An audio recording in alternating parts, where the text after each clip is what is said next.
Good morning and welcome to day two, the final two rounds of the Ripping the Rack Drywall Concepts 1710 Sports Center 560 weekend tournament. I'm Paul Grant along with Michelle Atherton on Candlepin Bowling Network on YouTube. Free to subscribe, never a charge.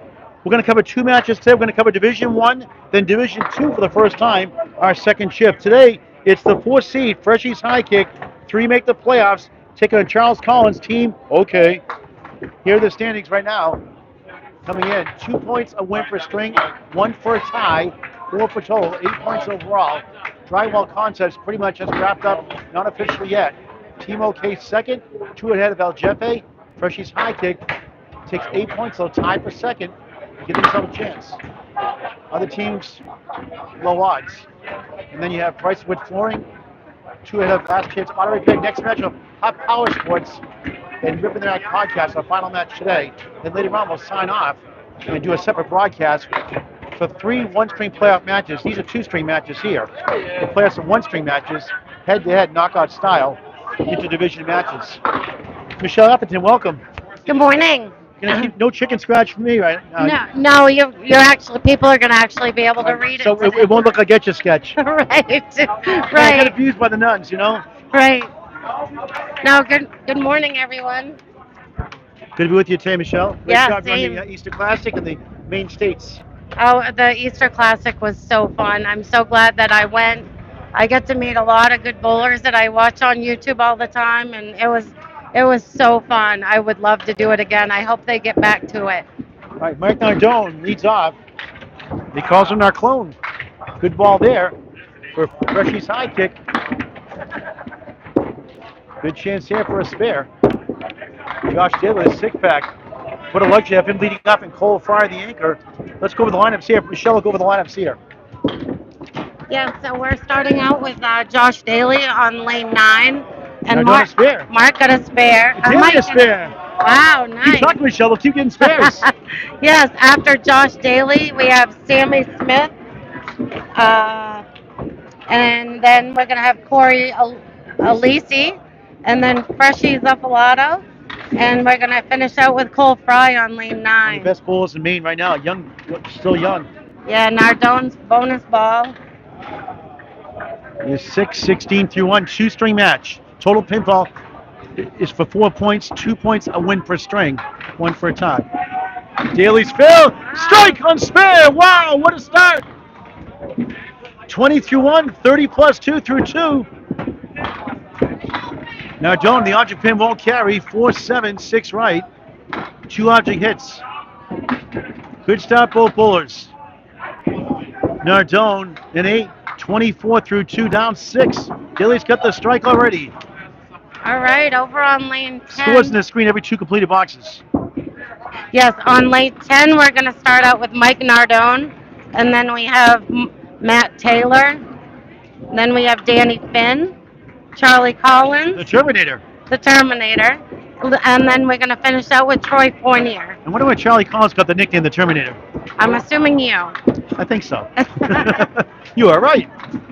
Here's a good young bowler, Sammy Smith, 19 years young, out of Academy Lanes, Club 125, Haverhill, Mass. She has the 1-6-10 as the 2 falls down. Here's Matt Taylor. Last one he covered yesterday did pretty good. Good young bowler on the rise also out of Ryan Zamillis. Smith, spare! Nice. They're 3 for 3. For Freshies High Kick, they're in the 4th spot. 3 make the playoffs. They got to take care of business here today. They win 8 points here. They can get in. Possibly 6. But 8's definitely the goal. Matt Taylor starts up with 8. We're in lanes 9 and 10. We'll be on the other side later on today for Huff Power Sports and Ripping the Rack podcast. Bi-weekly podcast with Tim Material, Calvin Locke, and Brian Athern.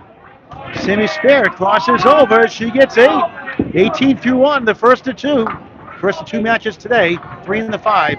Taylor just missed number 1. Getting frustrated. Sammy for another one, just missed, not by much. Got a great attitude. Uncle Jill Smith, she gives a lot of credit to the way he carries himself on and off the lanes. Really inspired her in the bowling. Taylor a 10, 18 through 2. And Simi splits the uprights for a 10. And that's a Paul Grant special. Just a second, make the third, Michelle. Is there ever a good time for that? Yeah. I'm a pro at the Paul Grant special. Yeah. Put a buck in. All right, let's show the scores real quick while I get a chance. Usually every 2 completed boxes. Why not put up now? Look at that handwriting. That is not mine, of course. That is Michelle Atherton's fine handwriting. All right, the score right now, 58-42, 16-pin lead for Team OK on the left. Danny Finn a chance here. Here's Corey Lisi at Candlepin corner. He gets 9.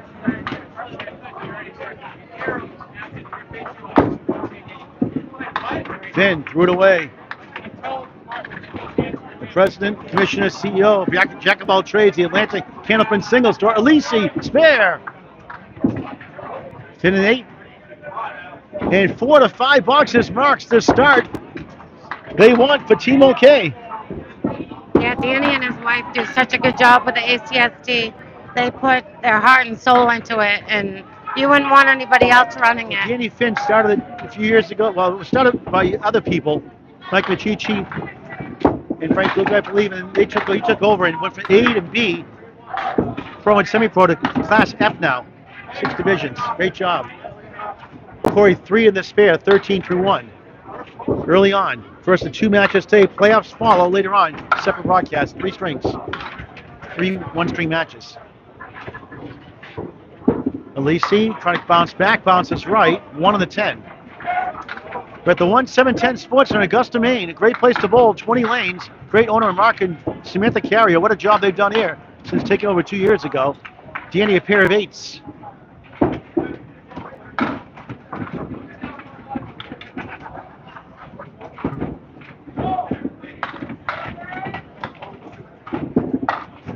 Alisi, nice 10. Good pinning. 23 through 2.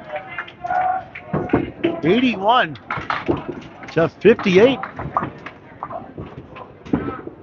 You hear the standings? And then for Division 2, Pricewood Flooring, Last Chance Auto Repair, Huff Power Sports, top 3. You'll see Huff Power Sports next match. All play in Belfast, Maine, 45 minutes away. Right turn out of here, 45 minutes away by Paul Dyer. Great place they have there. Check it out, all play in Belfast, Maine. They're 3 out right now, coming in.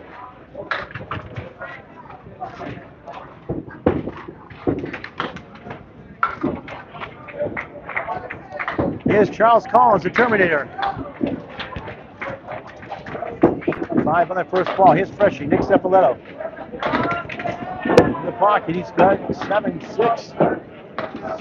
Only 6, 5, 8, and 1 post. Collins barely got the head pin. Going for a 10.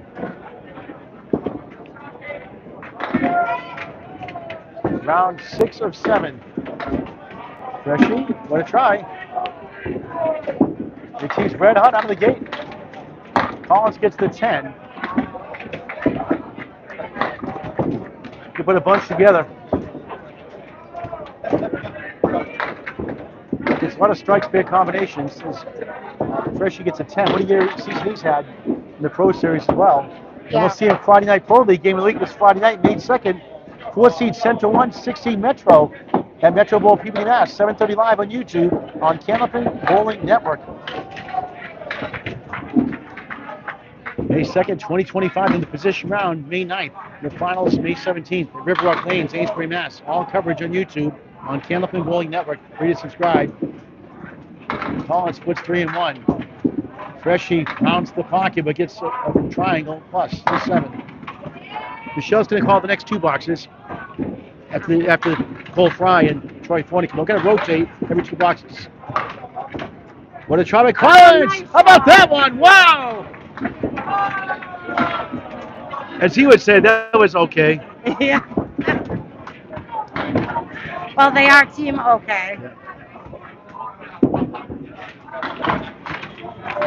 He's a great guy. Arnold Lane's mother, Lori Kenny, very nice lady. Very nice family. In Florida, celebrating her 50th birthday this weekend. Freshie 9, 19 through 2. Collins 20 in the ball through 2.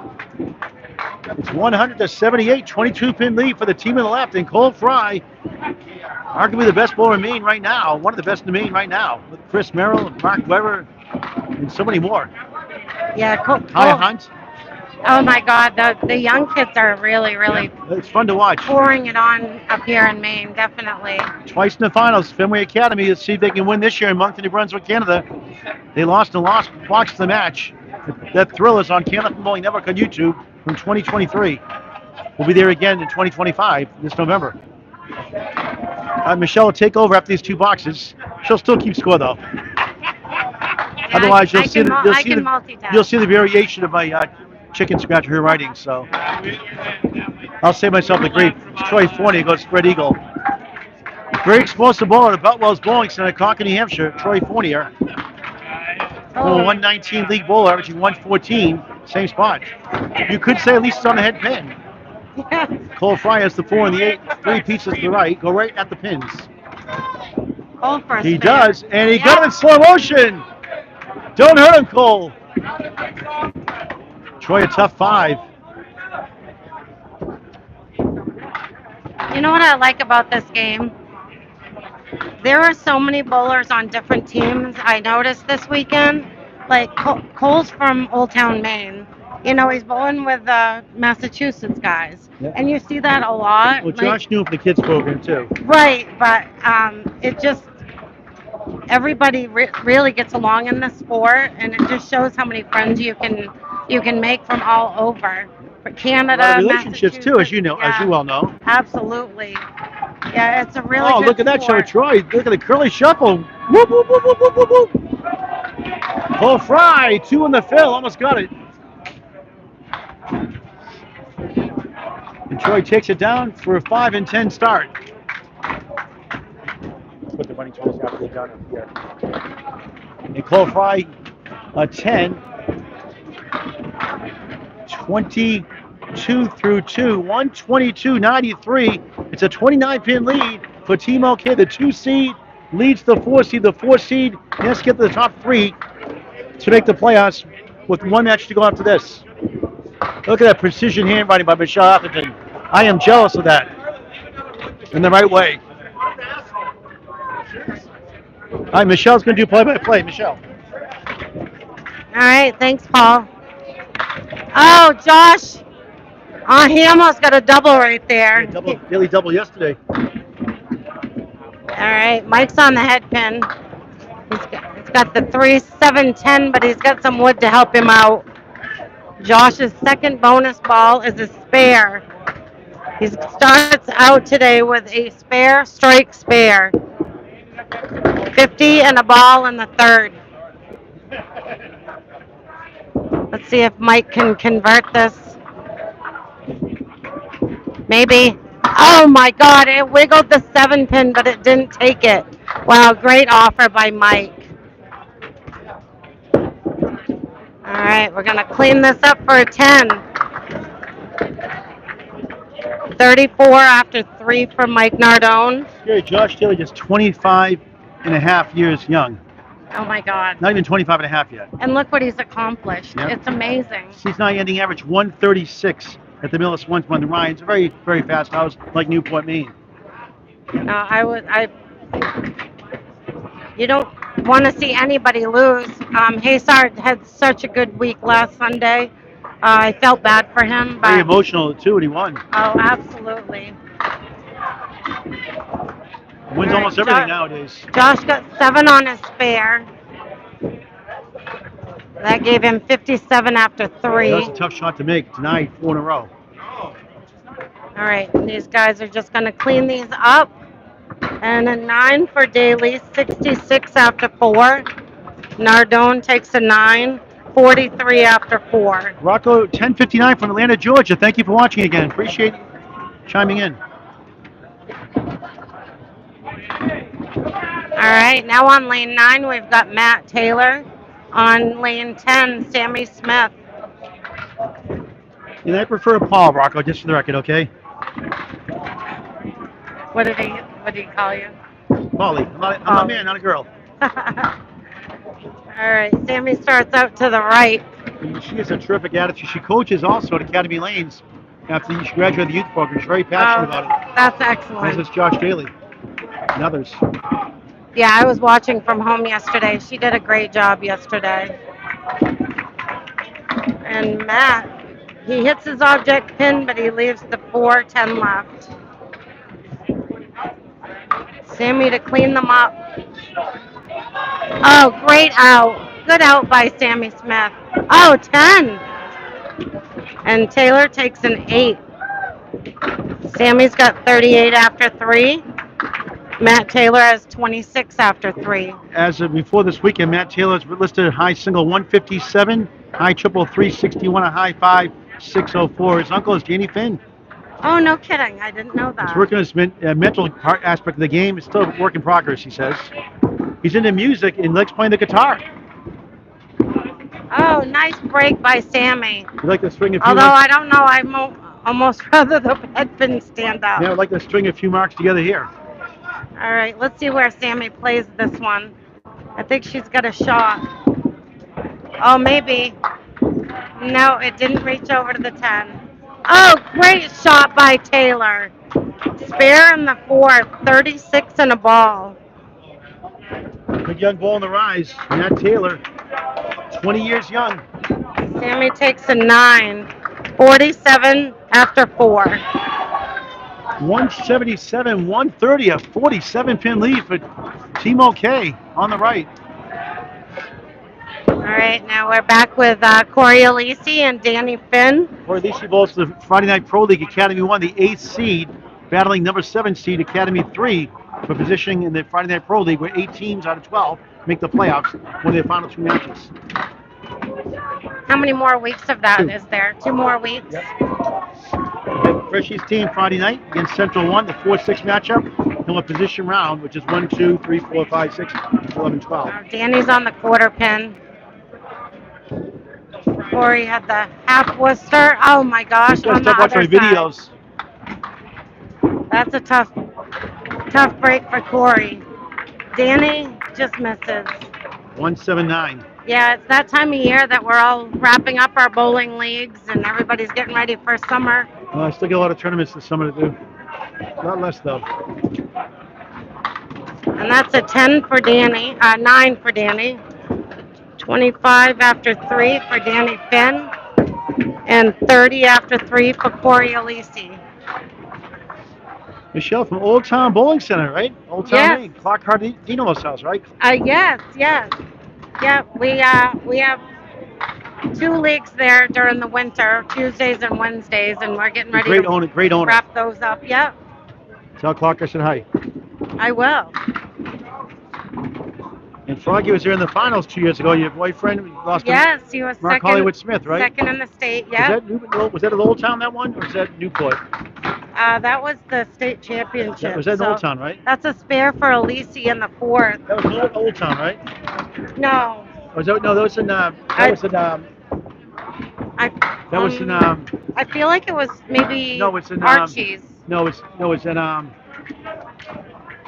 South Paris? No, it's in. The name's escaped me. I'm on limited sleep here. I know the name. Just in Time Recreation Center. Oh, you're right. It was.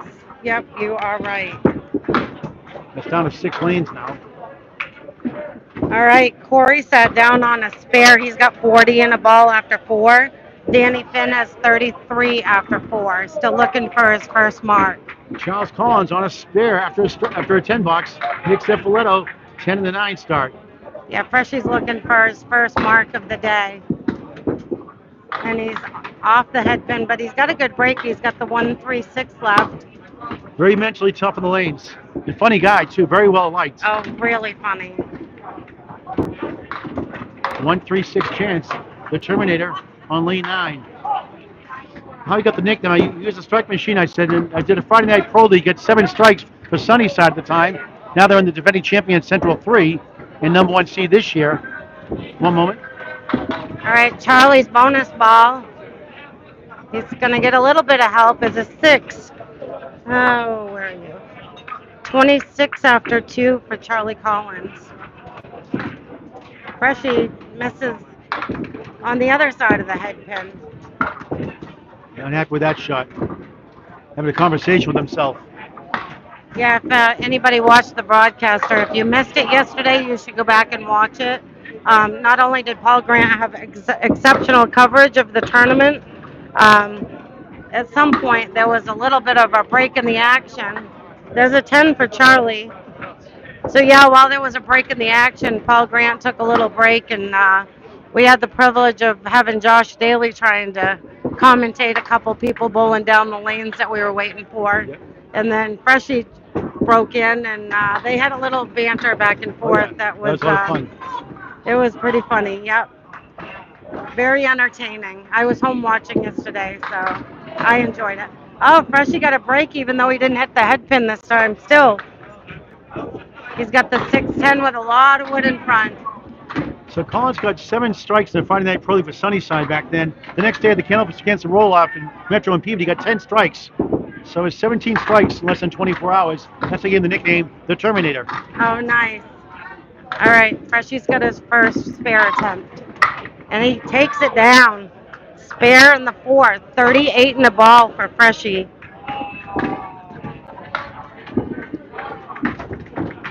Oh, wow. I thought that had a better chance than that. The wood at the 5, but it wouldn't fall. Yeah, it wiggled. The 2-seed Team OK, the 4-seed Freshie's High Kick. 3 make the playoffs. 2 divisions of 8 teams. The division winners get a first-round bye to the semifinals. The 2 second and third will cross over both sides of the house.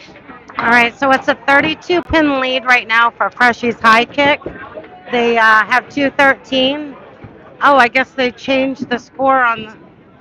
They switched 213. Oh, they had 180. Okay, so give me a second. 41 pins.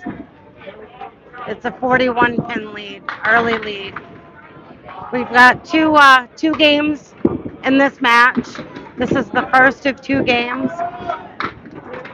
And then after this game, we've got one more match of 2 games.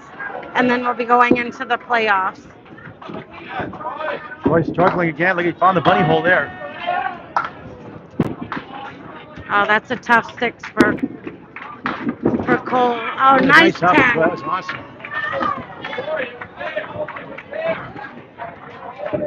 Troy Fournier has 25 after 3.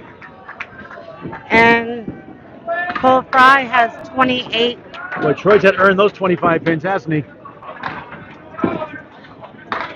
Cole's on the head pin. Cole. How great can this kid get, Cole Fry? He's a good kid. Yep. Very good kid. Out of Bangor Brewer Lanes in Brewer, Maine.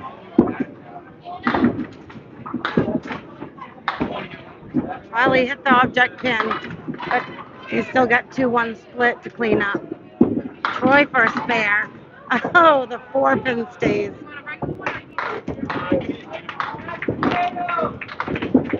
All right, Cole's going to take an 8. Cole's got 36 after 4. And Troy took a 9, 34 after 4. So Freshie's High Kick has 227 after everybody's bowled 4. Team OK has 191. It's a 36-pin lead. Oh, there you are.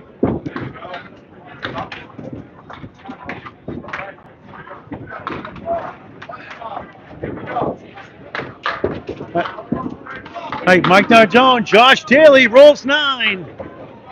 Great job, Michelle, to get the next 2 boxes after these 2 boxes. Nardone picks it up. Give him a spare. Had a spare 6 to start. Spare in the 5th. 53 in a ball through 6. The correction through 5. Daly, another spare. 76 in the ball at the spirit. Plus the ball through 5. No surprise. A sport for any age. Candlepin bowling. It's unbelievable. Get the word out. Pick up a Candlepin gift card for Mother's Day, Father's Day, graduations, birthdays, anniversaries, holidays, a thank you gift, a what the heck gift, a Michelle Atherton gift. Think Candlepin bowling all year round. Support your local bowling centers. Help them keep thriving. A great way to get friends involved. Now, John, big 9 in the wiggle on the bonus. 62 through 6. Daily, a sea of wood. Well, 2 pieces basically. Another 6 fill. Actually, a 6 fill here. 82 half.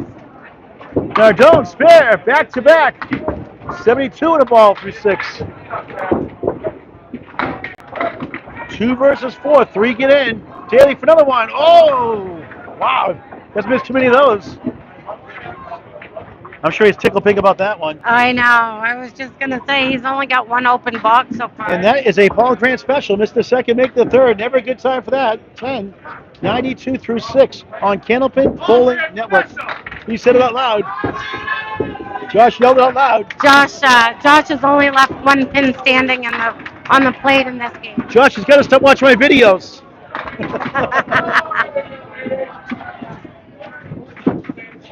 All right, here's Matt Taylor on his spare. 36 in the ball through 4.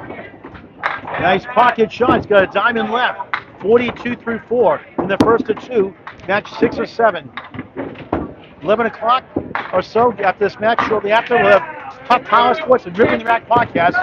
Tough Power Sports in the third and final spot as of right now. 3-headed ball play from Belfast, Maine, 45 minutes away.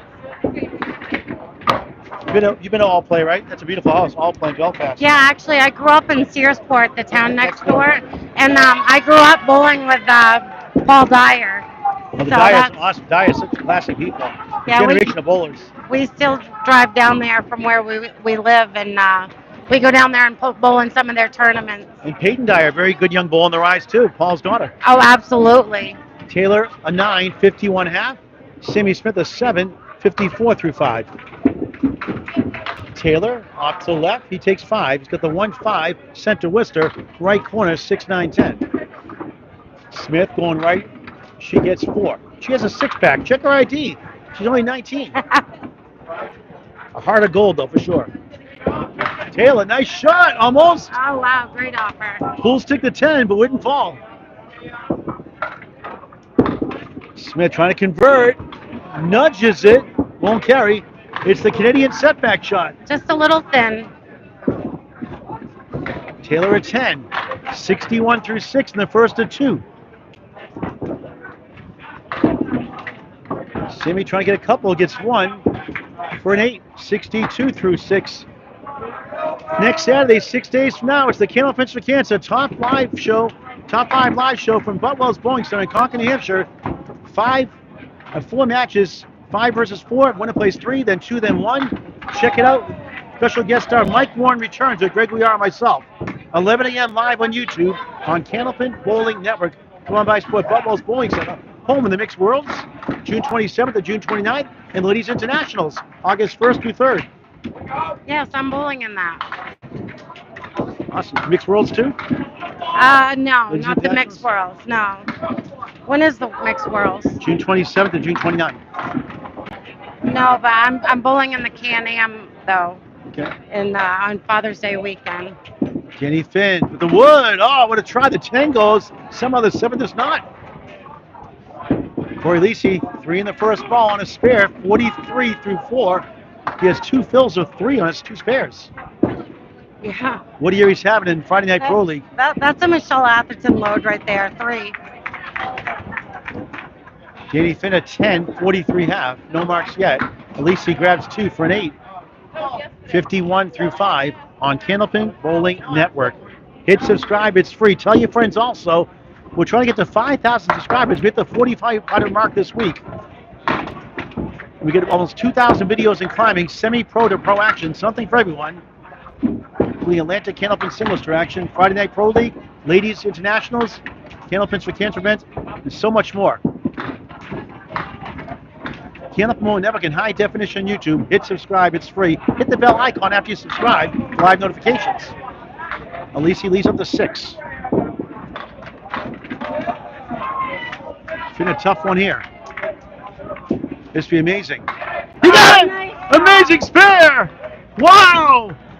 Sometimes you can't make the easy ones. You make a shot like that. No kidding. 53 in the ball through 6. Alicia spare. Hopefully not a 3 fill next time. 61 in the ball through 6. He's on Candlepin Corner on YouTube with Jordan Britton for Candlepin Skins.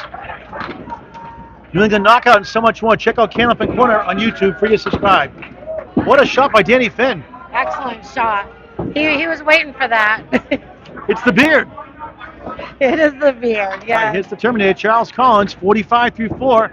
On the other side of the ledger, Nick Freshy Zeffaletto on a spare, 38 in the ball through 4 here at the 1710 Sports Center in Augusta, Maine. 20 beautiful lanes. And Slices Pizza and Wings here as well. And karaoke on Friday nights. Darn, I couldn't get here Friday night. You like karaoke, Michelle? Yes. You sing But good? don't ask Froggy. Strike on spare for Freshy! Collins doinks it. Freshy 48 through 4, 58 plus 2 through 5, making a run.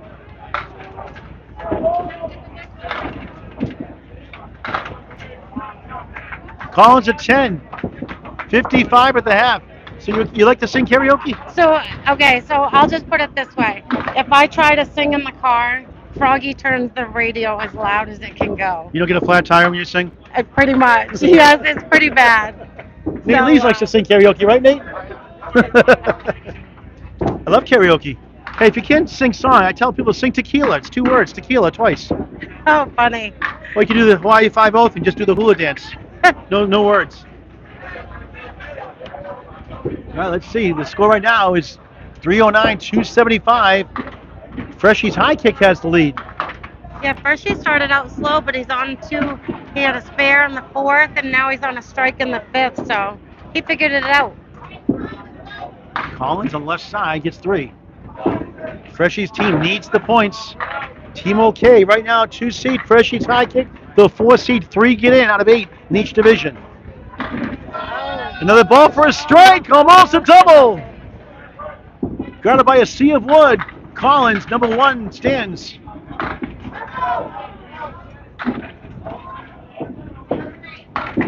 Rich Grassy bowling it today. He's a character. Oh, Huh? I love him. I love his antics on the lane. Yes. We didn't get to cover him today, unfortunately. He is so funny. Freshy's fair, 3 in a row. Spare strike, spare. 68 through 5, 78 in the ball through 6. And they are making a statement so far. Collins at 10, 65 through 6. Here come the ankle bowlers, Cole Fry, Troy Fournier, 36-34 respectively. Michelle will get the next 2 boxes after these 2 boxes. Look at that pristine penmanship. I make Etch-a-Sketch look good. Well, you're the better commentator, and I guess I'm the better. You do a fine job, Michelle. Fry with 7, Fournier with 3.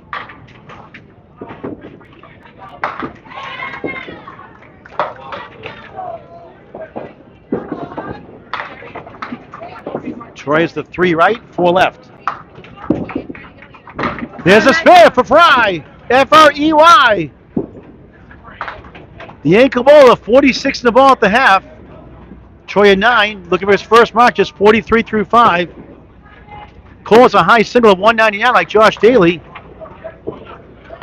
High triple of 469, a high 5 of 729. Won the Maine State title last year against Chris Merrill in a great, thrilling 10-string close match on Candlepin Network on YouTube. But Chris Merrill returned the favor and beat him this year in the finals. Bombs away, baby! Strike! 56 through 5, 66 plus 2 through 6. And the teammates say, wow! And they said it before I did.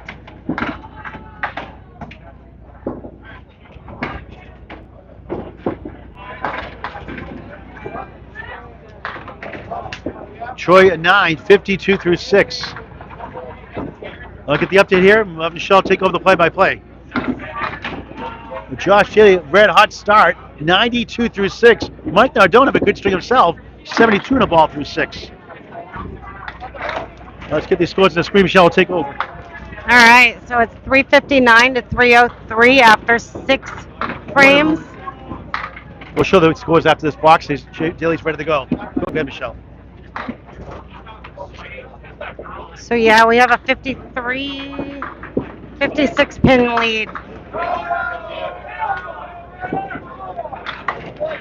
Oh, nice shot by Daly. Incredible. Wow. Yeah, the 6, 7, 10, and he took it down. Just another day at the office for Josh Daly. Oh, it's crazy. He's got 102 in a ball in the 7th. And there's an 8 for Mike Nardone. 83 after 7. Not including Daly's mark there.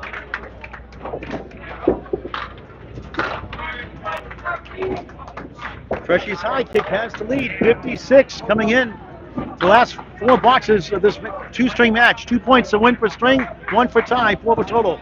Daily, as Michelle takes over again. Josh's bonus ball is an 8. That gives him 110 after 7.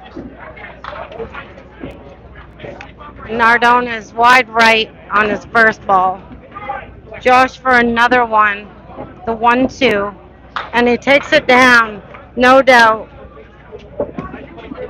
Nardone just barely missed the head pin on that one. Mike was also on a spare when we started out the 7th.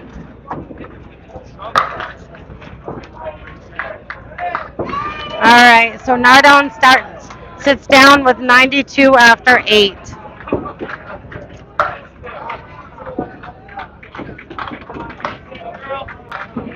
Freshies High kick on a roll right now. They lead the string, 387, 323. Yeah, they're starting to run away with it a little bit right now. So now we've got Sammy Smith. Oh, good ball by Sammy. She almost ended up with a 5-7-10. I think she's got a good opportunity at this 5-10 right here.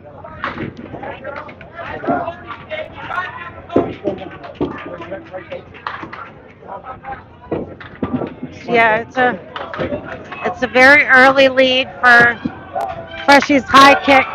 Oh wow, not that looked like that should have been way better than that for Loud here, Sammy. Michelle, huh?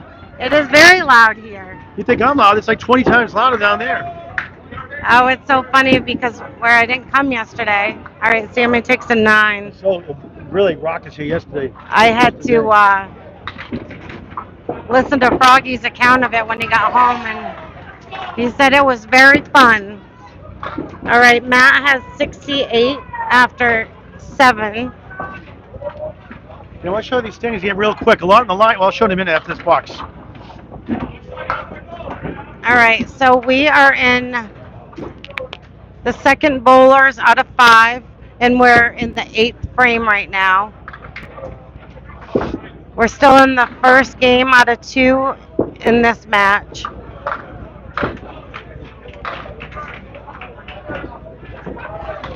All right. Sammy's got another split she's going to try to pick up. Just misses. We got the 4 horsemen for Taylor, and he takes it down. Nice shot. 78 and a ball in the 8th. Sammy for a cleanup, and she takes an 8. 79 after 8. Michelle, I'm going to put these standings up again for just tuning in. This is the second to last match. 2 string matches. 3 make the playoffs. Division winners get a first round bye. So Drywall Concepts has control. Team OK does too, but they're getting crushed here now. Now Jeff Wagia's team, 3rd right now. Freshies High kicks 6 behind the final spot. If they could beat 8 today, they'll tie Team OK.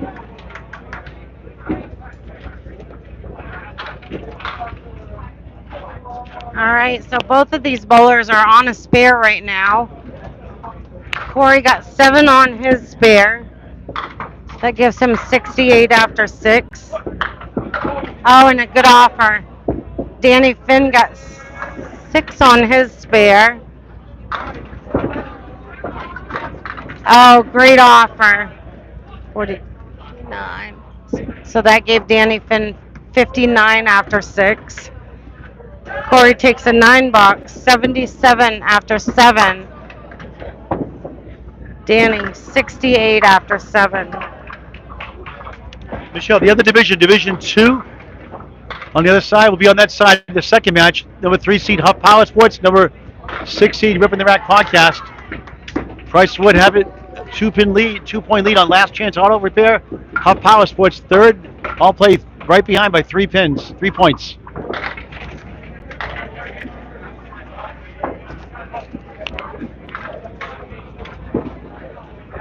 All right, both bowlers start out on the quarter pin, have a little bit to clean up. Maybe somebody can make a shot. Corey, oh my goodness, good offer. It didn't quite reach the 8 pin though. Danny's got a legitimate shot. Oh my God, the 9 pin stays. All right, Corey takes down a 10, 87 after 8. Danny Finn. Oh, that came back and got a 10, 78 after 8. All right, next up we've got Freshie on your right. He's on a spare. He's got 68 and a ball.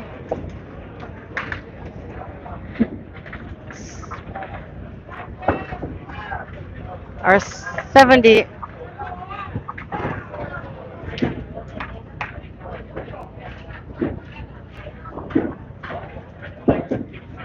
That is, yeah, 78 in the ball for Freshie.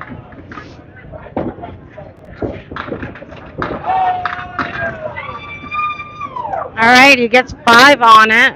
83 after 6 for Freshie. Charlie Collins is on the quarter pin. He's got the 1, 3, 5, 10 left. Freshie's got the clipped wing spread eagle.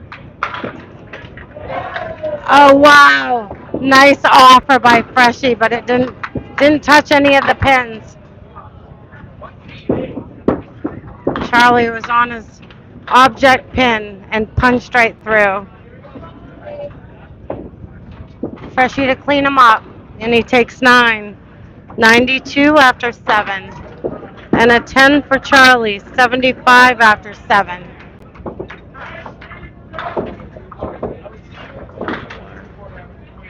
A 68 pin lead for Freshie's high kick.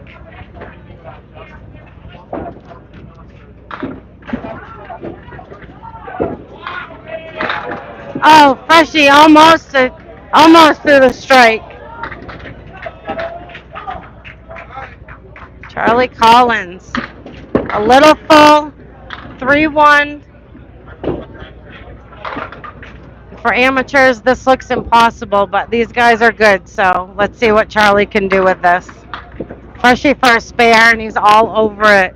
102 and a ball in the 8th for Freshie.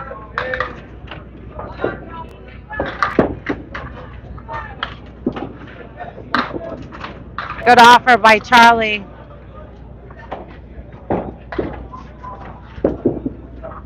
And he cleans it up for a 10, 85 after 8.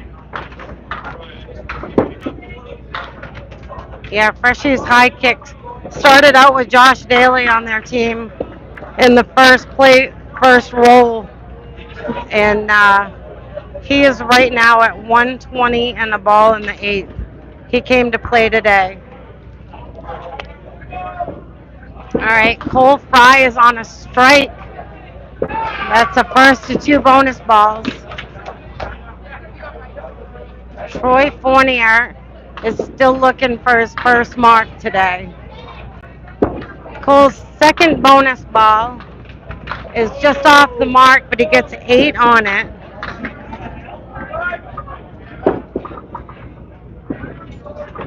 So Cole has 74 after 6. And he takes a 10, 84 after 7. Troy takes a 9, 61 after 7.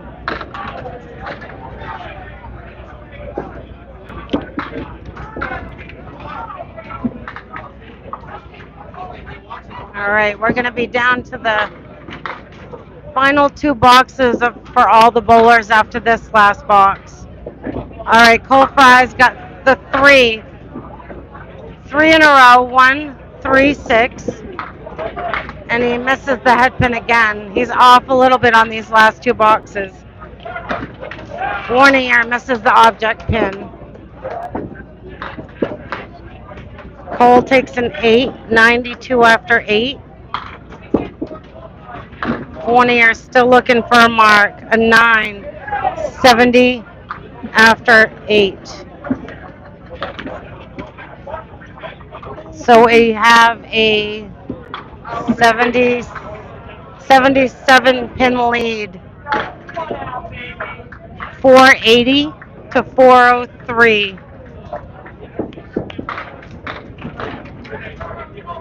All right, I got to use Paul's step stool to show you where we're at. Oh, Nardone starts out with a strike in the ninth. That's 102 and two balls. Daly's on a spare right now.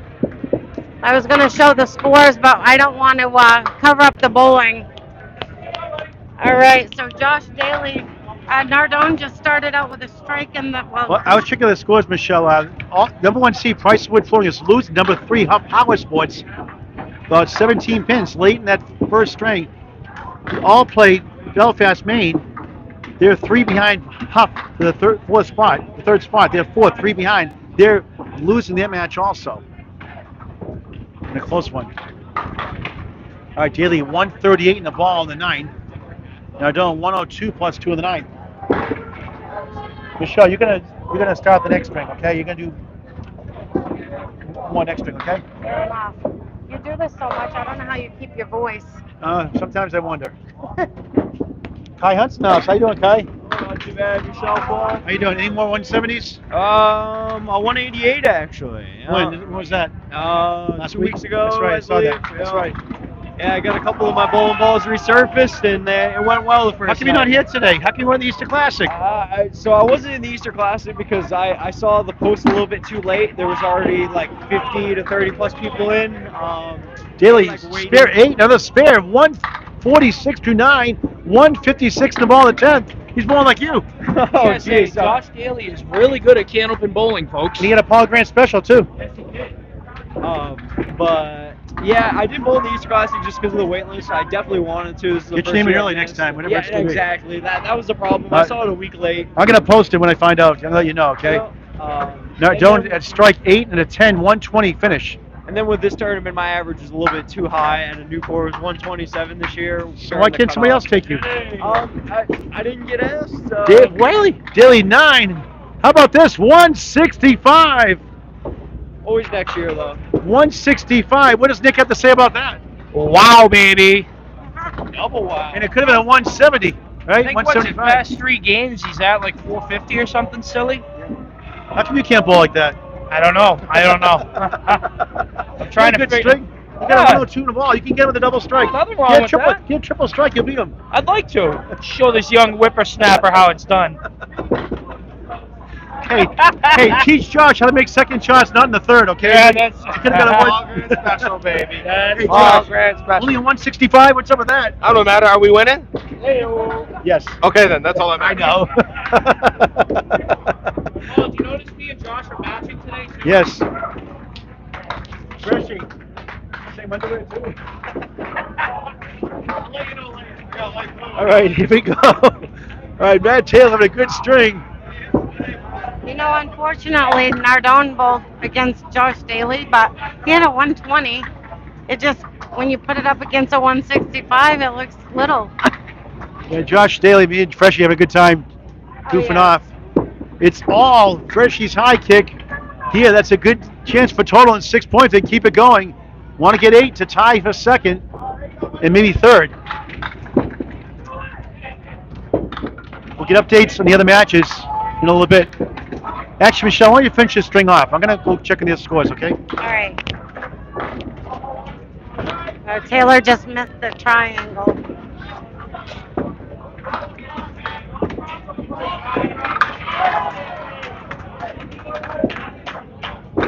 All right, Taylor takes a 9. He finishes with a 99 string. And Sammy Smith takes a 9. She finishes with a 97. Solid string. All right, we have Corey Alisi on lane 9. He has 87 after 8. And Danny Finn, 78 after 8.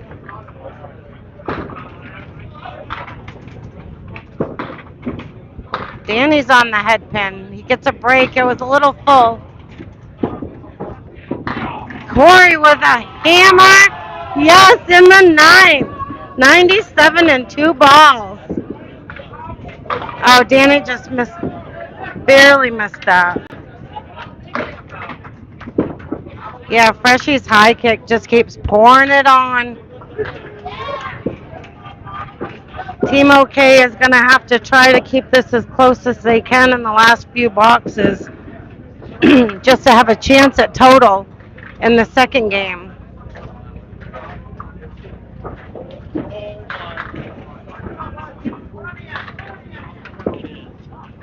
Yeah, Josh Daly starts out with a 165 game today.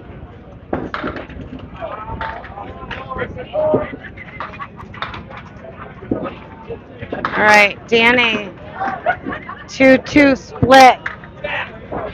It's been a rough string for Danny. He did get a mark in the sixth, though. Corey's first bonus ball was 7.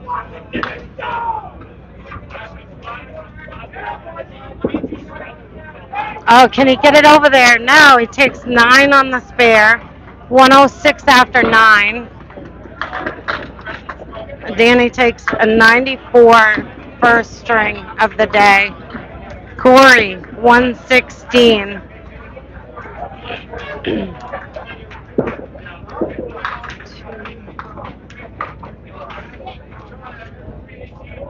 We've got a 104 lead, 104 pin lead for Freshie's high kick.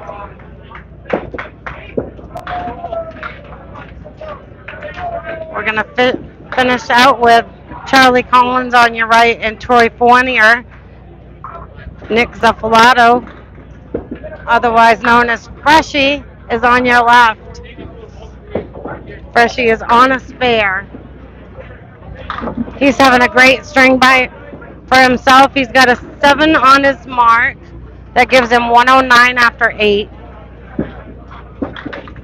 Charlie's off a little bit. Freshie's got another spare opportunity.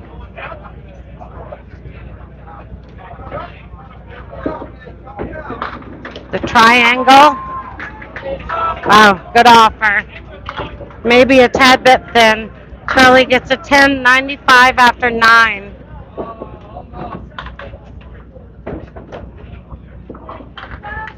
Freshie takes a 9, 118 after 9. Finishing up game 1 of 2 for the morning.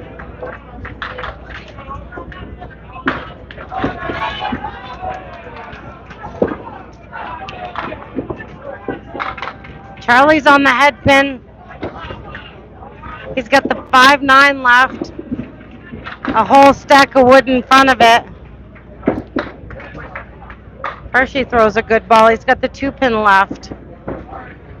He's looking at a mark to get to 130 something.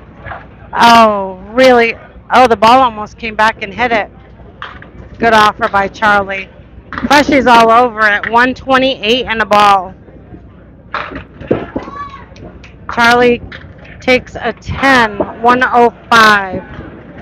Charlie Collins had 1, 2, 3, 4, 5, 6 tens in a row. He had 8 tens in the whole game. In the second box, he had a spare 6, and in the fourth box, he had a 9. Otherwise, it was all tens in that game. All right, that's going to be a 133 for Freshie.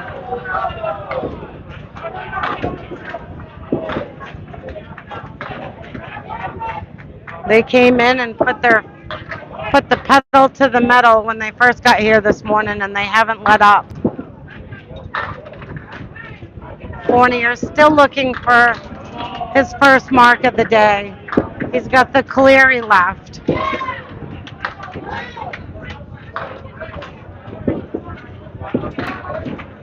Cole's off the head pin. Fournier takes a 9.79 after 9.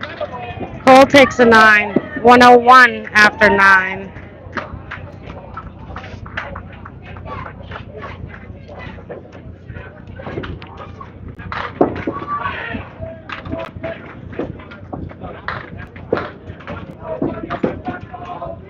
All right, Fournier's just really waiting. Fournier's looking to just get this game over with. We got some good ones going on, Michelle, as Cole Fry gets 9.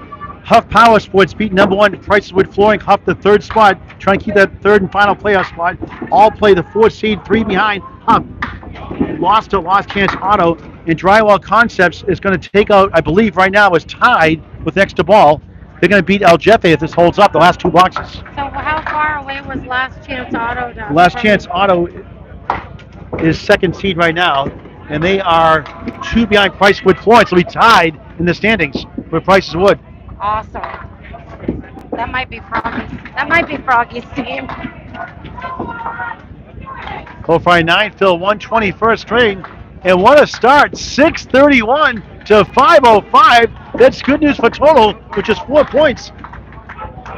Boy, they've come to play today, haven't they, Michelle? Oh, absolutely. 631 to 505. Wow. Josh Jelly set the tone, 165. Sammy Smith over average 97. Corey Lisi 116. Freshie 133. And Qualify 120. For Team OK, 120 for Mike Nardone to lead his team. Michelle, that's the second string. I'll be back in just a moment, Michelle. You got it. All right, game 2 of 2 in this match.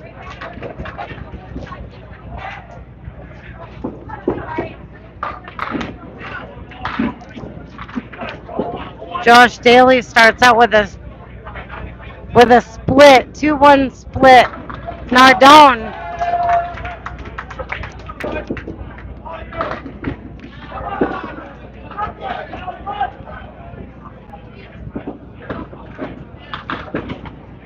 Daly, and he picks it up. He makes it look easy. Ridiculous.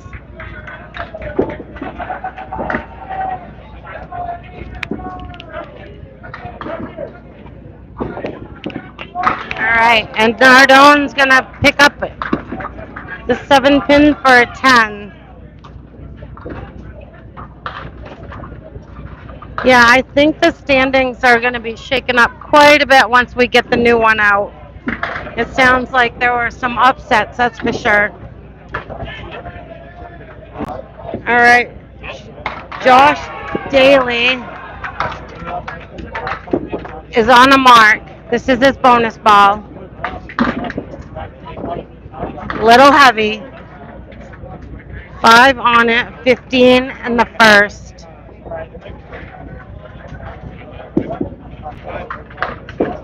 Oh, Mike just misses the head pin. All right, what did I just say about these guys making these look easy? I don't count it out. Wow, wow, wow. What did I say? You almost expect it to go every time. And that's a 7 for Nardone, 17 after 2. Oh, that's a very unlikely mispin. 24 after 2 for Daly. Yeah, that was a really good start. Do we have Michelle, news? we got some just so Drywall Concepts now 40-2, lost one string only. Team OK lost obviously over 100 pins. El Jefe lost by 8, the third seed. So Freshy's High Kick 4 behind the third spot. And if they can take care of business today, they can tie for second and maybe even third with Team OK. And they'll have pinfall now. There was 17 behind in pinfall, which I believe is the tiebreaker. And when they have 100 pins now, they have the tiebreaker in Team OK. So they take care of business. Oh wow, that's crazy. They win yeah. this match. Yeah. Oh, Sammy gets a spare in the first. She came out to play today too. And Matt takes an 8. Freshy's team plays one of the bottom feeders in the division next, not enough. So they can take care of business and take 8 there. They control their destiny. So how many did Price's Wood Flooring take? They lost. Did they lose all 8? No, they lost the first string, 2 points first string today. Okay, so they're going to be tied with Last Chance Auto tied for right first. Now. But pinfall, I believe, is the tiebreaker. I'm going to just verify that. I think it's pinfall. Sammy's bonus ball is a 3. 13 in the first. Yeah, this is the time of the tournament that it starts getting really, really interesting.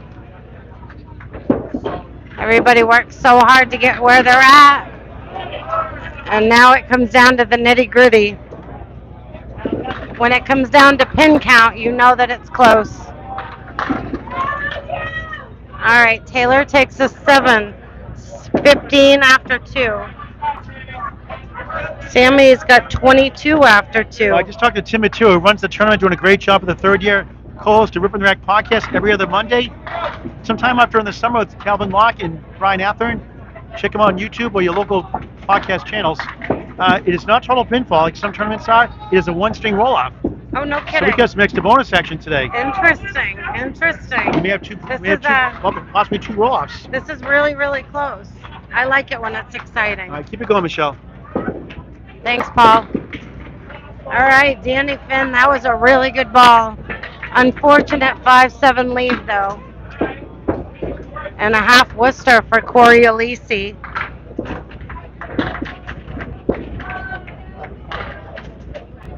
So, yeah, this is going to get interesting in the next game, especially. Danny takes a 9.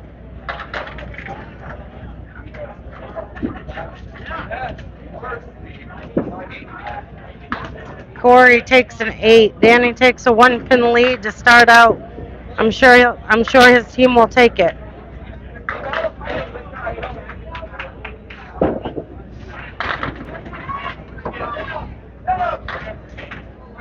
If they can at least, if Team OK can at least get this game, even if they don't get total, then they might help themselves out staying at the top.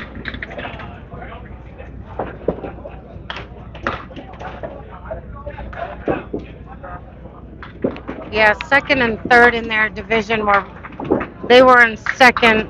Third is only 2 points behind them. Yeah, this could be very interesting. Paul's running around the bowling alley trying to figure stuff out because it's that close. All right, Danny takes a 10, 19 after 2. Corey Alisi, 17 after 2.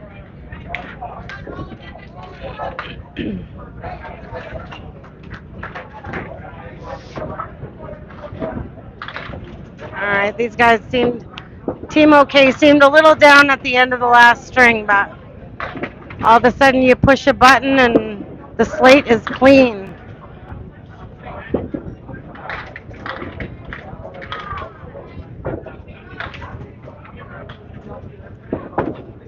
All right, you have Charlie Collins on lane 10 and Freshie, otherwise known as Nick Zuffalato.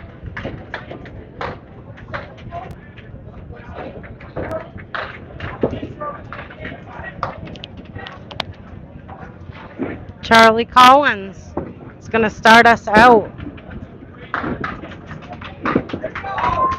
Right on the head pin. Good ball. All right, we have the 4-8 left. We'll see if that wood comes to help. Oh, ow, I hate it when it does that. He has to hit the 4-pin. Freshie. He misses his mark. Oh, he takes it. Spare in the first for Charlie Collins.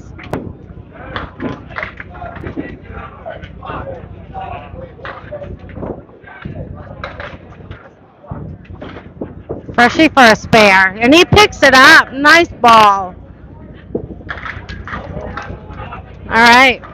Both gentlemen have started out with a spare in the first of game 2.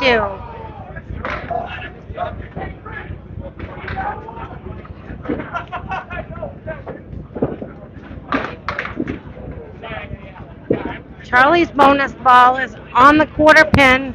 He gets 5, 15 in the first. Oh, that's a hammer for Freshie. Strike on spare. He starts out the way Josh Daly started the last game out. Spare strike. 20 in the first. He's going to sit down with 30 and 2 balls. Charlie takes a 9, 24 after 2.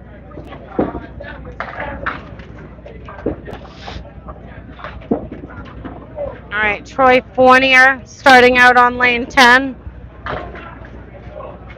He's going to be glad that we're starting on a clean slate. Everybody has bad games. It's all part of it. Oh, there we go. Troy Fournier with his first mark of the day, and it's a hammer in the first of game 2.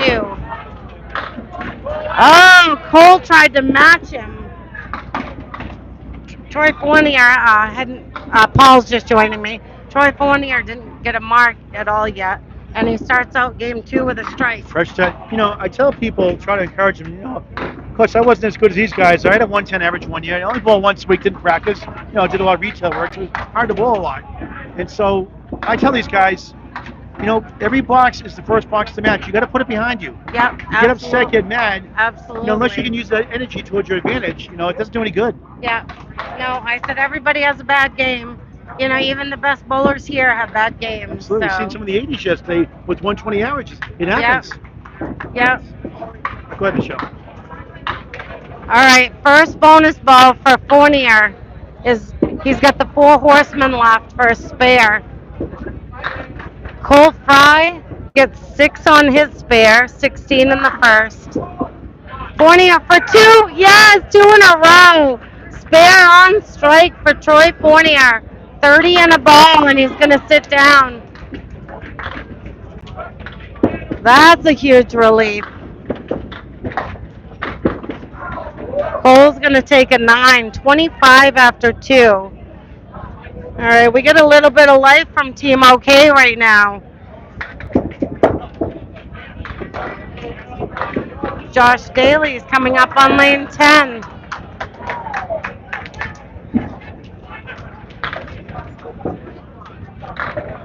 Let's see, what do we have from Marks? So when we come back up on the next couple boxes, Freshy's on a strike, and then Troy Fournier's on a spare.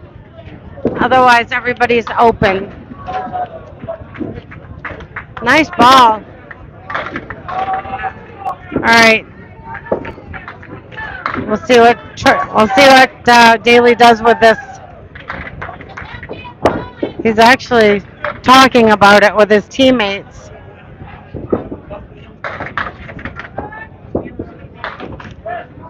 Definitely going to have to use that wood. Oh, I wasn't expecting that wood, but not a bad offer. Nice shot by Nardone in the third. 27 in the ball. Daly takes a 10, 34 after 3.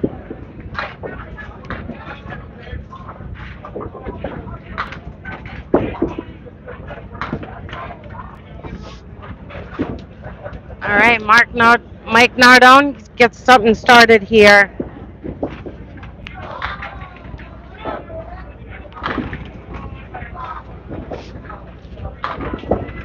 Daly's on the quarter pin.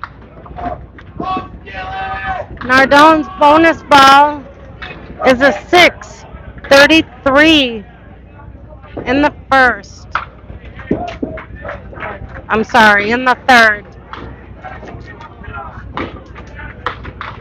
Josh Daly almost picked that up.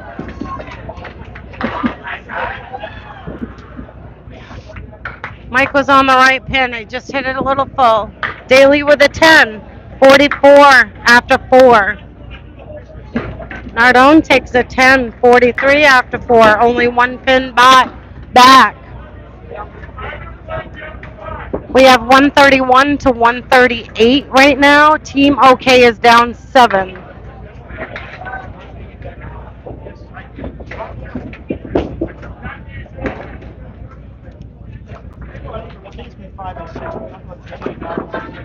Team OK they lost the first game by 126.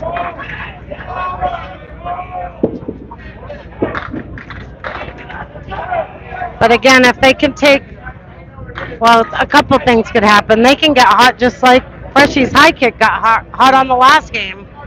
They could come back and win the game in total. But if not, they really want to just grab 2 points and grab game 2. All right. Sammy's looking for a good cleanup ball right here. And she gets a 7. That's a good cleanup. 29 after 3. Taylor gets a 10. 25 after 3. It is loud in this bowling alley right now. I can't even tell you. We're getting close to the end of this tournament, and people are wound up. It's so fun to be around. Sammy's on the head pick, and she gets a strike in the 4th. 39 and 2 balls for Sammy. Excellent job. That's her second mark of the string. All right, we have the inverted triangle. This is a really hard shot. I'd almost rather have all parallel pins. Good offer.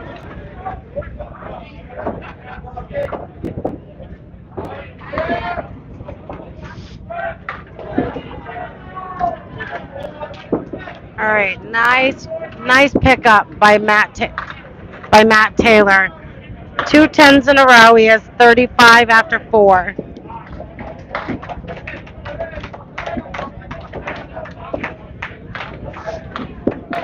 All right, Corey Alisi has 17 after 2. Danny Finn on your left, 19 after 2.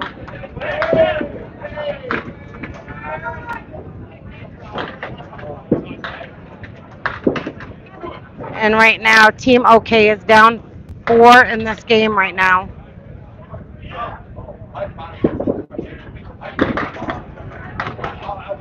We got the Caleri for Danny Finn, the 4 Horsemen, and the 8 and 10 for Corey Alisi.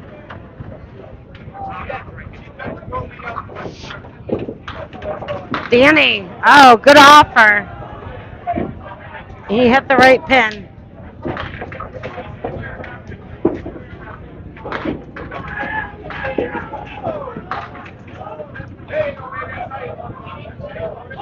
I'm waiting for the standings to come out. I don't know if they'll put them out in between games or if we have to wait for the match to get over.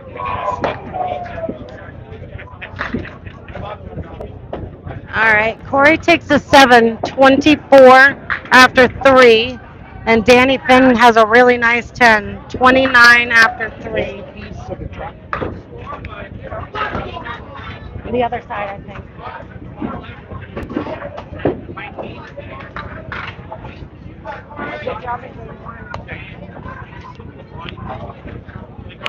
All right, we are in the 4th box. We're on the 3rd bowler right now. And game number 2 out of 2 in this match. Corey's got a nice 9-pin drop. He's got the 6-pin standing. Quite a bit of help in front of it.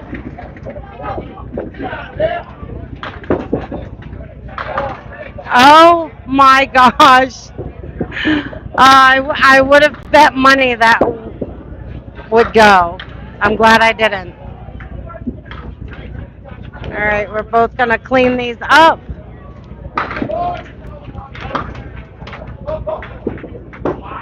Nice 10 for Corey.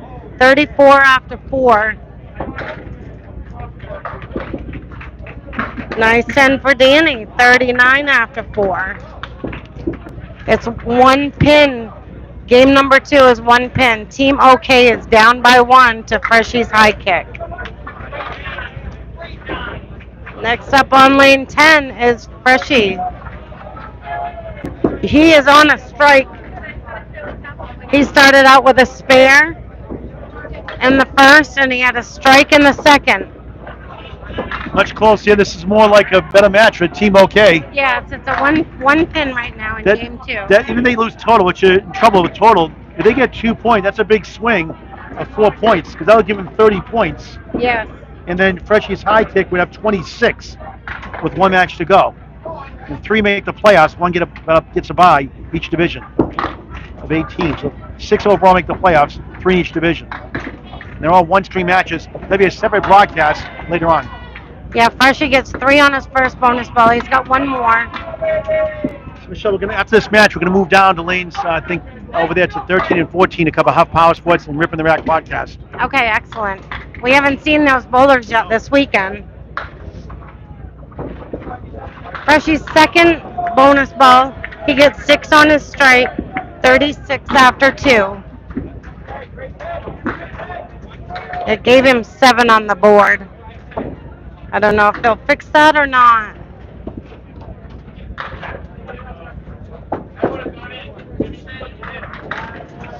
Charlie takes a 10. 34 after 3 for Charlie Collins.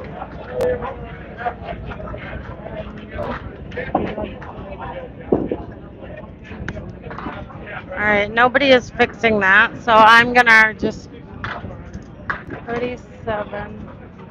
Oh, they are fixing it.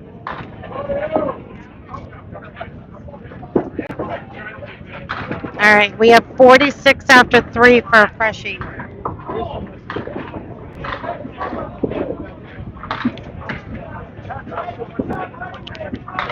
So that mark for Freshie brought it to within. So now Freshie's team is up by 6.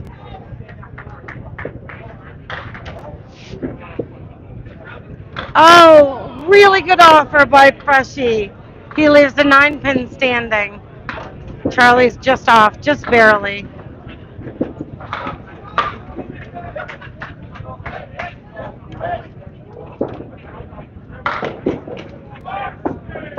Freshie to clean it up, and he takes a 10. 56 after 4. Charlie Collins, 42 after 4. That gives Freshie's high kick a 9-point lead in game 2. However, Troy Fournier is on a spare right now, so Troy can tie this game up.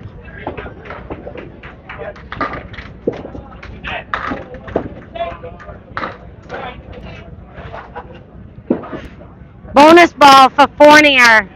Looked way better than that. He gets 5. 35 after 2. And it's a 6-pin. It's actually a 5-pin game. I don't know, the scores up on the board keep changing on me. That's a 10 for Cole. 35 after 3. Fournier takes an 8. 43 after 3. All right, before they throw a ball, it is officially 6 pins. Every time they throw a ball, the numbers change. So Freshie's high kick is up by 6 on Team OK. Team OK is trying to come back in game 2 and grab at least 2 points. Cole's got a really tough shot right here. Unless that wood can come nuzzle up and help him out, it might make it worse, honestly, the way it's angled. He's got to hit this on the right side of the head pin to push it through. Yep. I knew that was going to be rough.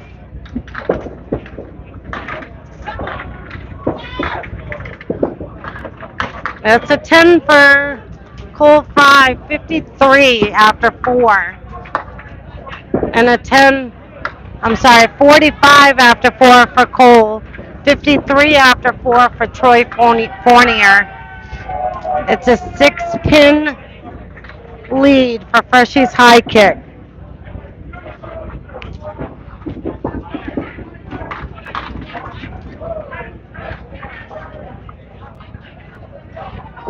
Josh Daly is up on Mike Nardone by 1 pin, 44 to 43.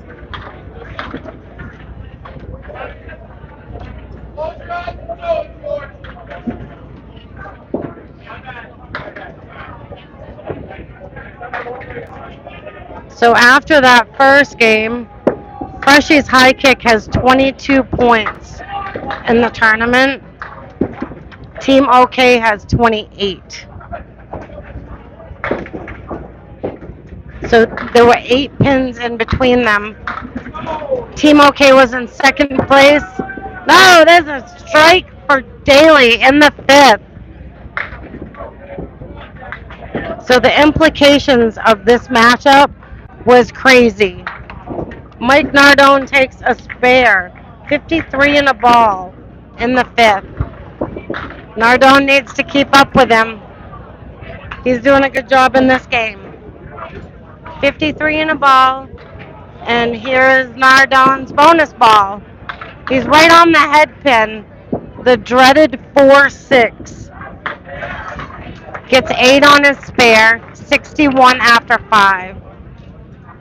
Josh Daly's first of 2 bonus balls. A little full. He's got the 3-6-7 left. He's got one more bonus ball to add to his fifth box. Nardone, can he get it over? Oh my God, he picked up the 4-6. That is absolutely an awesome shot. 71 in the ball from Mike Nardone. Daly picks it up. Spare on strike. 64 at the half for Daly, 74 in a ball in the sixth.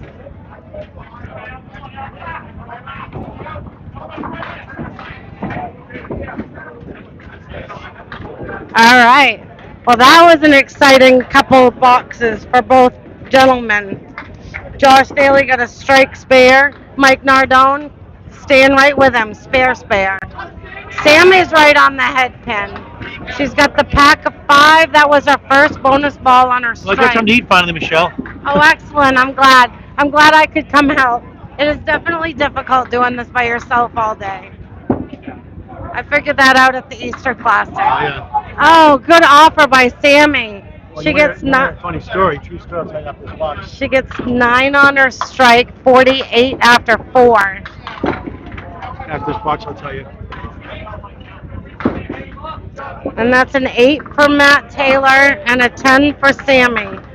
Sammy's got 58 after 5. 67 to 48, 19 pin lead for Freshie's High Kick. They won the first by over 100 pins. They win the string. They're tied with Team OK, probably for third, at least Yeah. second, depending what El Jefe does. It was 1 pin a little bit ago, and then it was around 6 pins, but the marks are starting to catch up to him. Nardone stayed really close to Daly on that last little set. He matched Daly's strike spare with a spare spare. They're trying to stay in it. 2022, Russ Neely Jr. asked me to do the overnight tournament. Russ Neely senior overnight tournament, 13 strings. We had the ACST finals next day at Academy Lanes. So at first I said, you know what, they've been good to me, I'll do it. So I did it. I stayed overnight one night. That's a 10 for Matt Taylor. 50, 53 after 6.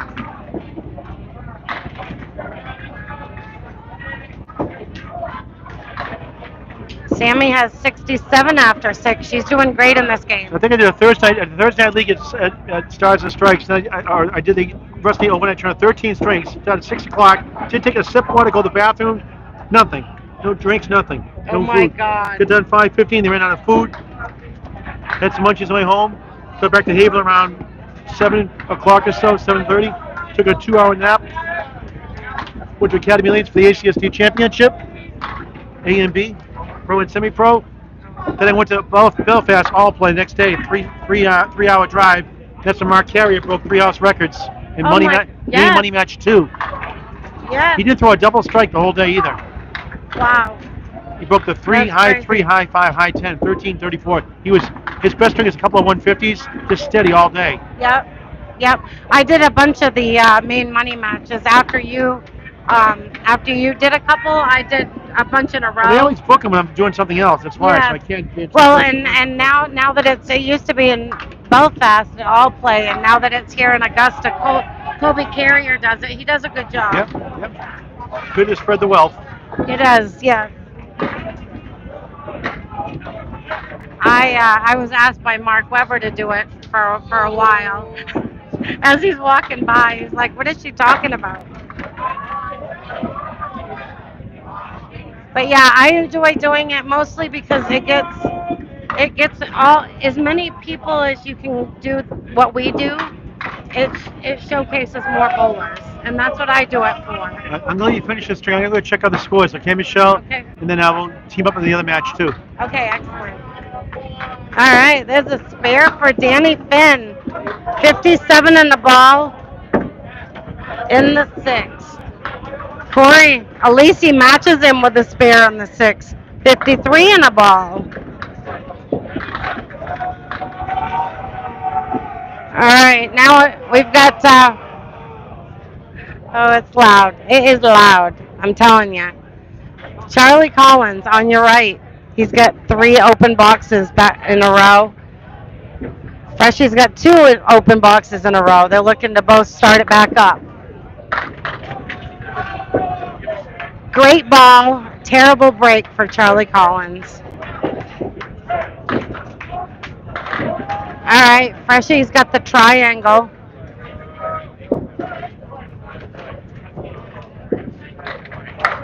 Oh, he just knew he was off. He almost lucked out.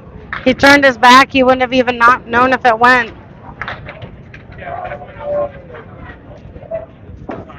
Freshie's spare opportunity, and he picks it up. Makes it look easy.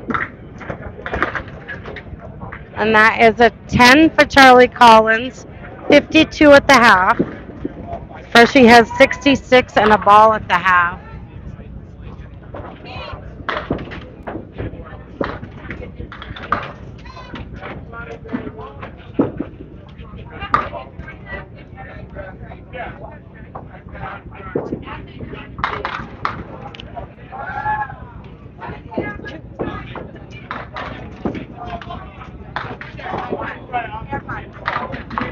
Oh, people are hollering at me. I have no idea what they're saying. All right, Freshie got 7 on his spare. That gave him 73 after 6.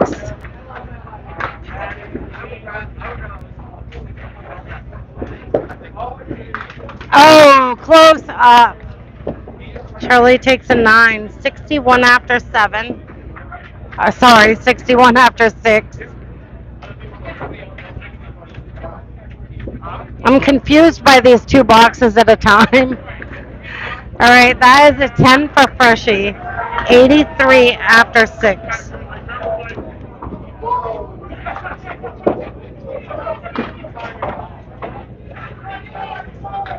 All right, Troy Fournier is up on Cold Fry right now by 8 pins. Freshie's high kick is up by 20, 27 pins on Team OK. Team OK has some catching up to do so they don't lose all 8. Good ball by Cole Fry. Has got the 5 pin standing. Cole for a spare and he misses it wide right. Fournier takes a 10, 63 at the half. That's a 10 for Cole Fry, 55 at the half.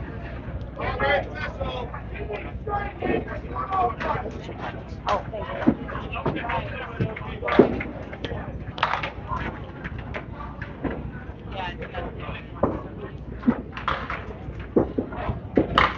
Oh, that's a spread eagle for Troy Fournier plus the 9 pin in the back. Cole Fry's got a good spare opportunity. Fournier hit his object pin. Fry takes a spare. 65 in the ball in the 6. Fournier, nice clean up. 73 after 6 for Troy Fournier. It's a 27 pin lead for Freshie's high kick in game 2. All right, this is a good matchup right here. Josh Daly has 74 in a ball. Mike Nardone has 71 in a ball.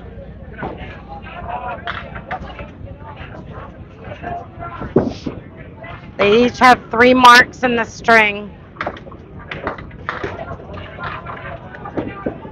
Mike Nardone bowled a 120 in the first game. Excellent game. But he's bowling against Josh Daly. Oh, look at this. He took out the 1-9. That is it. That's crazy. That's a two fill for Daly. And that's also a two fill for Mardone, but not quite as pretty as Josh Daly's. Oh, good offer. Nardone, good offer. Oh my gosh. You don't see that every day. Daily. That's a good out. 85 after 7 for Josh Daly. Nardone takes an 8. 81 after 7 from Mike Nardone. He's down by 4 on Daly. His team is down by 28 in game number 2.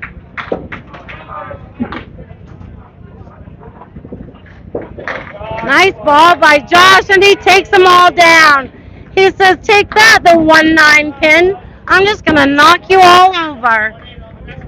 Yep, that is, that's a good comeback from just hitting the 1-9. Oh, you missed it, Paul. Josh Daly on the flash box. He hit the head pin and picked out the 1-9. That's it. Oh, nice ball by Nardone. Paul's running around the bowling alley. He's getting scores, trying to figure out what's going on, trying to keep up. Shall we get some update? Get a lot of close matches with playoff implications online.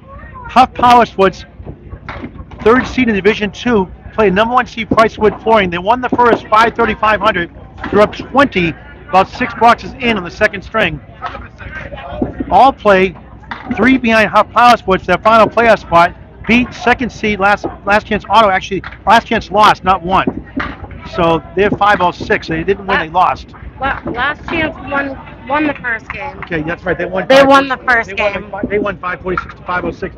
All play up by 6 now. Sammy got a spare in the 6 box. That's right. They won the first 546, 506. But all play leads the second. Tight one, 6 pins, a little more than halfway through. Then Drywall Concepts, who pretty much not quite wrapped up yet, won by 8 on El Jefe, the third seed. El Jefe up 12 pins and about 6 boxes in. So 3 tight matches. So I believe that game particular, that first game, puts Last Chance Auto and Price's Wood Flooring tied for first. And Price Wood is losing by 20 to all play right now. There's still plenty of time left. So we'll be a 1-string roll-off if there's a tie after next match. All right, Sammy gets 5. Thank you. Sammy gets 5 on her spare. That gives her 82 after 6. She's got or 82 after 7.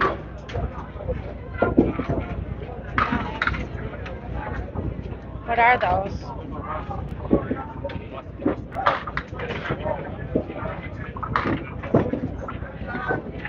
Sammy takes a 6 box, 88 after 8. And a 9 for Matt Taylor, 71 after 8. What are these? Pretzel bites. Oh, thanks. You want that? Here's the prize list here, Michelle. Just in from Mark Kerr, the great owner here. Great bowler, too, injured right now. $4,000 for first place for the team that splits $800 a bowler. $2,000 for second, $1,000 for third, fourth $1,000, fifth $500, and sixth also $500.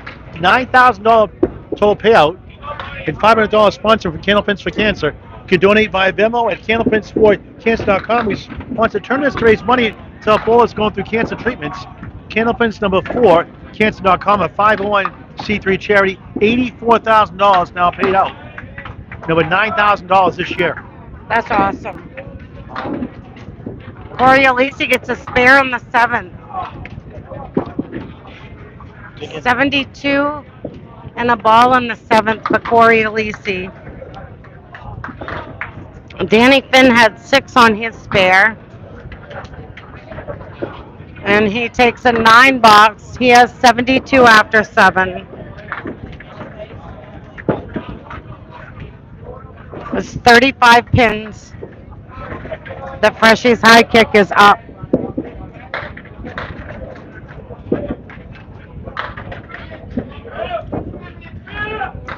He almost took them all. That's 9 on his spare.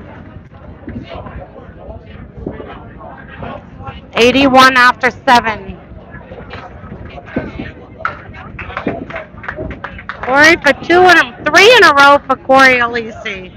3 in a row. And the first 2 he got 9-pin drops, so that helps build the lead up quite fast.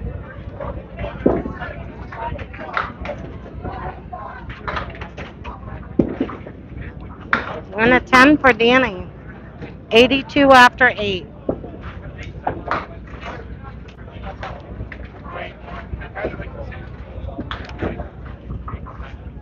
44-pin lead for Freshie's high kick.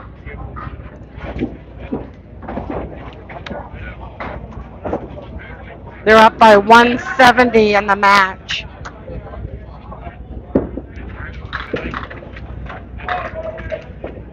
Nice ball by Freshie. He leaves the 10-pin standing. Team OK came into today in second place. And they need to find a way to make up 44 pins in the last couple boxes.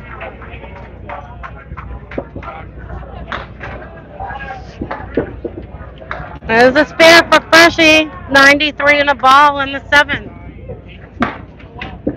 Good offer by Charlie.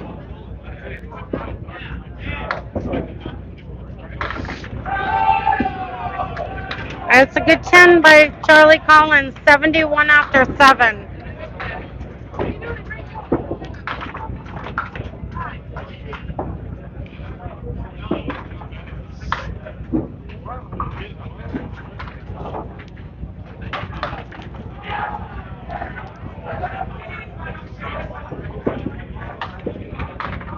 Freshie's bonus ball is a 7. That's 100 after 7 for Freshie. All right, next match, we have to move our rig down there. Okay, you got it. Oh, another one for Freshie. 110 and a ball in the 8th. They do not want to give up this lead.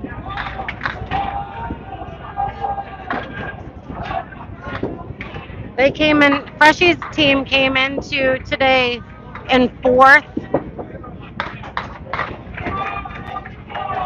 And it looks like they have a really good shot of taking 8 points away from the second place team. That's a real fast way to get it back into the standings. All right, we have 52 pins, 53 pin lead. That's a hammer for Cole Fry. They're just pouring salt in the wound right now. And that strike was on a spare for Cole Fry. He has 85 and 2 balls in the 7th.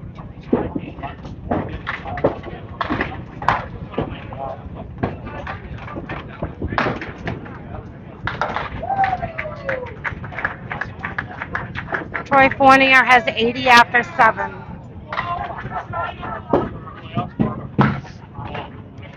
Cole Fry's on a strike right now. First bonus ball. 2-2 split.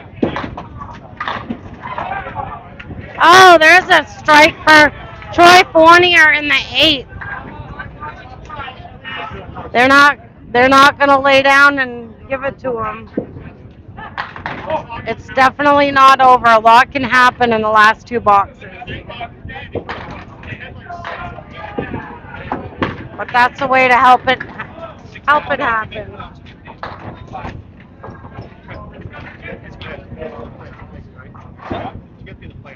Cole Fry has 102 after 8.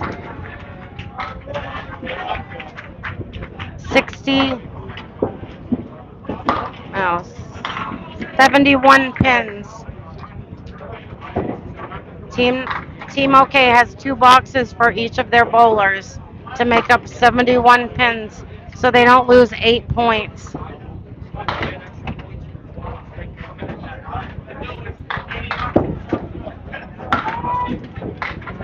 All right, Josh Daly is on a strike right now. Go figure.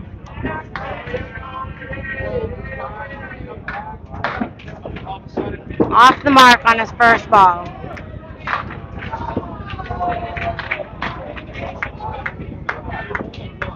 Nardone takes it down. Spare in the ninth for Mike Nardone. Oh, absolutely. Thank you. All right, that's 8 on Daly's strike. That gives him 103 after 8, 112 after 9. Mike Nardone has 101 and this bonus ball coming up.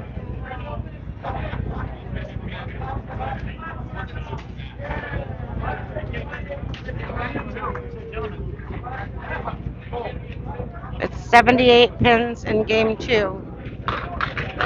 Nardone takes 2 on his spare. Those are good. Thank you.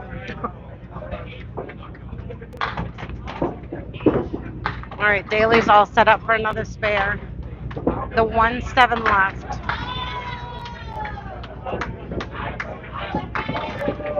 Yep, he takes it down.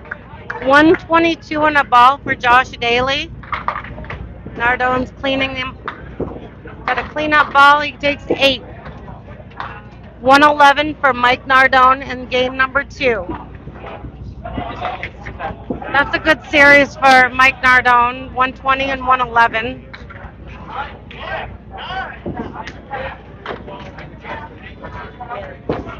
Needs 8 for a 130. Bonus ball is a 6, 128.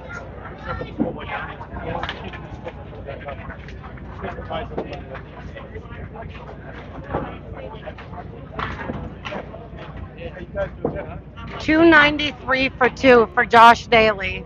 Is that all, Josh? 293 for 2? That's all you can do.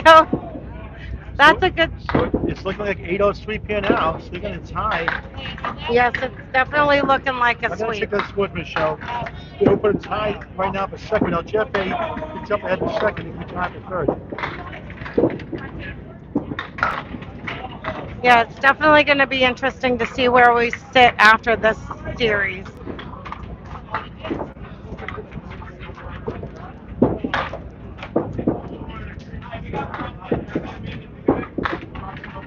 Oh, Taylor first. Was that a 10? Oh, it was a 10. All right, Sammy takes a 9. 97 after 9 for Sammy Smith. Matt Taylor has 81 after 9. And it's really almost all but over.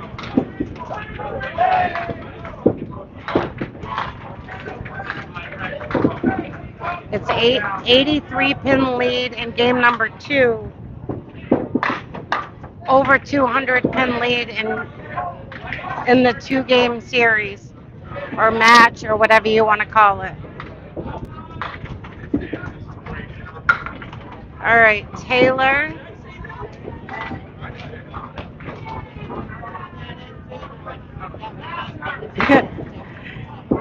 All right, we've got the ball boy, Josh Daly, going down to get this pin.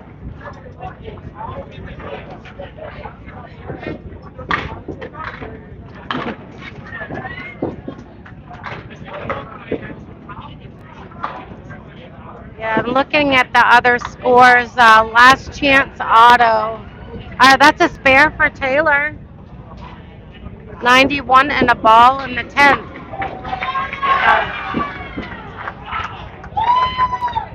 Sammy's looking to clean these up. All play is ahead of last chance auto over. That's a lot of implications too. Because I believe after the last game, last chance auto tied for first place with Price's Wood Flooring. Sammy sits down with a 106 game. Excellent game for Sammy Smith. All right, Matt Taylor, it needs a 9 on this spare to make it 100. 91 in the ball in the 10th for Matt Taylor.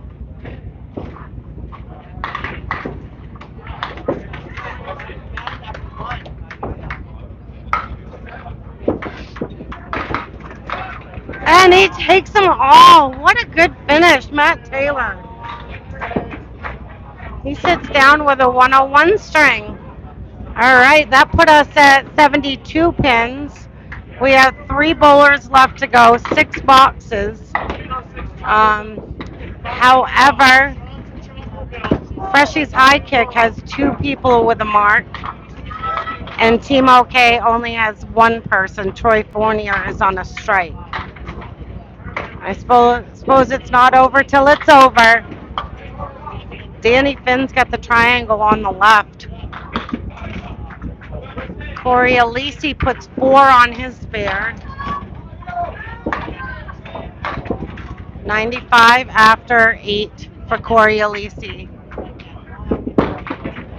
And he's off his mark. He's going to need a good cleanup ball. His team does have quite a lead, but you definitely don't want to give pins away. Danny Finn takes a 9. 91 after 9. Nice out by Corey.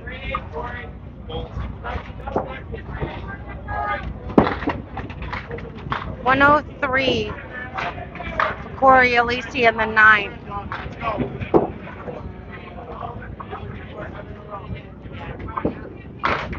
The last box for Danny Finn. 2-1 split. 2, 4, 6 left.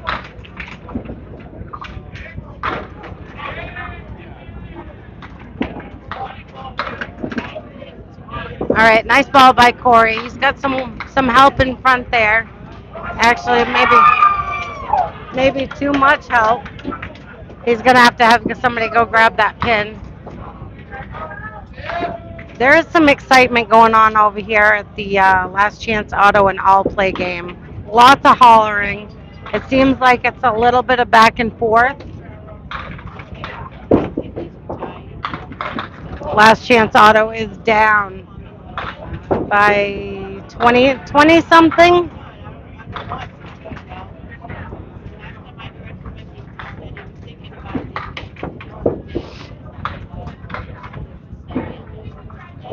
All right, Danny Finn to clean up his game, and he gets a 99.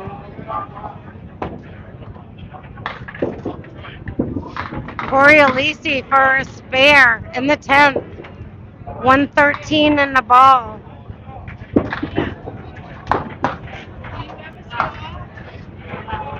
All right, so I think it's fair to say we have quite a huge lead here. So with Freshy's High Kick taking 8 points, that puts them at 28. Team OK taking 0 points also puts them at 28. So Michelle, Price's Wood Flooring lost 8 points. Number 1 seed in Division 2 Oh, lost wow. 8 points to number 3 seed Huff Power Sports. We're going to see next. excellent. So that means Huff Power Sports actually will go ahead of Price's Wood Flooring now. They're 33 and 15. We're going to see them next match against Ripping the Rack Podcast, right? Yeah, and Last Chance Auto is They're defending it. losing this one. They won the first by 40. They're winning by they're down 15 right now, late against All Yep. Play. All Play, the 4 seed, fighting for a playoff spot. Corey Alisi sat down with a 122. All right, Freshy is on a mark. Oh, that's a really nice leave by Charlie Collins. Freshy's bonus ball is a 3. 113 after 8. Oh my God! Are you kidding me? 7, 9, 10. with a very unlikely wood, and Charlie Collins made it look like, yeah, no problem. That is crazy. Oh my God. I'm speechless. I'm still speechless. Freshie takes a 9. He's got 122 after 9. Wow. That's going to make some highlight videos later.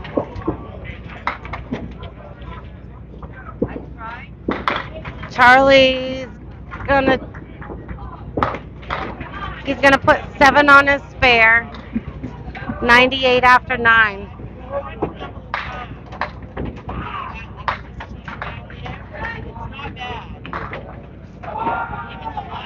Maybe another one? Yeah, too much to ask for 2 unlikely ones in a row, I guess. Freshie leaves the 5-pin standing. That's a 9 for Charlie. 107 game for Charlie Collins.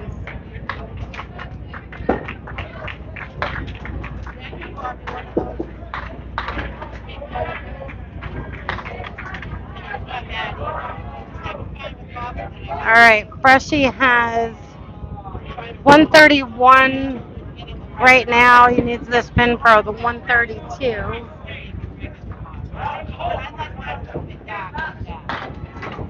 I think I lost Paul Grant. I'm not sure. And that is a 10 for 132 for Freshie. Michelle, Drywall Concepts is going to sweep El Jefe. That's bad news for El Jefe. They're going to drop to 4th place now. It's Freshie's high kick now with 8 points now. It's So 28. Freshie's high kick and Team OK are tied for 2nd now. Yes. Yes. Yep. And now Jefe lost 8, so they're actually in 4th now, 26 and 22. So Drywall Concepts is so far in the lead. They can't lose they first. clinched. They've already clinched They've first place. They're clinched. 46 and 2. They clinched. Yeah. 2 tight strings they won. Yep. Brycewood Flooring, the number 1 seed, lost 8 to Huff Power Sports. They go to 30 and 18. Oh, good ball. Troy Fournier is on a strike right now. Oh, Cole almost threw one. Huff Power Sports 33 and 15. They jump ahead of Brycewood Flooring. And last chance is winning total against All Play. All Play Yeah, that's fighting going for to be a playoff. All Play tight may be one. eliminated now. We'll see him next thing though against. All right. So What's next? Troy got 8 on his strike. Cole gets a 10 for 112 after 9.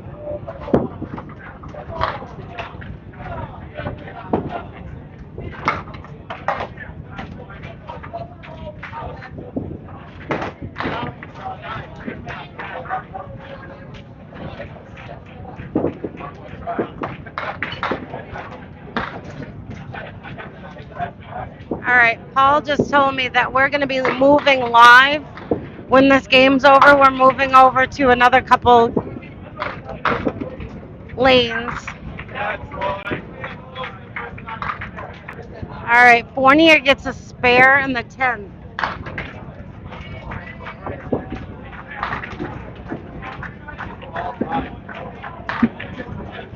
Michelle, All Play is up 1 in the match with 2 boxes to go. They lost by 40. They're up 41. Oh my gosh. Playoff lives against 19. Cole Fry finishes with a 119. against Last Chance Auto. That's a big one. 2 boxes to go. 1 point within one of the match. Leading the match. All right, you can finish this because I want to watch it.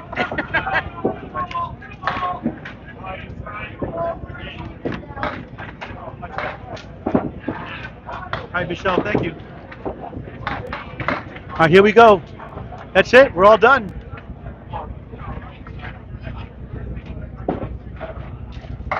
Eight yellow sweeps. For Freshie's high kick. We're going to move over to the other side. We have Huff Power Sports next against Ripping the Rack podcast. Stay tuned next on Candlepin Network. We'll keep it alive.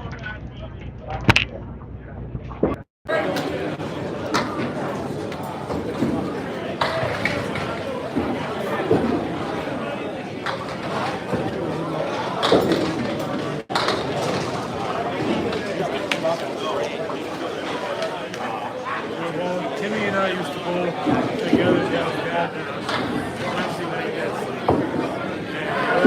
the final here. All play. The last chance auto. It's close. The last chance got the spare. And they're going to pull it off. Last chance auto pulls off total. They lose the string, but they win the total. A heartbreaking loss for all play. They led by 1. But Chris Moore, a big spare, only 3 fell, but good enough to win it. The final score 11-12 to 11-08. Last chance auto now in first place in Division 2. We'll get the update in just a few moments. We'll stay here for our next match on Candlepin Bowling Network.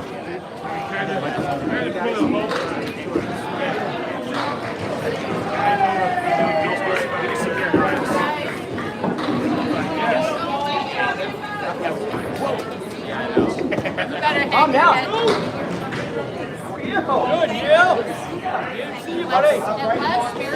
Hell, one don't want me yet. Double don't want me yet. That's right. Yeah. Jason, boy, how you been doing all this time? So good to see you. Nice game, JP. Covering going pretty good. Doing all right, so. Hey, it's the important part. Be around for grandkids and everybody else as long as you can. Sure. Oh, yeah. That's babysitting now and then. Oh, yeah, we're friends. We're friends. Oh, I get it, though. You're an asshole. They make you feel younger. They make you feel younger all the time. I ain't working. I'm still over at the pot. What's your excuse? Huh? What's your excuse? And I'm still over at the pot. Microphone right here. Right, keep going and getting younger. Okay, Joe. Now let your 65-year-old baby see you. Right. Oh, yeah, that's me. yeah. Yep. How you doing? Knocking them all down? Trying. Yeah. We just secured our first round bye, so we're just bowling this last match to have a bye. Get loose and then sit for an hour and eat. Averaging 113 for the tournament, pretty good. We've only lost once in our team. We're 46 and 2. That's good average. That's not bad. Thank You you. think you are the subject? Huh? You think you are the subject? Yeah, okay. Okay.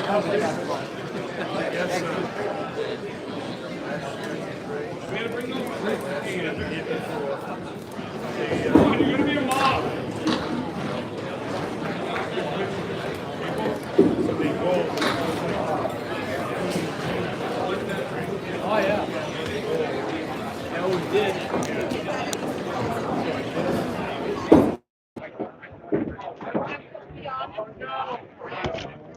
Okay, stay tuned next for our final round 7 of 7. The Rip of the Rack Podcast, Drywall Concepts 560 Tournament from 1710 Sports Center, Augusta, Maine. Paul Grant, Michelle Atherton, back with our final qualifying 2-string match. Playoffs to follow on a separate broadcast, all 3 strings together on a separate broadcast after this next 2-string match. Other bowlers finishing up. Here's Chris Winias saying hello.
So let's go back here.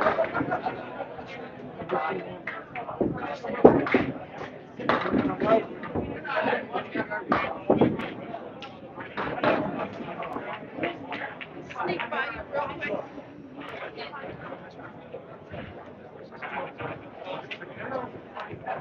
Hey, you gotta brag us up. Someone did a good spell. Not a good spell. That's my friend. I always thought he should step on that ball in the face.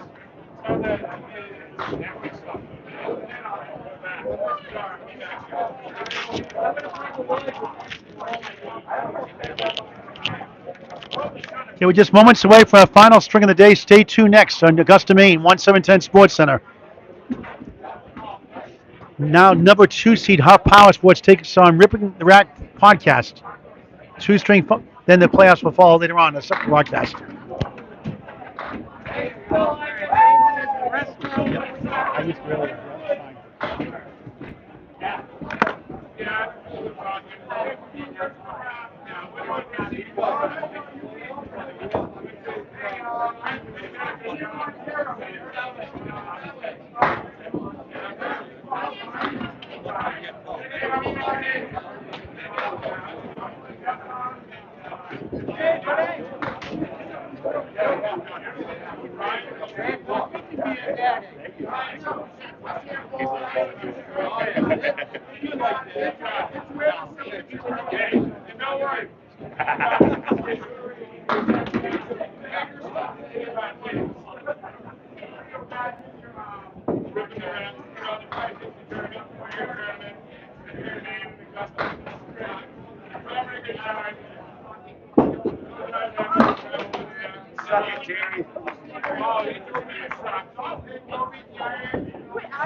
Can I go get the drink from the car? Okay.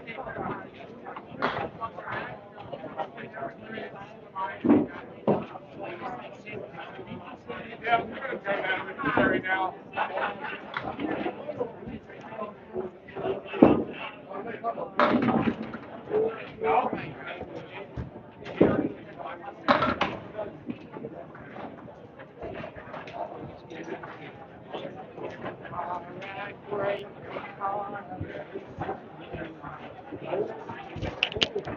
Yeah, ball just finishing up to our left here. We'll start in a few minutes.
Yeah, we're good.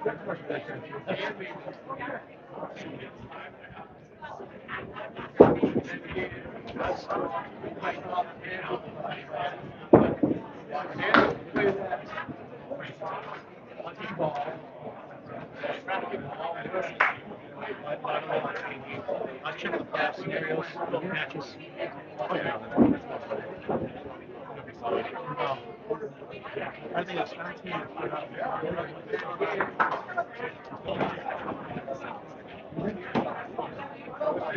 That might do it.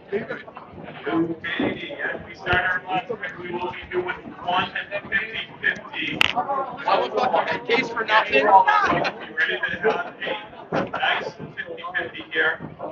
As a reminder, I went through last.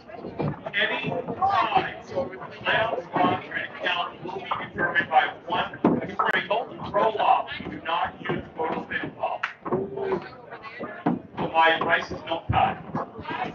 Don't tell me what to do, Tim. My advice is to send Tim Geller. You're not my man. Yeah. You're not my mom. Hey, no.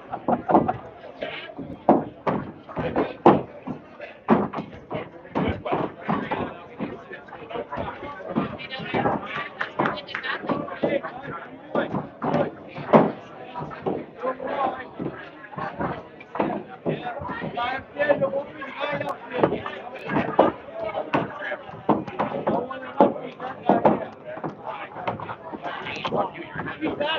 right, it looks like we're moving, and we're getting ready to bowl the last match of the tournament, and then we're going to find out who makes the playoffs.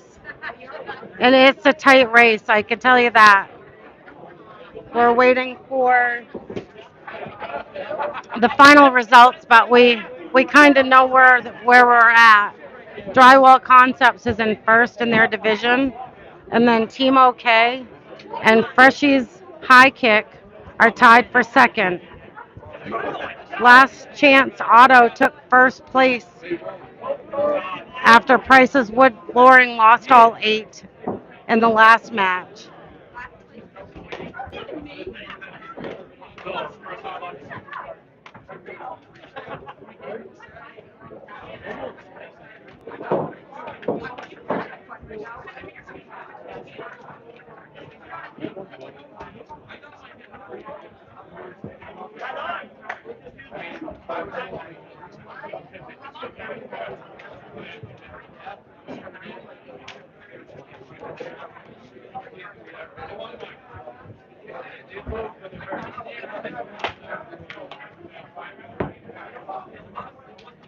So I believe how it stands in the right division.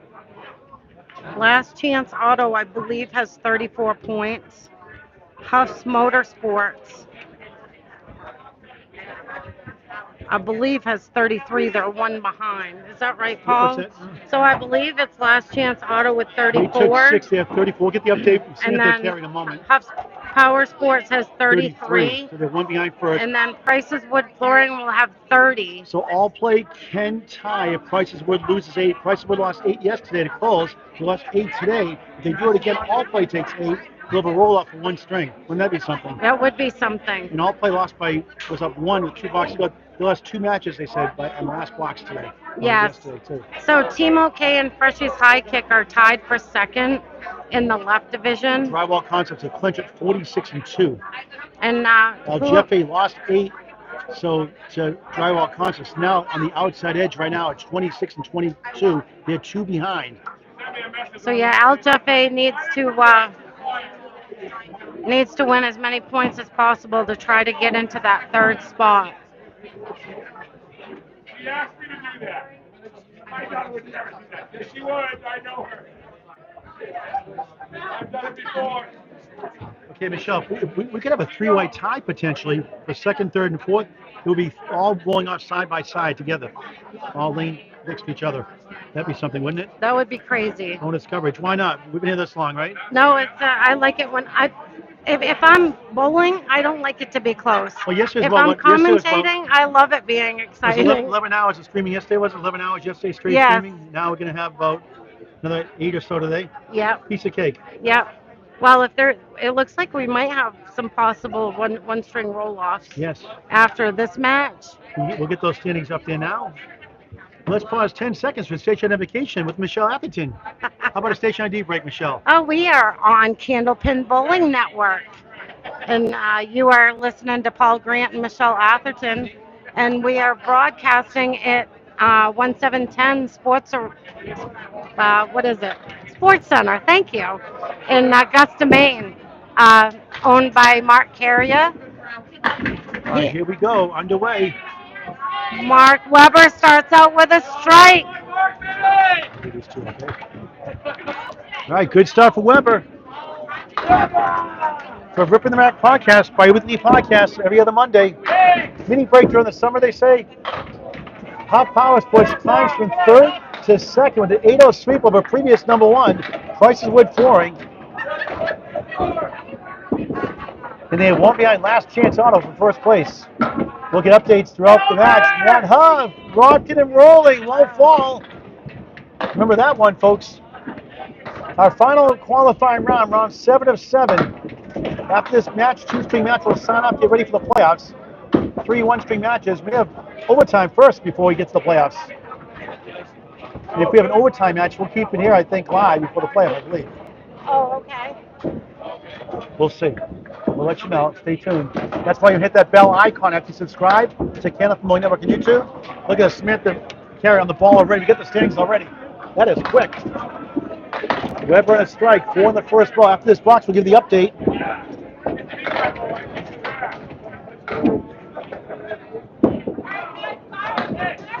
Up for the six-pack. Check his ID.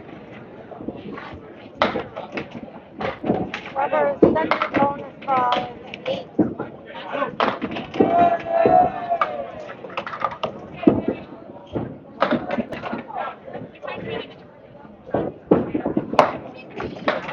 Weber's got 28 after 2.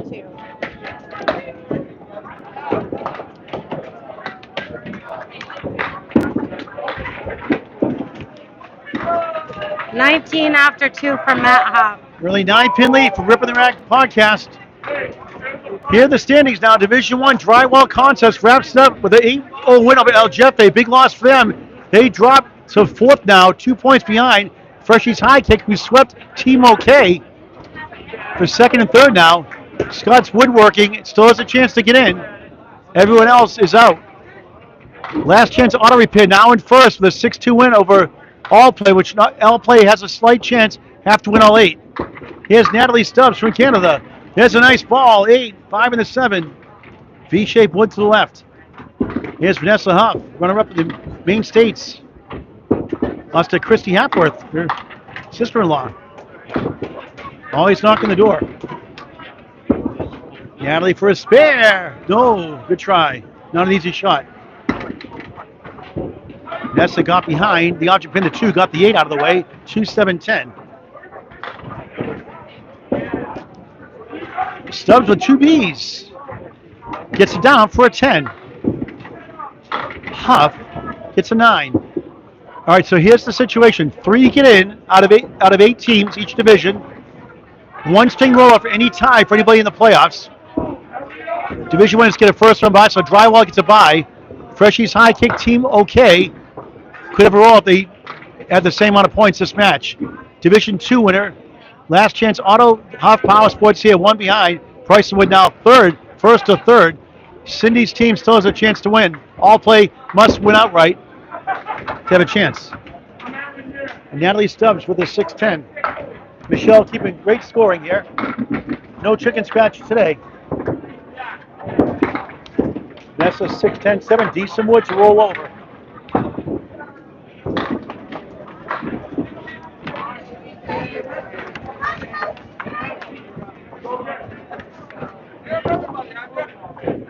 Natalie's bowled about 25 years now. We got 4 there. 1, 2, 4. The 8 behind the 2. Huff with 2 Fs. Can't blow it down. Natalie's high single 170, high triple 396, high 5 618. From Fairlanes in Moncton, New Brunswick, Canada, home of the World Tournament for the men's. This November, live coverage on Candlepin Bowling Network on YouTube. Natalie an 8, 18 through 2. Huff a 9 twice. Vanessa will call the 3rd and 4th boxes. We'll rotate every 2 boxes. How's that, Michelle? Oh, excellent. All right, Amanda. I'm not familiar with Amanda. Amanda Label from Canada also.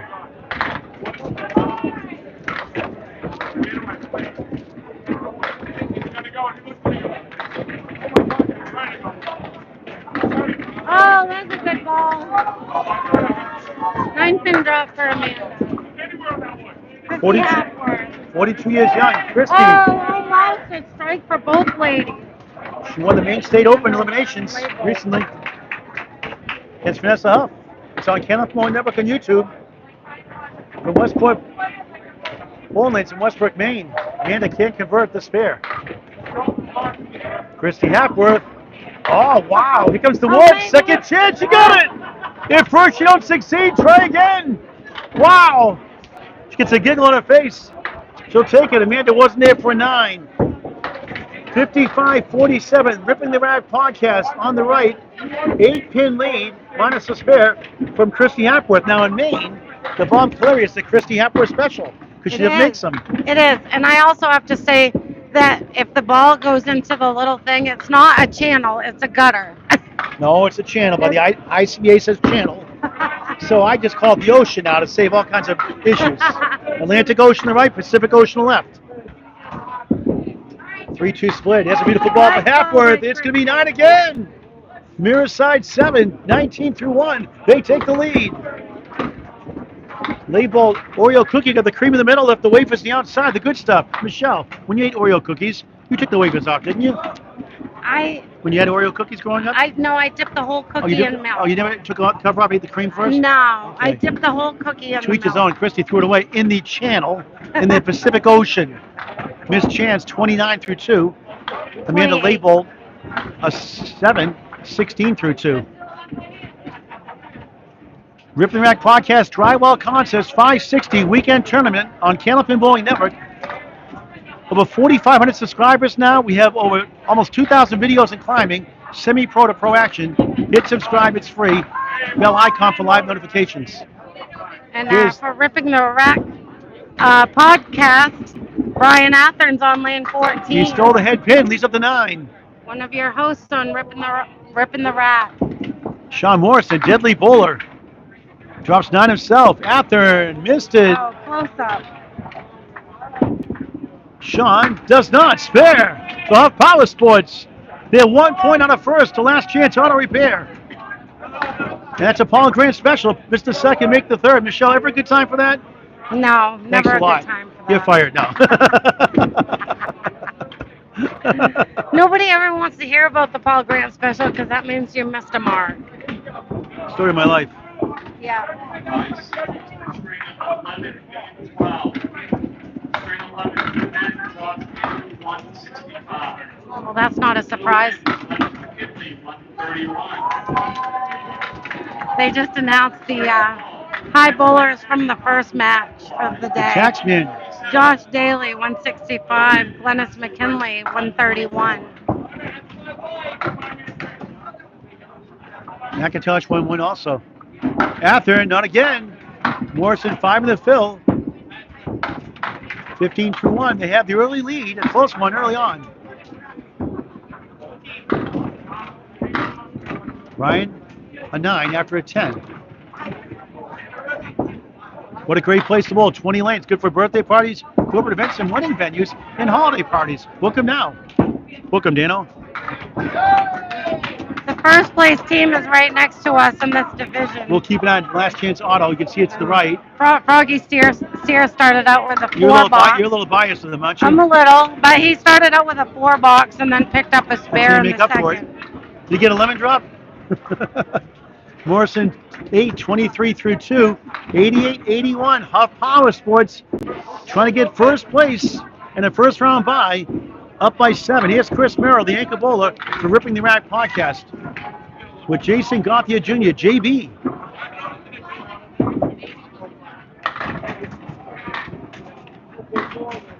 Michelle will call the next set of boxes after these two. A lemon drop, $1 for Candlepin for cancer. He says, I never get them. Well, I'll give him grief. It should be $5 in the first box, JB. You can't fill a mark in your first box in the match. Merrill, look at this. Oh, Nice ball by Jason. nice comeback there.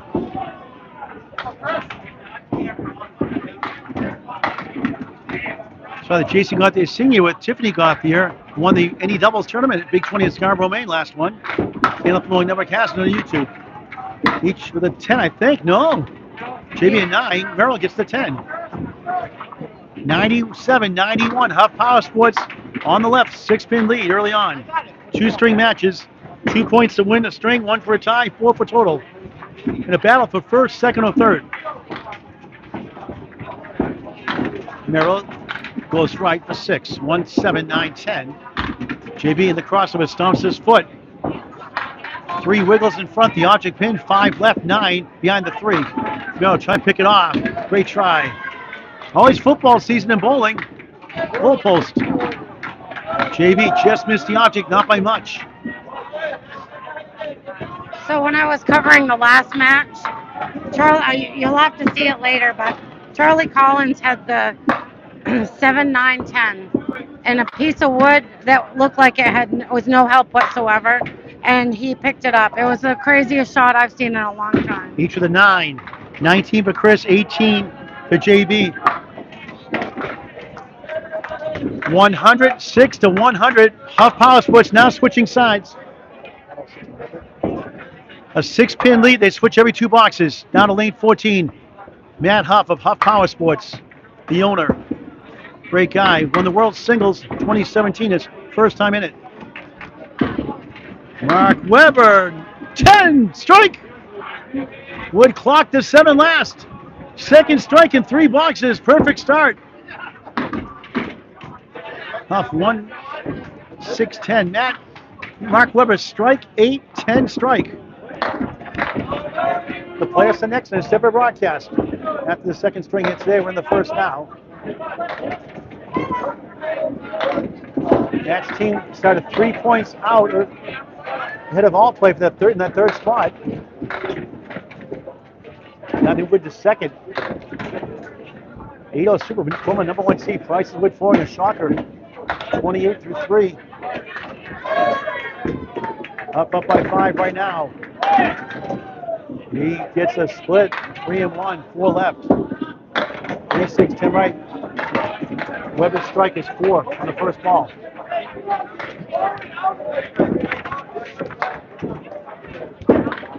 Huff, same spot.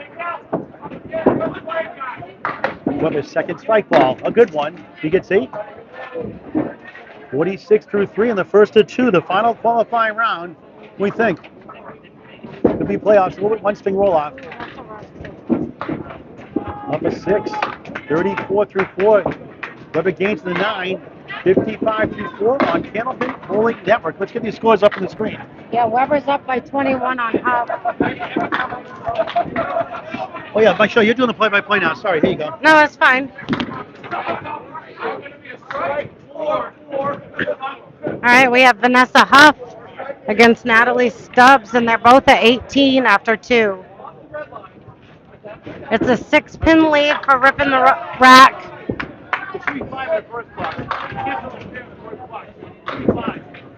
Huff's Power Sports is in the running to make the roll-offs, playoffs, whatever you call them. Michelle, I'm going to be roving around. You eat that last pretzel bite. I'm going to be roving around to check out the scores, too. All right, thanks, when Paul. you're calling the play-by-play. Natalie for a spare. I was just a little low on that one, I believe. And Vanessa gets an 8, 26 after 3. Natalie takes a 7, 25 after 3. A 5-pin lead for ripping the rack.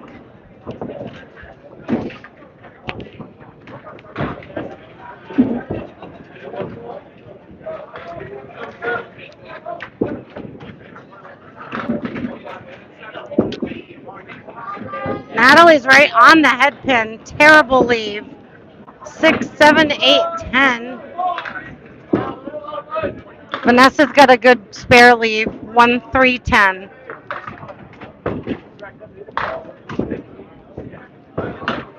Just misses right. Maybe.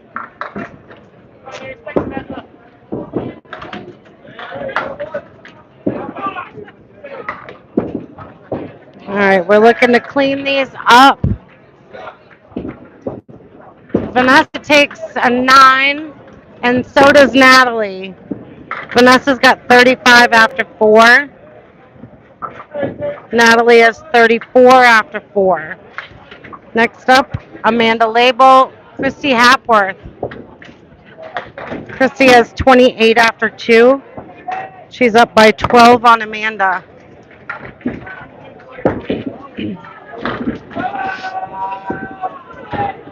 Christy's right in there. 2-1 split. All right, we've got some excitement going on over here. Oh, nice ball by Amanda. Also a terrible break. 4, 8, 10 left. Christy, good offer.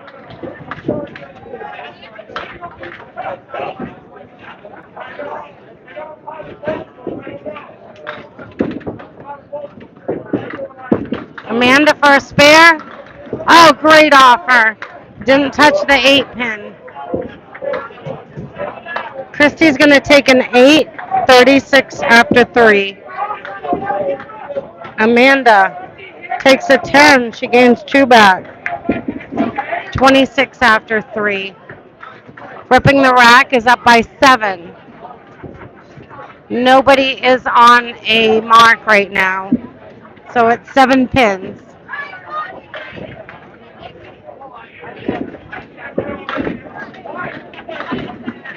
Christy's right in the pocket. She's got the check mark. I believe, I don't see the 9 pin. And then the 7 pins up there. 1, 2, 8 for Amanda.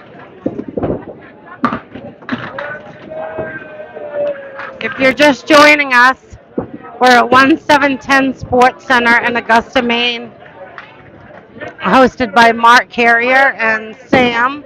They do an awesome job here. We have the Maine 560 tournament going on in day 2. This is the last. Every match is a 2-game match. Christy takes a 7. Amanda 9. Amanda has 35 after 4. Christy Hapworth 43 after 4. So every match is 2 games, and you can win 2 points per game, 4 points for total, so a total of 8 points up for grabs for every match. And currently we are in the very last match of the tournament, and then we'll be doing the playoffs a little bit later. If there is a tie of the top 3 teams from each division, will make the playoffs. If there's a tie, then there'll be a 1-string roll-off. Nice shot by Morrison in the 3rd. 33 in the ball for Sean Morrison.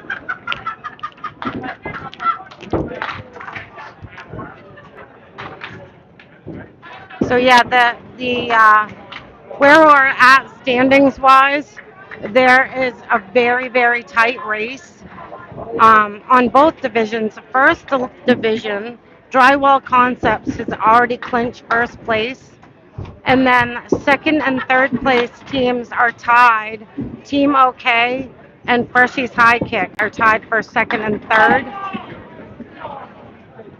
The outside team that could come back in and sneak into one of those positions is El Jefe. All right, Morrison gets 7 on his spare, 40 after 3.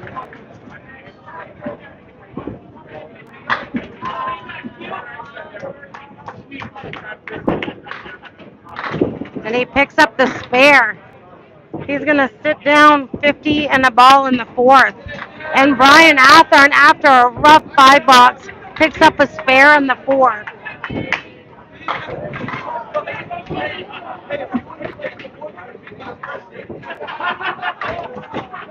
So yes, in the second division, Last Chance Auto Repair is in first place by 1 game.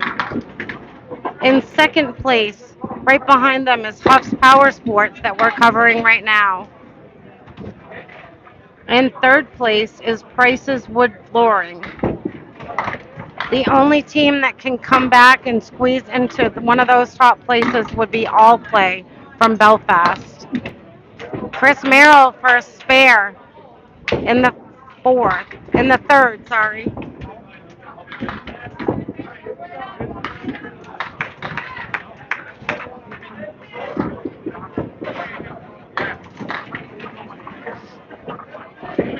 The first place team, last Chance Auto, that's Reed Gagnon, Keith Miller, DJ Fry, John Froggy Sear, and Chris Morin. Oh, there's a strike for Chris Merrill in the 4th. Strike on spare, and he's going to sit down.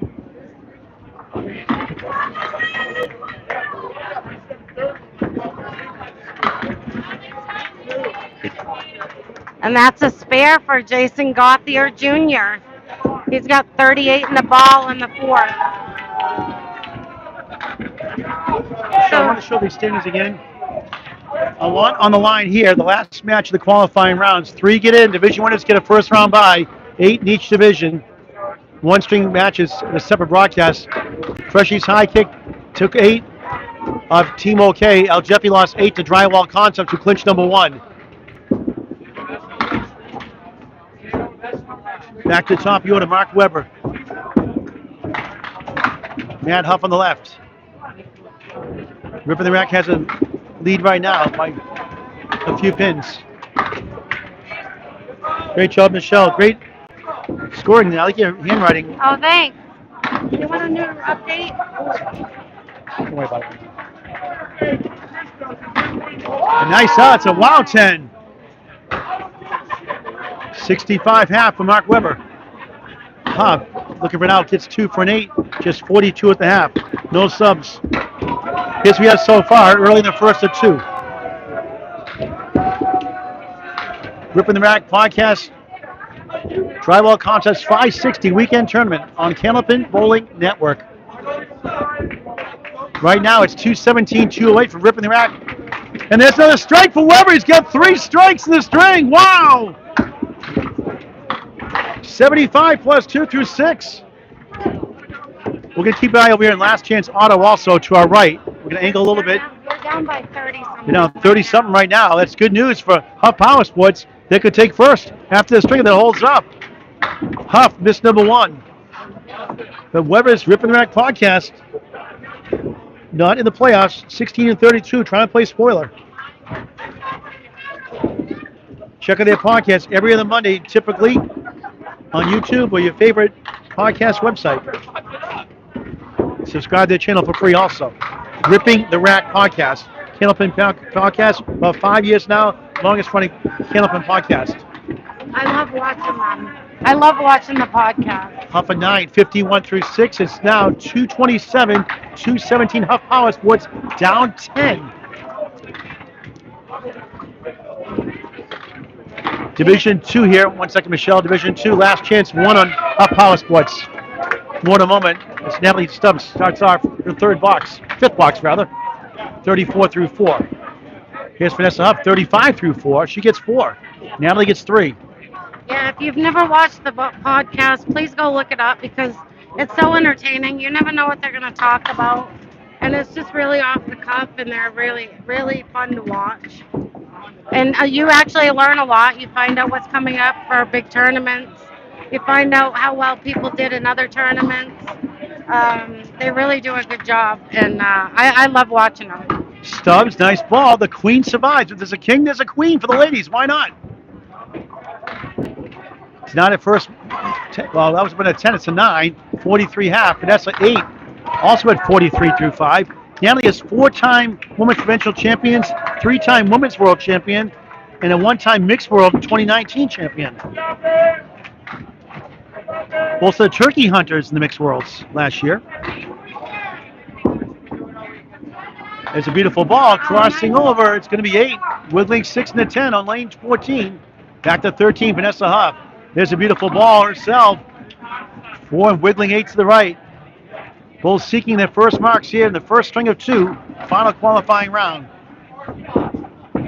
Natalie, no. Wood got in the way. Gets a giggle out of that one.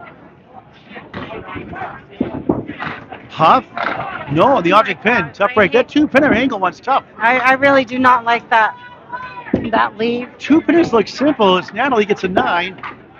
2-pinners and 3-pinners, only 51% for Class A bowlers without wood. Stats by Candlepin Bowling Network. Natalie 52 through 6, Huff a 10, 53 through 6. It's 245 to 235, 10-pin lead for Ripping the Rack podcast. On the right, here's Amanda Leibold. Right now, Michelle, I'm going to test where she's from. Oh my goodness. Muscota boy. I have no idea. Muscota boy. That's how I would. Muscadabit. I believe I'm saying that right. Harbor, I usually pretty good once I get it down, but oh my God. Nova Scotia. Yeah. Speaking of that, I was watching yesterday, and you were covering Bugia, and I have to apologize to him because last week I covered him in the Easter Classic, and I totally mutilated his name. until I heard you commentating yesterday, and you said Bugia, and I was like, oh What gosh. do you So call I him? am What do so you call him? sorry. We call him I, Boogie? I said Bugga. I said a couple of things, but Hey, both of them were wrong. Stanford for Christiak with 53 in the ball through 5. Amanda trying to get a 10 with 45 through 5. She gets a 9. Now, you know what? It happened to me in the U.S. Invitational, and they switched names, didn't tell us. I'm calling the wrong name. I didn't know anybody. Oh wow. So I try to get the names ahead of time for that reason and write down phonetic spellings. Yeah, there were. Well, he wasn't even on my broadcast. I was just announcing like Oh, okay. where people were and So if I'm stuff. not sure, I just say like Jeff B. Play Yeah. it safe. No, you. No, I was glad to find out that I got But it Natalie's wrong. name is easy. Natalie Stubbs, Amanda Lee, both that's easy to say. When you Oh, get Paul easy. Grant, you're spoiled, you know? Yeah, exactly. Yeah. Here's Amanda on the nose. A banana split. Where's Casey McCool? Lakeside Lanes. Always hungry, always growling. Everyone loves Casey McCool. Bonus ball for Christy is an 8. 61 at the half. All right, Michelle, take over. That was a good offer by Amanda. It's about all you can do, really. Christy for a spare. Yep, I didn't like the wood either. She didn't either.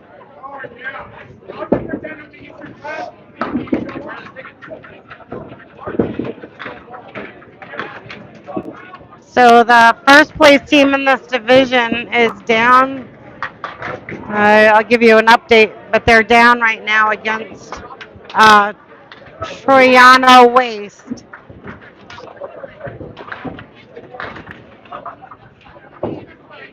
All right, Amanda got a 9. She has 53 after 6. Christy, a 9. 70 after 6. So to your right side, your hubby, Last Chance Auto, is down 251 to 224, down 27. That's good news for Huff Power Sports here in our coverage. They're one behind Last Chance Auto. I won't lie, I'm commentating and keeping score and keeping one eye Hey, over why there. not? Why not? Because I'm I've curious. done 4 lanes at once. That's hard to do. I have to go home with somebody over there, so. All right, we have Brian Athern and Sean Morrison. Both of these guys are on a mark. Brian's right on the head pin. He gets 5. He's got 39 after 4. Morrison drops 9. 59 after 4. Morrison's got 3 marks out of 4. Morrison for another one. Oh, very unlucky. Brian Athern gets an 8. 47.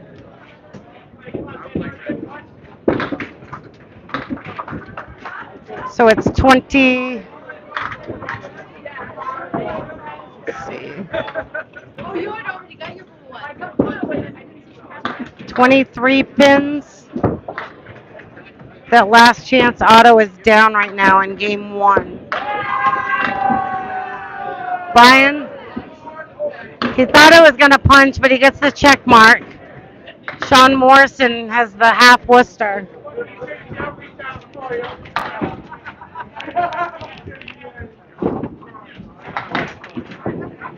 Just off his mark a little bit.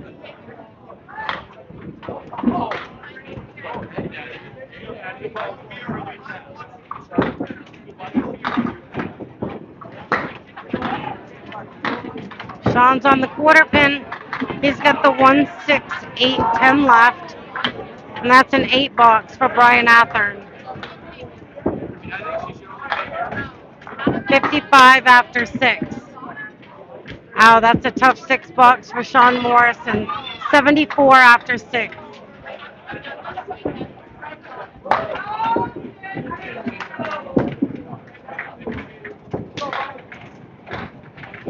All right, so Chris Merrill is on a strike right now, 49 and 2 balls. Jason Gauthier Jr., he's on a spare, 38 and a ball. First bonus ball for Merrill leaves the 4 horsemen. That's a 5 for Jason. 43 after 4. Chris Merrill Misses. He takes 6 on his strike.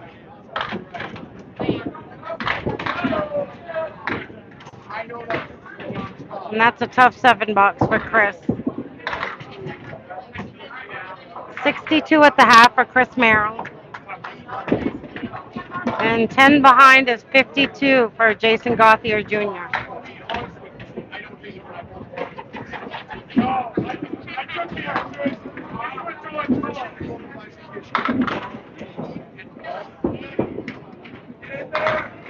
Oh.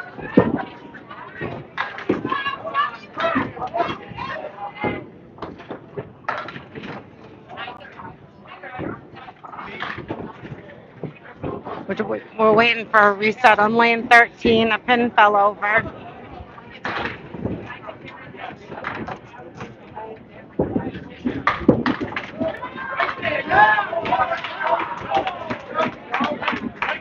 Froggy Sear picks up a spare on 15. They're down by 40 in the first game. Triana Waste is trying to be a spoiler right now. They're out of the playoffs, but they can spoil it.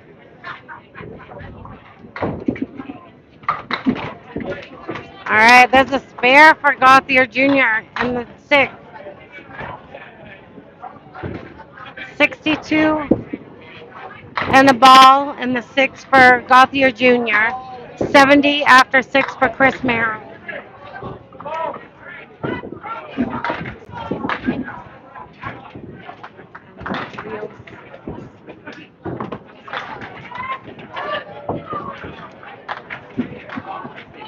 So Huff's Power Sports is in the lead right now after 6 boxes, 310 to 306. They're up by 4. The team they're trying to chase is down by 40 right now. Oh, a double strike for Weber. That was a weird one. He's got 4 strikes, Michelle. 4 strikes in the first of 2. 95 plus bonus balls. We'll get some updates after this box. Huff's got the 5 pin left and he picks it up. 61 and a ball in the 7th for Matt Huff. That was a Paul Grant special. Missed the Oh, that second, was made the third. That was a 10. Oh, okay. I've done that before too. So, Team OK down 30 to 5 strikes. They lost by 8 the first match today. It's a Freshy's high pick. And right now they're down 30 to 5 strikes and you're out. Freshy's high pick up 20 right now in their match. We're going to go over the triple strike. Weber. Oh, it just barely missed it for a triple. 29 the first double strike box. 113 through 7. 123 and a ball in the 8th. I think he might get a high single this string. Spare and double strike. 123 through 8. They get 124 through 8. And a ball. It was 94 through 6, 114 through 7, now 124 and a ball And the through ball, 8. yep. 70 after 8 for Matt Huff. And without him, they're losing. They're up 26. He's got 4 strikes to win a double. Yep. Without that, we're talking a different story. Now, that totally flipped things because just a minute ago, before you came back, Huff's Power Sports was up by 4. Yeah, now it's one spare for each side. All right, other updates. Freshy's High kicked up 20 in their match. Scott's Woodwork needs to win outright, get some help. They're down 12 to Drywall Concepts. In the first, El Jefe, after losing 8 earlier to Drywall Concepts, lead by 54 and 24-7. We'll keep it accounting. Interesting. It's going to be interesting. And if Team OK loses, they're down 30 now. There'll be a 3-way tie potentially. Going to the line of final string. Back to Michelle. And the last pretzel by Michelle too. Oh, thanks, Paul. Paul's trying to feed me. All right, Vanessa takes an 8. Natalie takes a 10. Well, I feel much better now that I ate something. The playoffs are next on Candlepin Bowling Network. We're going to do a separate broadcast for those. 62 to 61. Natalie's up by 1. Ripping the Rack is up by 28.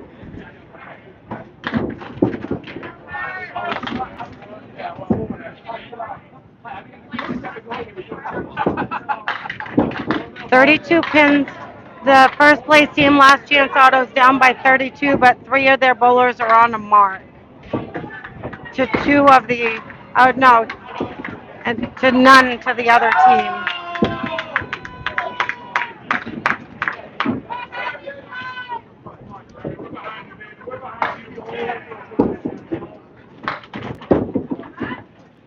Vanessa's got the mini split to pick up for a 10, and she does.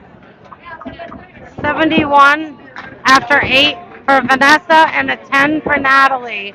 72 after 8.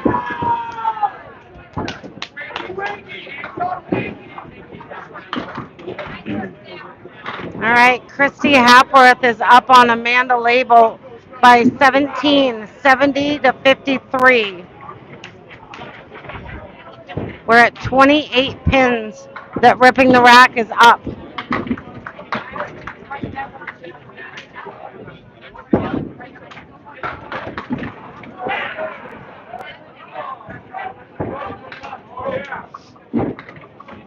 Christy for a spare.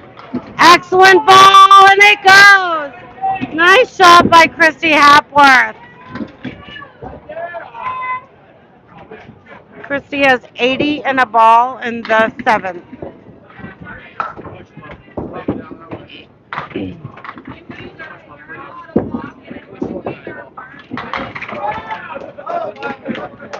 Nice out by Amanda.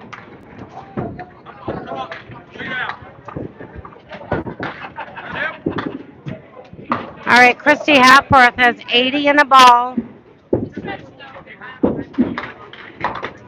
And her bonus ball is coming up.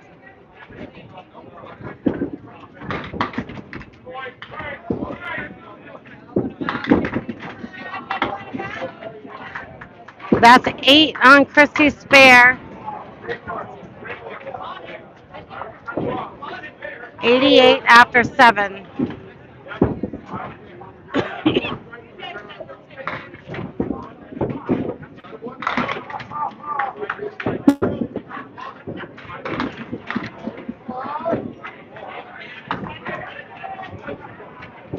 Price's Wood Flooring is down by 40. They're in 3rd place right now. Christy takes a 9.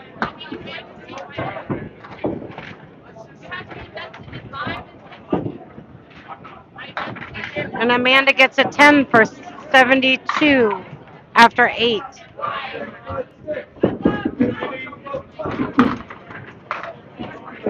If Price's Wood Flooring loses all of them and All Play takes all of their points, then All Play could squeak into the roll-offs.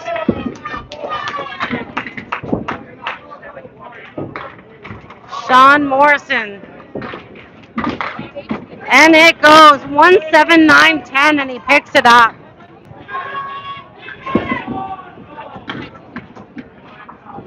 Huff's Power Sports needed that spare, but Brian Athern comes back and matches it.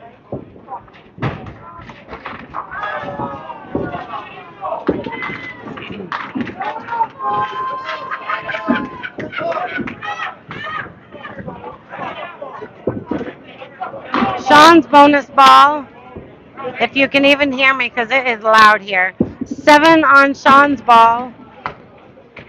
Brian's lucked out right there because he could have poked through. He also gets 7.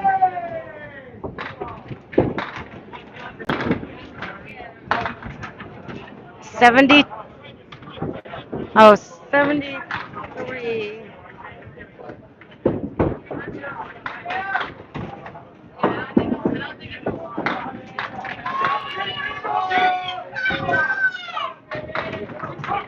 All right, so Brian sits down on a spare.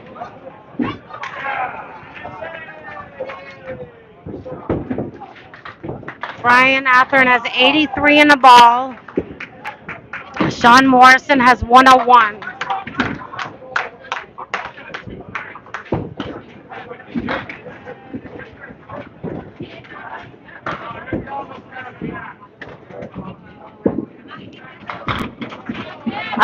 There's a strike for Jason Gauthier Jr. right there. 82 and 2 balls. Chris Merrill. 6:10 left for a spare. That was a strike on spare for Gauthier Jr.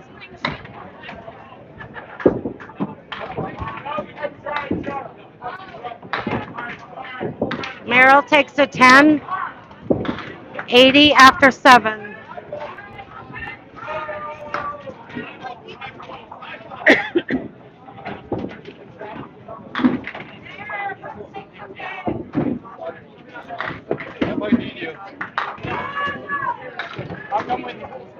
All right, Gauthier Jr. is on a strike, and he leaves the diamond. He's got one more bonus ball, though.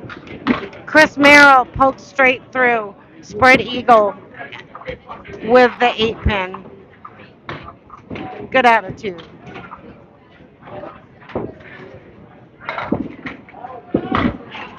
And there's a spare for Jason Gauthier Jr.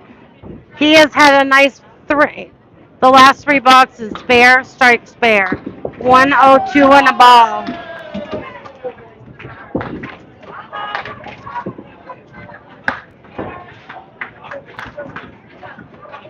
Chris Merrill takes a 6 box, 86 after 8.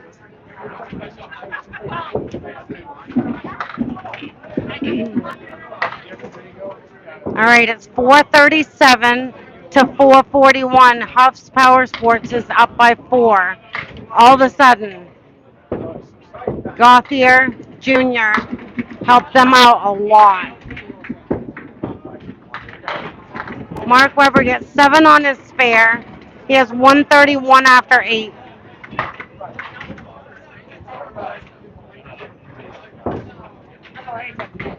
This might be a high single right here. Let's see if this is a tough ask though. Weber. Oh. He almost got it. Huff just misses the head pin.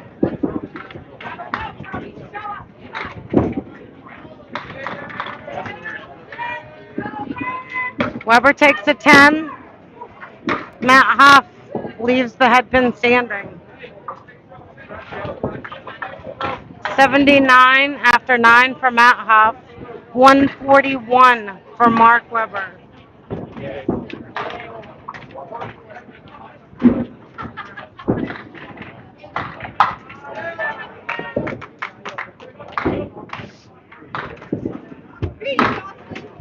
Oh, right straight through with the 9-pin back there. Huff looking for his first mark of this game. He struggled a little bit in this game, but his team is holding him up because they are still in this game. Good offer by Huff. That's a tough 6 box. But he gives him a 147 game. 89 for Matt Huff.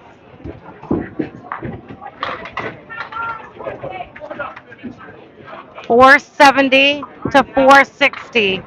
Huff's Power Sports is up by 10. We have 6 boxes to go. So I got some updates here for you. All right, a lot happened here. 8 boxes to go. Qualifying round. Okay. Some tight ones. Team OK lost 8 earlier. Yeah. They're tied for 3rd right now. Freshy's high kick. They were down earlier 30. Now they're down 12. Going to the final 2 boxes each roller. Freshy's high kick up 41. Oh wow, they came back in a vengeance today. Scott's Woodworking down 19 Drywall Concepts. Now Jeffy up 57 after losing 8 early to Drywall Concepts. So Jeffy could potentially take over Team OK. Right? So that's still a tight race. But it looks like Freshies is Freshies will be in 2nd place. And then Freshies is putting him, yeah. tied for 3rd with Team OK.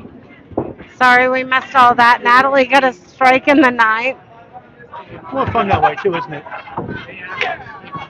And last chance auto right now is down 30 pins, 428 to 398. Wrapped up the 8 frames. They have 3 marks to none now.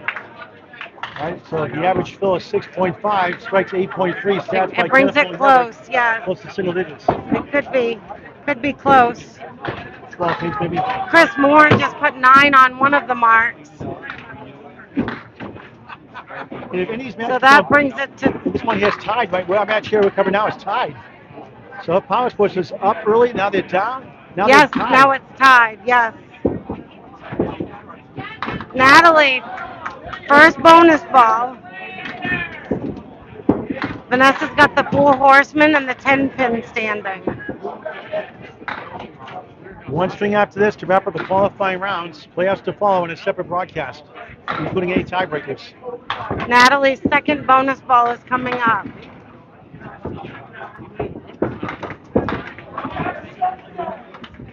Oh, and she gets it!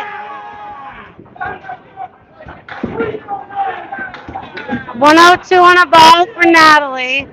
She is that Ripping the Rack podcast team. I don't know. They really want to be the spoilers right now. Vanessa takes a 788.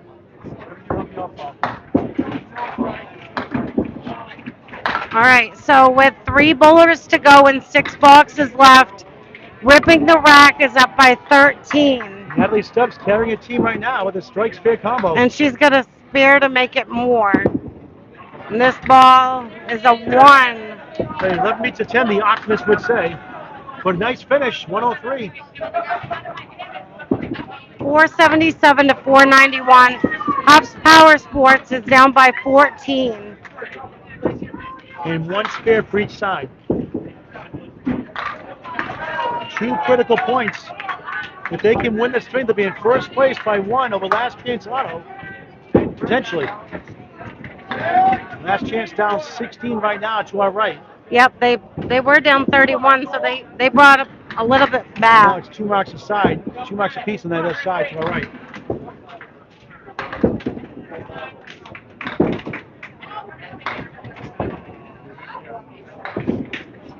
All right, Christy misses the head pin.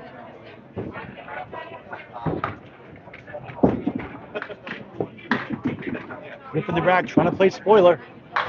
They are. Natalie 31, her last 2 to give her team the lead. Amanda misses.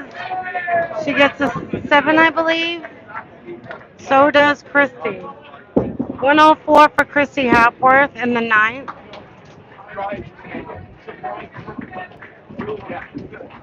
79 after 9 for Amanda Label.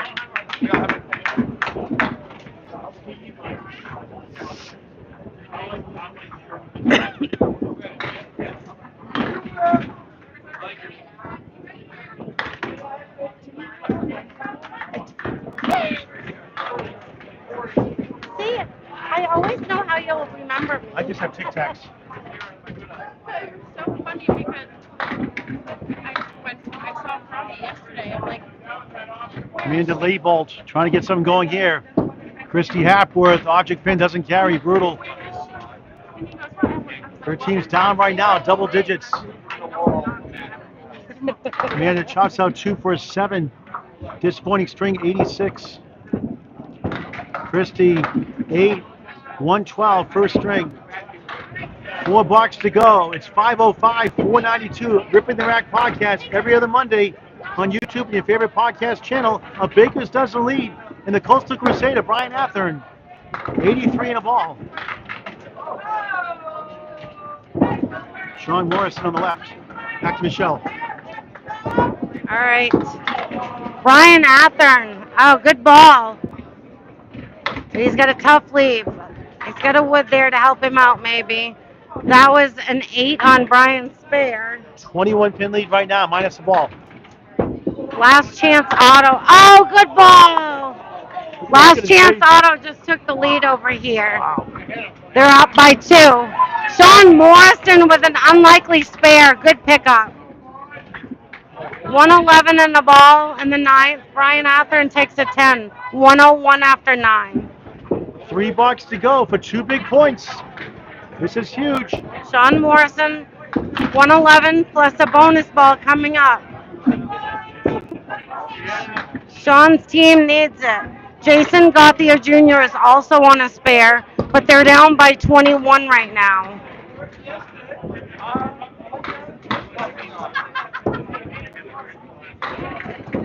Sean puts 3 on his spare.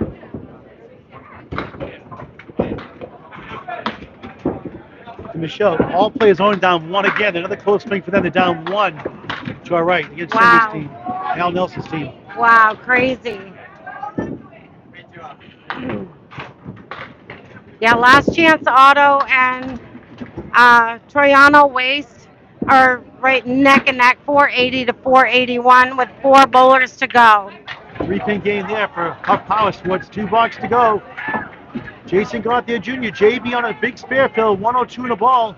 Chris Merrill, 86 through 8, 529, 514, lead is 15. Gauthier Jr. is on a spare right now. He can cut into that lead right now. And he's got, yeah, I thought he had 3 in a row, but it was 2. No, that spare strike call. No, it was 3 in a row. Oh, maybe. Oh, they need that badly. Strike on spare. That's huge. 112 through 8, 122 plus 2 in the net. Here comes Huff Power Sports. Merrill, no. It's coming down to the final box in the first string. Wow, that Jason Gauthier Jr. has 4 in a row. Spare, strike. Merrill, And 8, he 9, could, 4 through 9, 537 to 534, 3-pin lead for Ripping the Rack podcast. Gauthier Jr. could be the hero right now and come back and bring his team back for these 2 points. 4 to take the lead. Merrill, banana split, but Casey McCool. Prowling, always hungry. Gauthier's off his mark, but They he's get the still. lead. They get the lead, and he's got another bonus ball. That one got away. I think they're going to take it in the last second. This is a really big comeback for Huff's Power Sports. They come back to win it. Wow! And Huff Power Sports could be number 1, pending Last Chance Auto. Gauthier Jr. had 52 at the half. He currently has 142 and this ball. He's gonna, if he has a strike, it's a 100 half. He needs them all for a 100 back half. How about a 96 That's still a half? 96 back half. 148 for JB, Jason Gauthier Jr. Wow, 560 to 547. He just came back and helped his team win.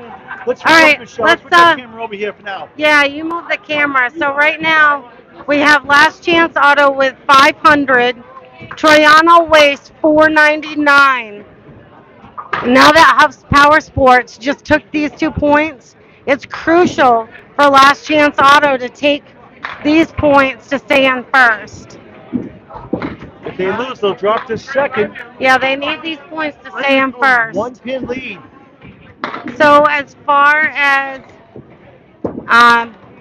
the other team is on 1, Cameron Green's on 1 mark. We'll get back to Huff Power Sports in just a moment. We're going to get the finish of this last string first, the final 4. Final 5 boxes, I should say. I forgot we had another game. Yep, 1 more string.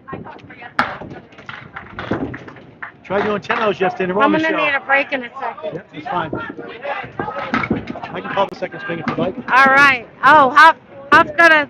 Well, we're not covering that. We're not showing that camera right now anyway. That's all right. I'll just tell him about it. We'll monitor that for now. All right, over here, we're down to the last 4 boxes now. Right now, it's 515 to 509. Last Chance Auto, the number 1 seed. It's down by 6. And they're down a mark also. All right, how do you pronounce your name? Is it Troyano? I think I've been calling it Troyano. We'll just say Last Chance Auto leads the trails.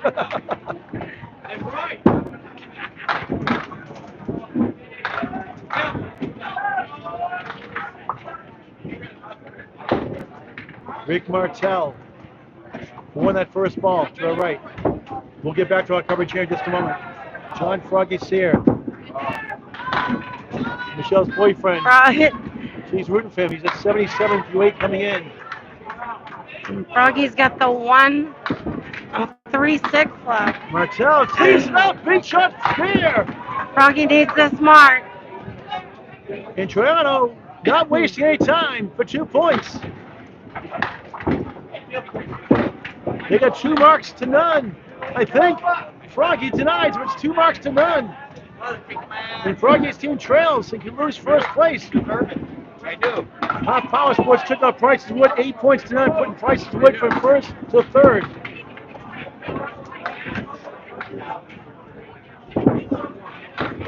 Froggy at 10, 87 through 9, $3 to go before we get back to our coverage here. 525, 519, but 2 extra hits. Froggy trying to help Chris Moore, who's up next, who got a big spare to win it last match. Froggy needs a mark right now. And then Chris Morin probably needs at least 1, if not 2 marks.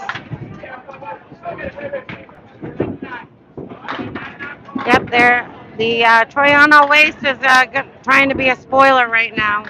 Martell at 2 fill, 122 through 9. That's a 10-point lead by Troiano Waste. Plus the ball, yeah. Froggy 4 horsemen in the post. Extended coverage here in Augusta, Maine, 1710 Sports Center.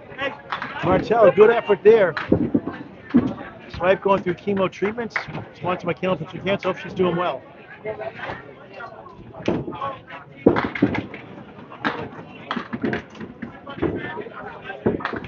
Froggy, a tough one here. Probably about a 1 He in takes 5 his chance. time. Nope, he's off his mark. It's going to be a tall order for Chris Morin right now. Martell Oh, 6. Martell took a Makes 6. it interesting. 128. Fine strength by Rick Martell. Froggy That's a gains. 10 for Froggy. Big 10. Big swing there at pins. 2 bucks to go. 4 pins. Minus, 533, 529, but they get the team in the lead. Has a 4-pin lead plus a ball. so Cameron Green is up by 4, and he has another ball to extend that lead. Chris Morin is going to need 1 mark, at least 1, if not 2. In our coverage here, away from the camera right now, early on, Top Power Sports 38, Ripping the Rat Podcast 36. Huff's Power Sports took. Big time strike on spear for Cameron Green. Wow! 91 through 8, 101 plus 59. And Chris Moore in a triangle, 3 middle, 5 left, 6 right. Has to mark twice now. Yes, he does. If not, Huff Power Sports gets to first. They were third coming in today. Our final round. Chris Spear keeps him alive. The Auto Company, last chance for 2 points here in the first. 5:53, 5:39. Last chance down 14. Chris Morin's going to need a strike. Chris on a spare. Chris needs a big fill and another mark. He does. Kimmer can put it away with this double strike. He gets 3 in the first ball. Chris Morin on lane 15 of 20. A strike would make this interesting right here. Absolutely.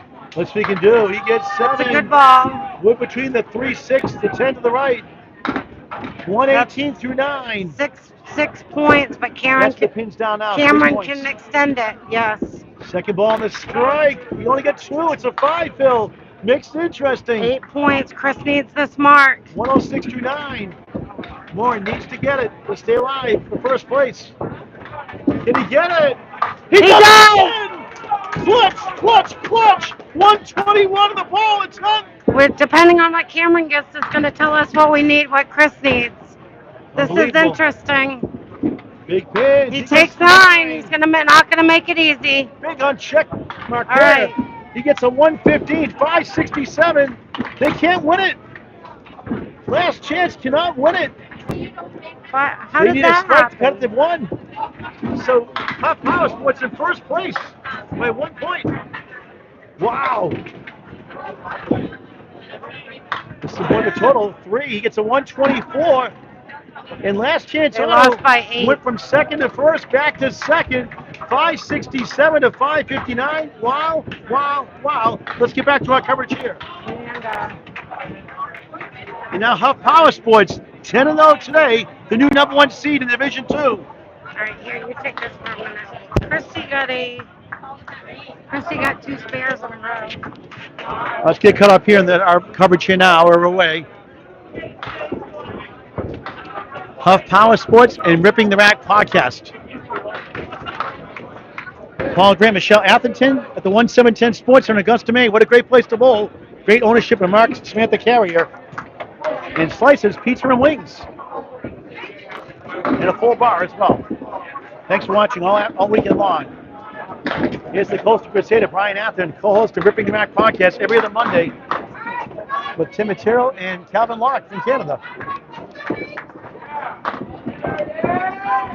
Atherton missed right, 1 of the 3. Sean Morrison, Horseman in the post, starts his final string of the qualifying rounds. Play us on next separate broadcast.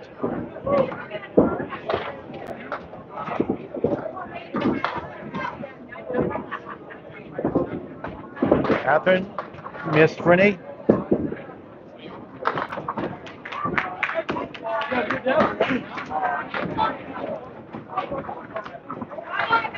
Morrison at 10. Right now it's 77-64. Huff Power Sports win. They clinch #1 in Division 2 and get a first round bye into the playoffs, into the semifinals. Divisional crossover 2 and 3. Atherton bombs away, baby, strike. 18 plus 2 through 2 in the final qualifying round string. Morrison, 1 of the 4.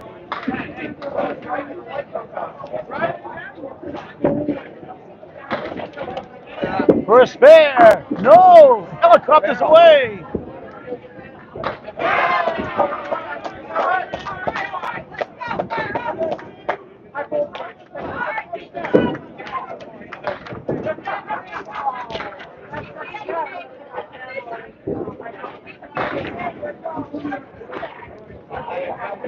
Sean from Bucksport, Maine his whole life. 43 years young. A 9, 19 through 2. 86-74, 12-pin lead for Huff Power Sports.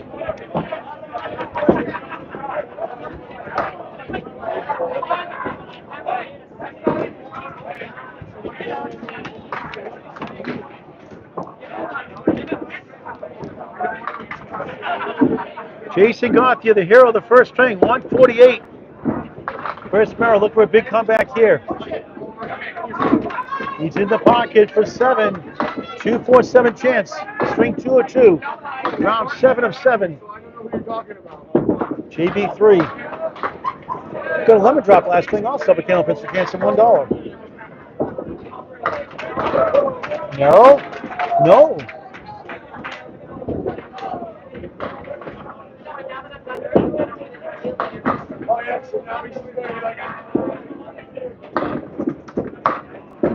Merrill gets a 10 to start his final string.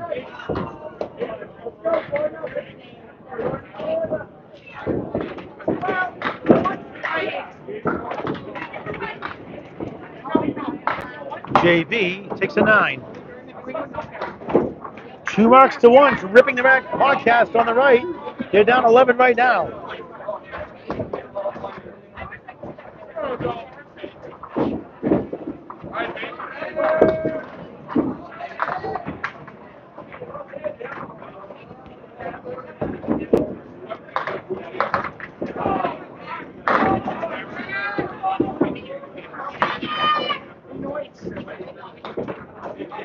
Merrill stirring up the 4 for a spare. He's a good pinner, but he missed that time. Can't win them all. JB a tough one, and he gave it a ride. Almost. Chris, a Paul Grant special, missed the second, make the third. Never a good time for that, unless you win. 20 through 2 in the final qualifying string.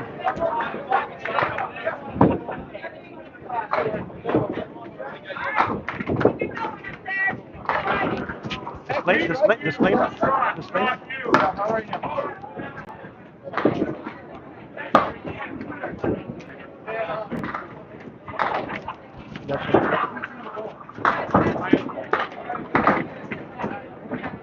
Jason gets it for a 10, 19 through 2 on Candlepin Bowling Network. So the first two boxes, 105.94 for Huff Power Sports, 11-pin lead, minus a mark. One spare for them, a spare and a strike for Ripping the Rack podcast. And we switch sides every two boxes. Matt Huff on the right, Mark Weber on the left, here in Augusta, Maine. What a great sport for any age. Candlepin bowling, it's unbelievable. Get the word out.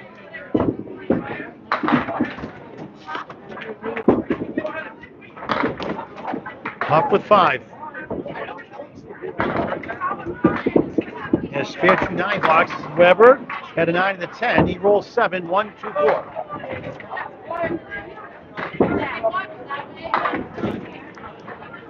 Gotcha. Michelle back to keeping score. No more chicken scratch. I know you ruined my score page. Well, that's because the pencils are down bare bones like my fingernails. The nuns abused me, so I got bad handwriting. One more chip.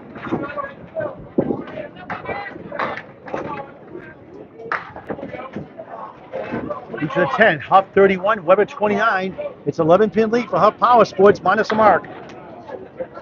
Matt from Burnham, Maine. A July birthday. I love those July birthdays. 122 peak average. There's a nice ball for a strike. Yes! Match game PM, strike for Weber.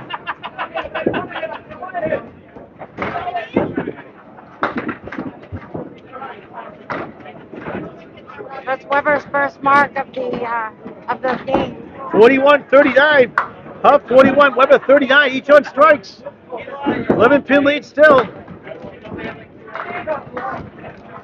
Power Sports came back to win a thriller in the first. You know, honestly, I was thinking. I got a frog in my throat. That's because your boyfriend's froggy. Throw. Natalie Stowe's pretty strong. Froggy with a strike. Look at this one, 5 to 7. I've never seen Froggy so animated to our right. Oh, Vanessa, good offer. You know, I've been thinking almost every match has been so close A lot of them, all yeah. weekend. Yes, a lot of them. It's been so exciting It to has watch. been. Standings are too. Vanessa at 10.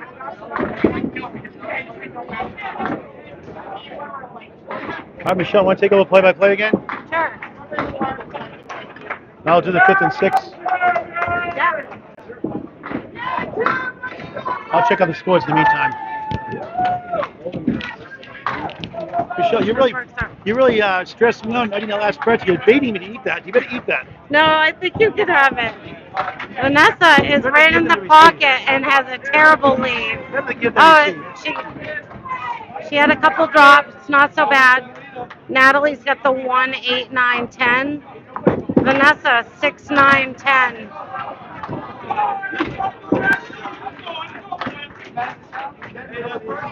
Vanessa for a spare. She picks it up. Vanessa's got 37 in the ball in the 4th. The energy here is crazy. It is so exciting.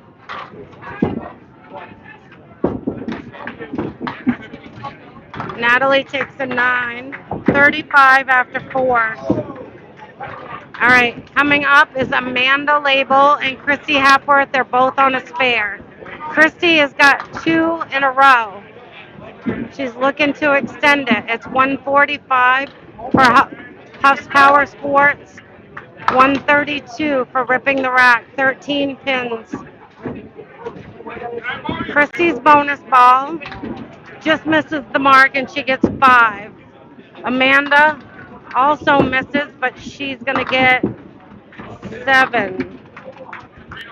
42 after 4. Oh, I'm sorry. I'm on the wrong thing. Wow, Christy, 3 in a row.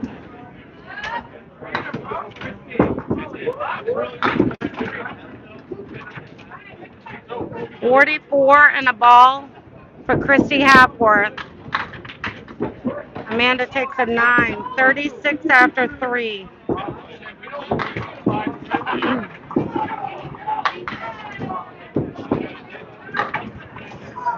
Christy Hapworth, 3 in a row. Her bonus ball's coming up.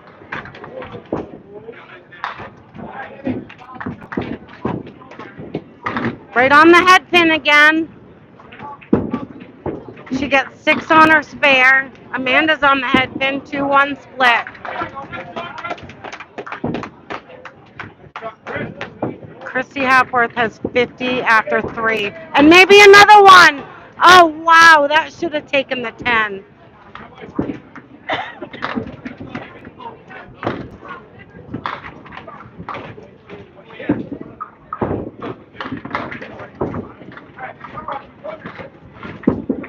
Amanda for a spare, and it goes. A spare in the 4th for Amanda, 46 and a ball. Chrissy Hapworth takes a 9. 59 after 4 for Chrissy Hapworth.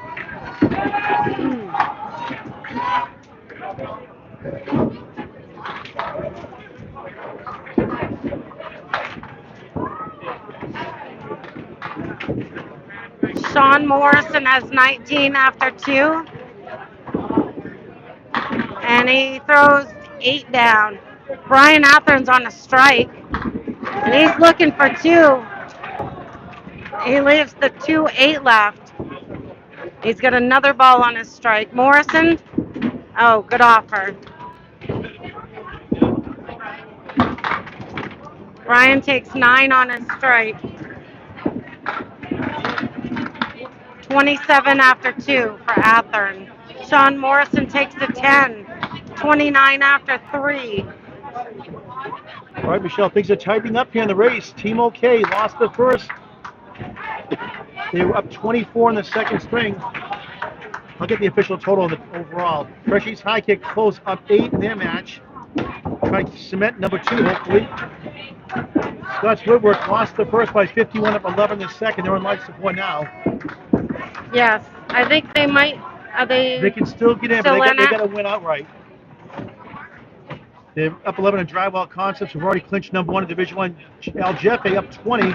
Got drubbed by 67 in the first. Well, Jefe was in 4th going into this, but Yes. it looks like they might be able to sneak in. Well, they're We'll- actually 2 we'll behind have to Team see. OK. So Team OK there's still two behind Team OK for 3rd place. And Last Chance Auto is up 18 on the other team right now. Sean Morrison gets a spare in the 4th, 39 and a ball. Brian Athern takes an 8, 45 after 4. Gauthier Jr. His team was so far down, and he had a 94 back half, and he throws a strike in the 3rd. Yeah, Gauthier Jr. carried his whole team, kicking, screaming, dragging them, and he helped them take 2 points in the first game, without a doubt.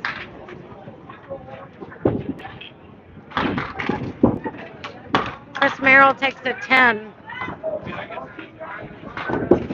3 10s in a row for Chris Merrill, 30 after 3.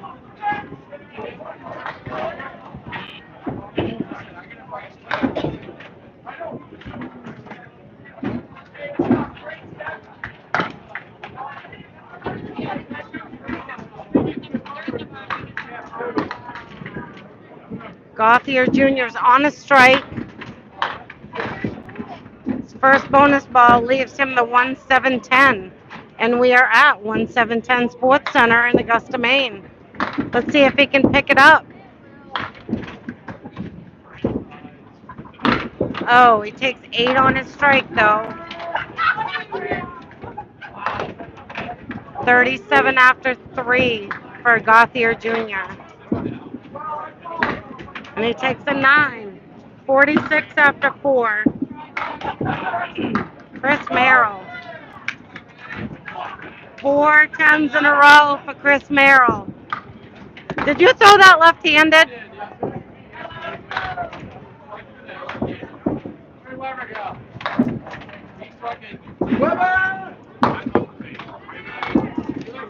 All right, now we have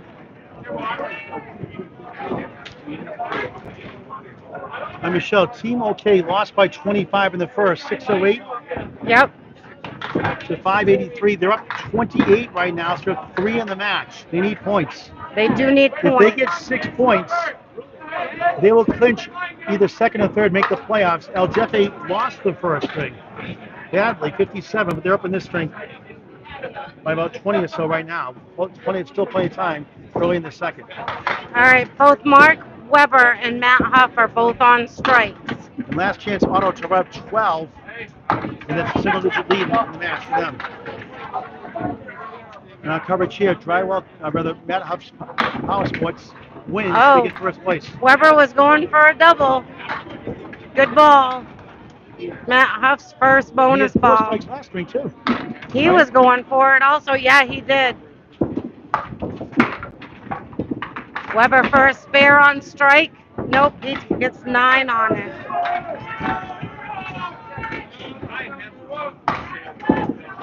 That's 50 after 4 for Weber. Huff gets 8. I'm sorry, I'm doing these backwards. Give me a second. Mark Weber had 48 after 4. Matt Huff 49 after 4. And Michelle, the 4th seed coming, 5th seed coming in, all play lost another tough one by 9 pins. Oh, they did, so they're out. They're pretty well. Pricewood lost, and they're still slightly alive. That's what Cindy's does.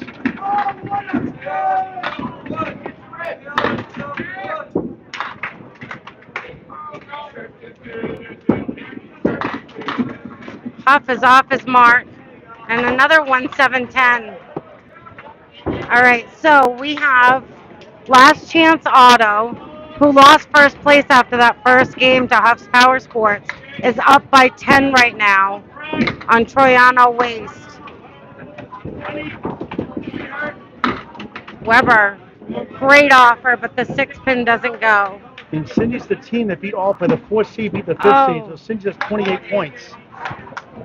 If all play gets to 30, Price would have to lose outright. Again, they lost the first thing. If Pricewood loses 8 and all play takes the rest, they would tie Pricewood potentially, unless Cindy's, well, they would surpass Cindy's also.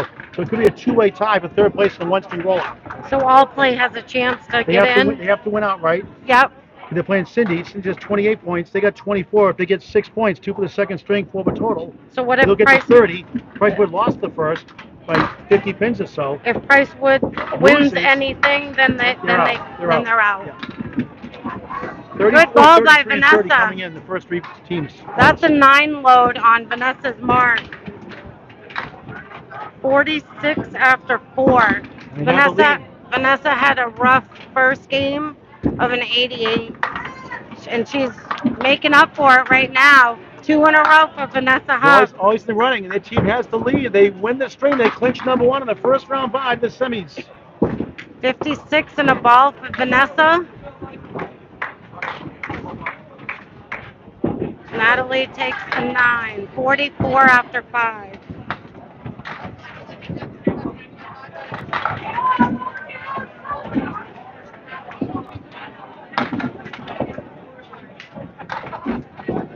Wayne Petty, thanks for watching, Wayne Petty. Wayne Petty from Michigan watching. Room for Froggy. Stephen Ashley, very good young bowler. Casey McCool watching. Vanessa's bonus is a 7. Dave Gowans, thanks for the kind words. Yes, hi everyone. Thanks for watching. Brian, thank you for the kind words from Michelle. Good morning, Brian, again.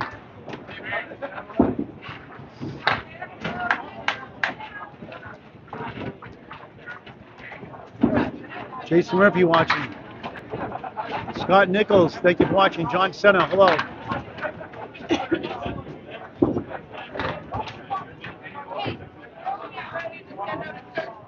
Tiebreaker is head-to-head for playoffs. Hello, Nico Puhar. Scott Hodgson, good to see you. Jay Muse, hello. We have to put the scores on the screen every 5 boxes to show the viewers at home. They can't see the scoreboard.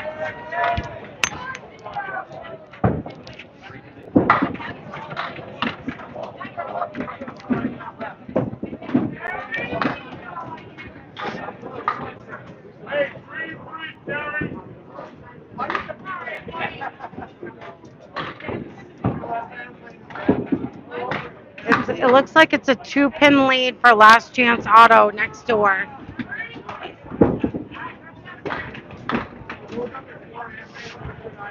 That's a spread eagle for Amanda. Christy's right on the head pin. Christy started with 3 in a row and then had an open in the fourth. She's got a pretty rough split right now. Amanda.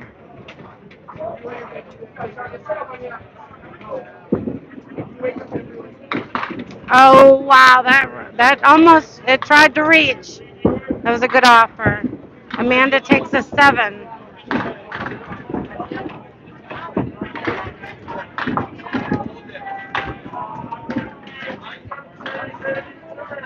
Michelle, Last Chance 50. Auto is down 1 in the string, down 7 in the match.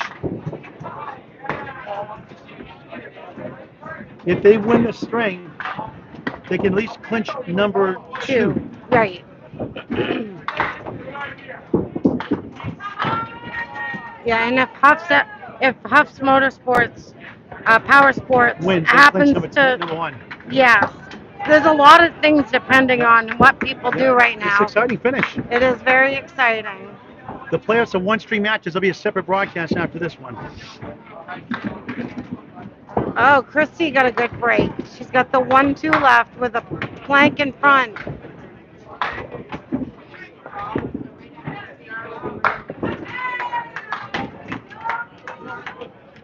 Amanda's got the 1-3-6 for a spare. Nice shot by Amanda. 67 in the ball in the 6. Oh, Christy couldn't get it over there. Yeah, Ripping the Rack had them on the heels early on, but They Power did. Sports came through in the end to win the first. Yeah, well, I had a lot to do with the 94 back half by Absolutely. Gauthier Jr. No doubt. 78 after 6 for Christy Hapworth. 302, 268. There's 34 for Huff Power Sports in this string. Triana Waste is up by their first 7. round bye.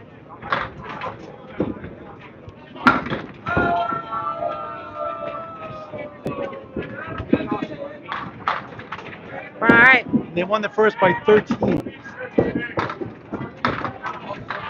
Brian Athern's on the quarter pin. Morrison has a bonus ball right here. And he gets 6. 45 after 4. Oh, good ball by Brian, but he doesn't get the 4-pin to go. Morrison spare in the 5th. 55 in a ball. 2 in a row. Athern takes a 9. 54 at the half. Sean, 120 league goal nowadays, 131 peak average for a whole season. How about these records? 221 high single, 503 high triple, high 5 786 out of Bangor Brewer Lanes, Brewer, Maine now. Well, since 1994. I just looked on the sheet. I had no idea that Albo Doherty was his stepdad. 3 men's world titles, 5 Maine state singles titles, 2 world knockout titles. Sean 3 gets Ice Bear 7 on his championships. spare. 3 Ice Bear championships also. That gives Sean 62 at the half. Well, he's not bowling, he likes four-wheeling. Oh, good ball by Sean. It wiggles it, but it doesn't fall. Yeah, Sean, I don't believe Sean's bowling in any leagues No, this he's not. year. And it's amazing that he keeps his game up. No, a lot of muscle memory for sure. That's a 10 All right, Michelle, for you lost Morrison. that pretzel. All right, go for it.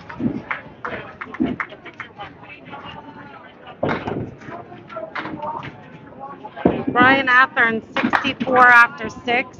Sean Morrison, 72 after 6. All right, Gauthier Jr. has 46 after 4. Chris Merrill has 4 10s in a row, thanks to his left-handed blast throw. And now he has the spread eagle. He's oh, that's a really good offer by Merrill. Gauthier Jr.'s off his mark. And Chris Merrill takes his first 9 box. 49 at the half. He leaves 1 pin on the plate.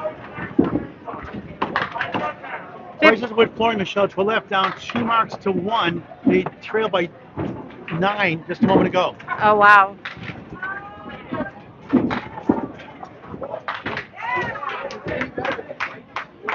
Chris Merrill, there we go. It's a 9-pin drop. Gauthier Jr., 1-2-7-10. Oh, Chris misses it. He's frustrated right now. But he's happily frustrated. He's not letting it get to him. All right, it looks like I'll show you the scores after this. Gauthier takes a 10. Chris Merrill. Power Sports has a 48-pin lead. Last 4 boxes. Manny Leibold has a spare for Ripping the Neck podcast. No marks. For Huff Power Sports, a commanding lead in a sense. Not commanding, but pretty good sized lead. Looking for a sweep for the second time today and keep number 1 in a first round bye. Go ahead, Michelle. I didn't know if you wanted to show these. I'll do last 2.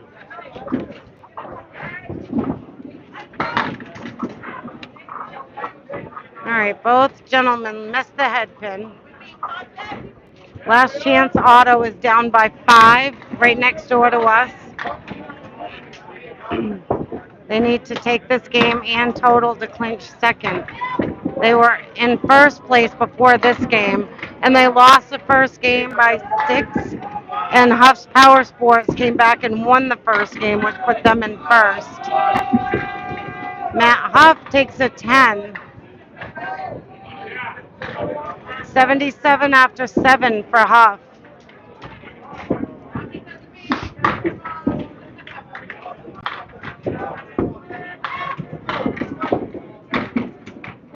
And a 9 for Weber. 76 after 7. Matt Huff is up on Weber by 1. Huff's team is up by 49 in game 2.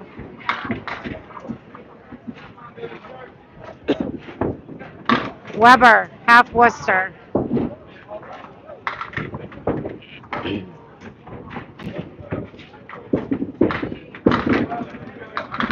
Oh, great ball by Huff, and the 10-pin doesn't go. Oh, Weber. He just wants to push the button and move on.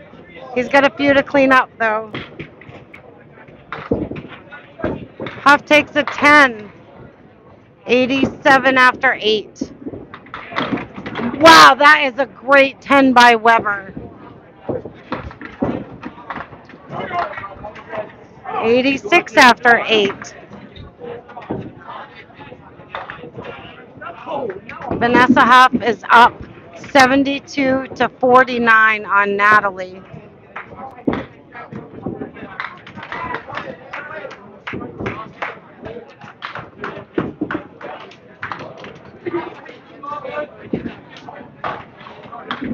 Oh, Vanessa's off her mark. Natalie's right on the head pin. Triangle on the right and the 7-pin. Vanessa's back on the head pin. Good offer. She almost got that to go. Oh, Natalie misses them all. Tried to sneak it on the side of that wood. Vanessa for a 10. She picks it up. 84 after 7.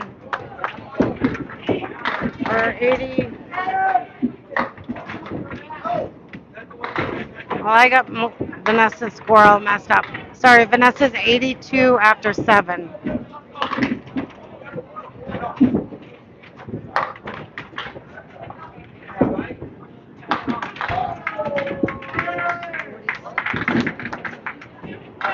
Michelle, they're going to finish up before Last Chance Auto. After this string, we'll switch over there. And we may switch over before that because it's a commanding lead. And they're going to win first place. We'll switch over to Last Chance Auto. Okay. That's a big match for second place. Vanessa for a spare on the 8th. But what a string she's having here. Yeah, 92 and a ball for Vanessa in the eighth. Yeah, last chance auto and Troyano Waste. There's a 5-pin difference right now.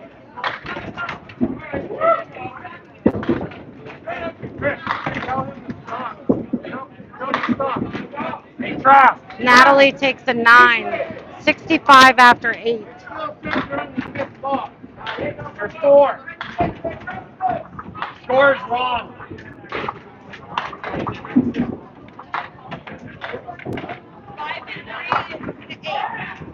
All right, Amanda Label is on a spare. She has 67 and a ball in the sixth.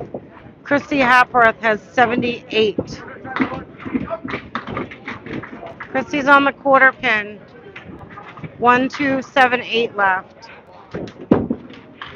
Michelle, Amanda, really good bonus ball for Amanda. She gets 8. Now Jeffy, St. John's made a nice spin. They have 3 marks done. They're up 2 in the final string, trying to get at least 2 points and potential tie for roll-off. Amanda for another spare. Wow, good offer. Christy takes a 9. 87 after 7.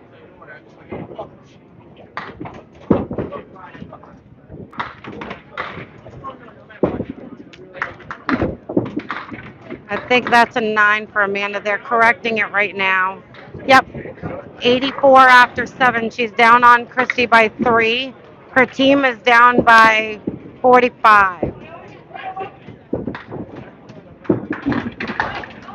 Christy throws a strike in the 8th, and she's going to sit down with 94 and 2 balls.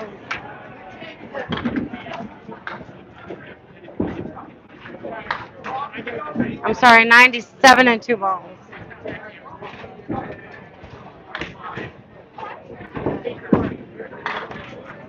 Oh, wow. Amanda missed him. All right, last chance auto is down by 2 to Troyano Waste. They're going to be down by more than that because Rick Martell is on a spare. So he's going to extend the lead on last chance auto. All right, Amanda takes a 8 for 92 after 8. Michelle, a lot of tight battles. Team OK is down 20, up 21 in the second string. They're down 4 in the match.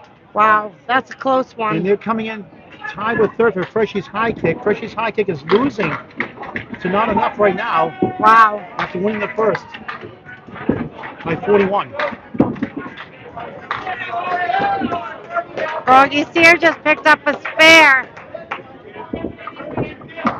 Sean misses the mark.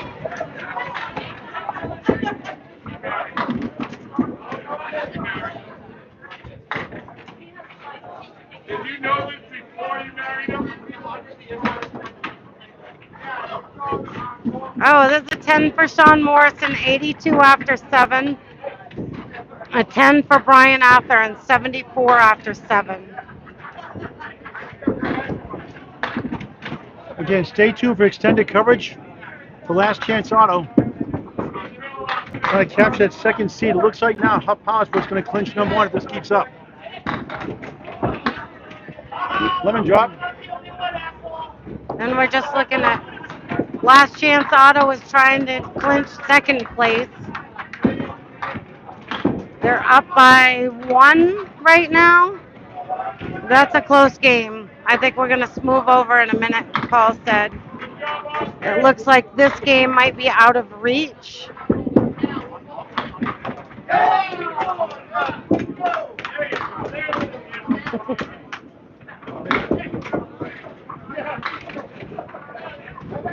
Oh, that was a $7 for Sean Morrison.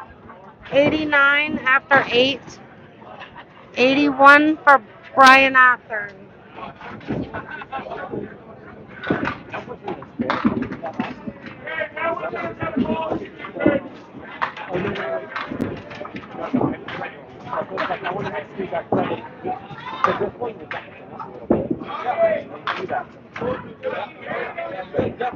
We should move. Great. Let's move down a camera here a little more. All right, I'll let you move. We'll give him a camera down. We're going to cover the other matches close. This one's pretty much over.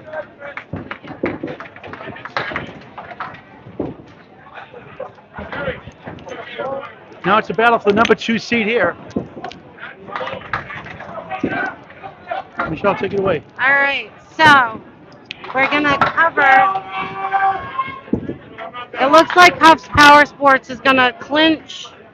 Hold on 1 second, sorry. It looks like Huff's Power Sports is gonna clinch the first place.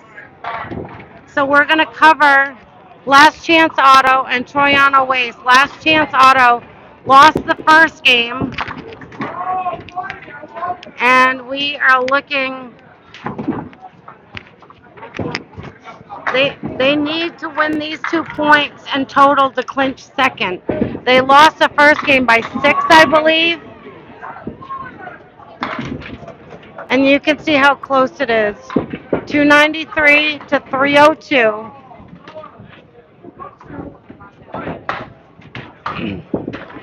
On your left, you have Chris Morin. He's on Last Chance Auto. On your right, Cameron Green. He picks up a spare in the 6th. Cameron Green has 68 in the ball. Chris Morin. Oh, he hits it a little thin.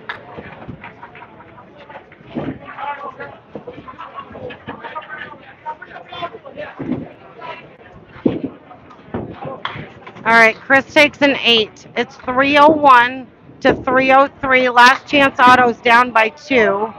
Last Chance Auto is on 2 spares, and Troyano Waste is also on 2 spares.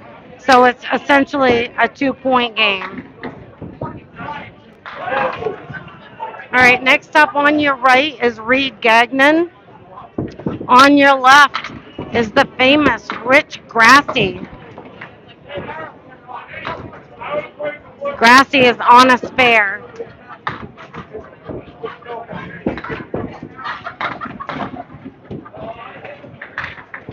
I'll give you some more updates on the last 2 boxes of the last match we were just watching in just a moment. They're in their last 2 boxes for each bowler.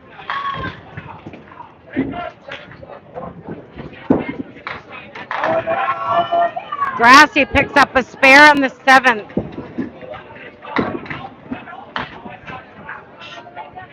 Michelle, Price's Woods down 32 in the string to Academy Lanes. They might possibly go to tie. Oh, wow. They can win.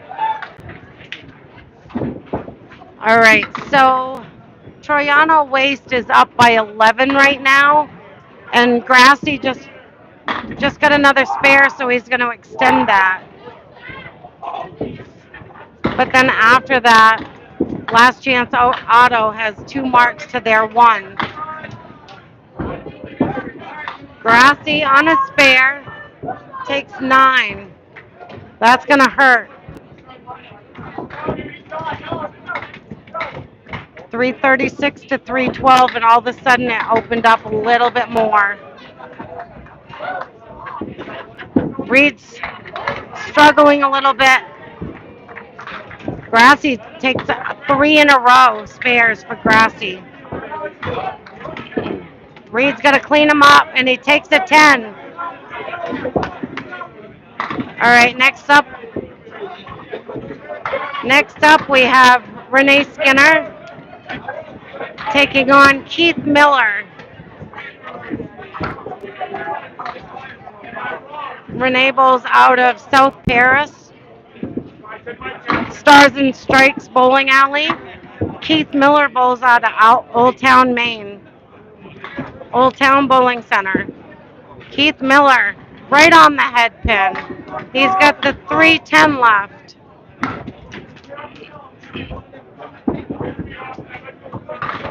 Renee's right on the head pin. She's got the 910 left. It's 20 pins right now. Keith for a spare, and he picks it up. Renee for a spare. She picks it up.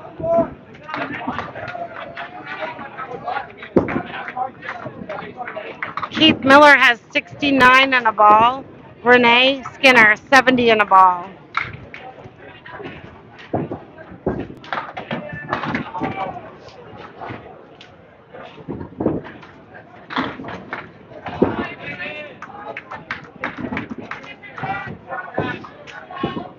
All right, Keith Miller's bonus ball.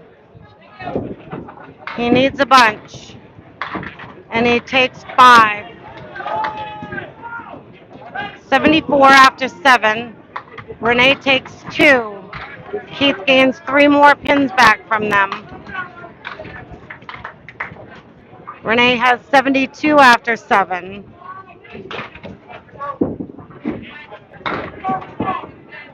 All right, Keith misses his mark. Renee picks out the other 2. Oh, she's got some work. The 5 pin took out the head pin.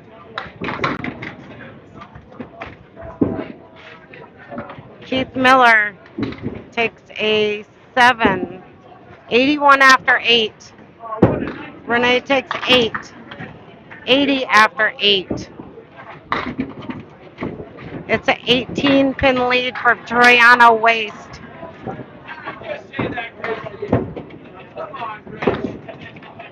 Last Chance Auto needs these points to clinch second place.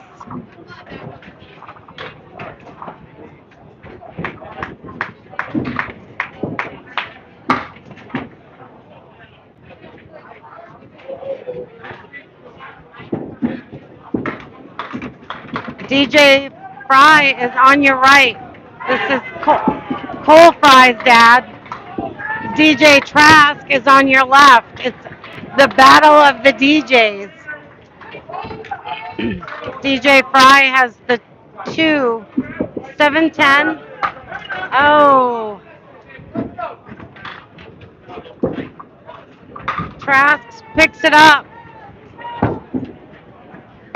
60 in a ball for DJ Trask.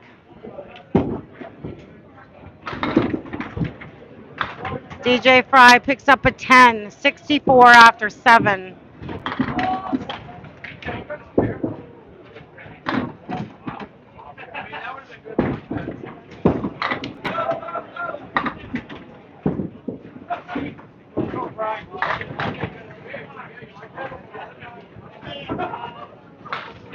Last Chance Auto's got to get hot in these last few boxes.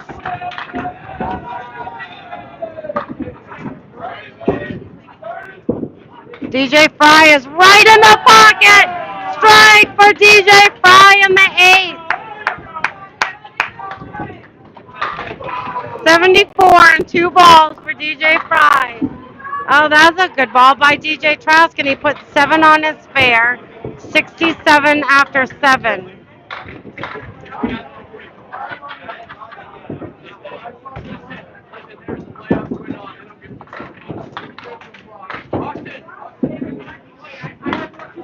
Trask just misses.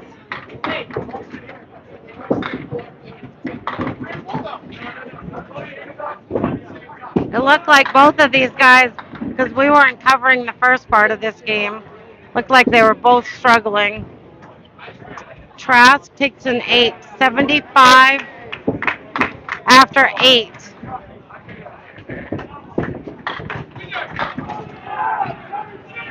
The lead is 16. Froggy Sears coming up on lane 16. Rick Martell is on lane 15. Froggy is on a spare. 74 in a ball. Martell is 71 after 6.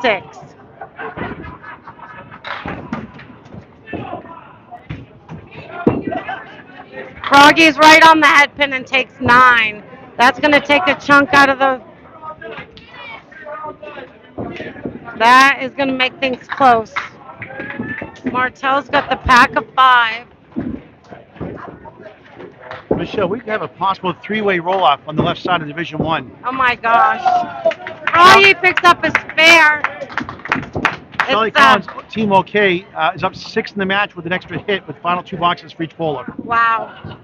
Martell Oh wow, I thought that was gonna go. The nine, it didn't hit the 9 pin. And Freshie's high kick is trailing in the third string. If they get 6 points, they lead total. They'll tie with Team OK. That's crazy. Team Al Jeffy is going to take 8, so that's going to be a 3-way tie potentially. Oh my gosh. All right, Froggy Sear is on a mark in the 7th. It's 392 for Troyano Waste, 385.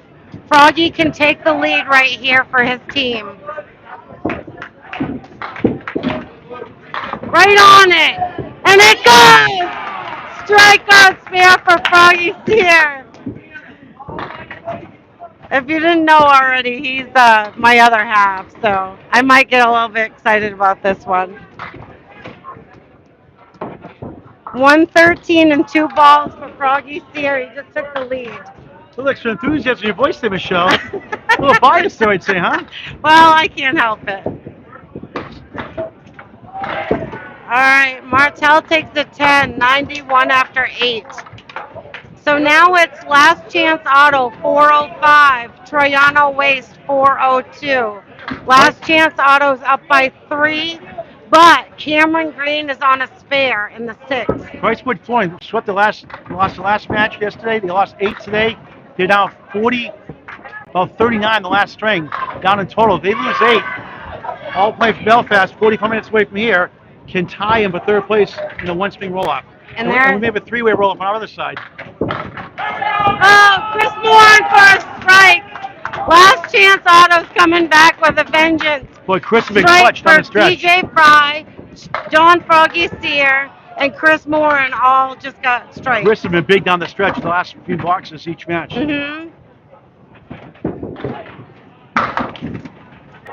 Cameron got 6 on his spare. Good offer on that. Chris Morin has 72 and 2 balls. Cameron Green for a 9. 83 after 7.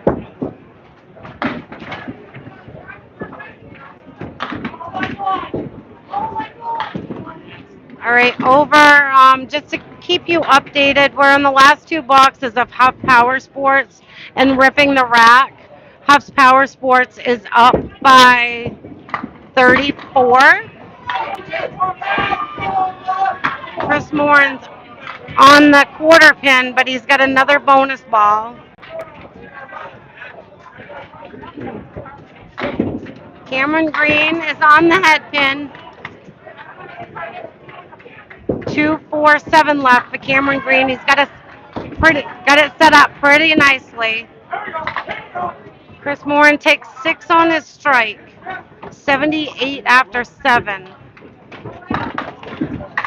Oh, and then he picks it up. That's going to change things a bit. So Paul Dye just told me, Michelle, they're up 3 in total. And they got 3 hits to none. 3 extra hits. Wow. So if they win the total, we're talking a tie with Pricewood Flooring for third place, and you must be in the playoffs to cash. The other side, we have a 3-way roll-off with 2 of the 3 getting in. Oh my gosh! Wow, crazy. So we have a 3-point game, 3-pin game right here. Last Chance Auto is up by 3. Grassy and Cameron Green over on Troyano are on spares. On Last Chance Auto, DJ Fry and Froggy Sear are on strikes. So it really is anybody's game right now. Plus, Troyano Waste is up by 6 pins total. So Last Chance Auto really needs to win by 7 to take the rest of the 6 points. Reed Gagnon has the 4 horsemen left. Oh, and he picks it up in the 9th. Reed Gagnon with an 85 and a ball. All right, so Grassy got 5 on his spare, which put them back in the lead. So now it's 440 to 441. Last Chance Auto is down by 1, but Reed Gagnon is on a spare.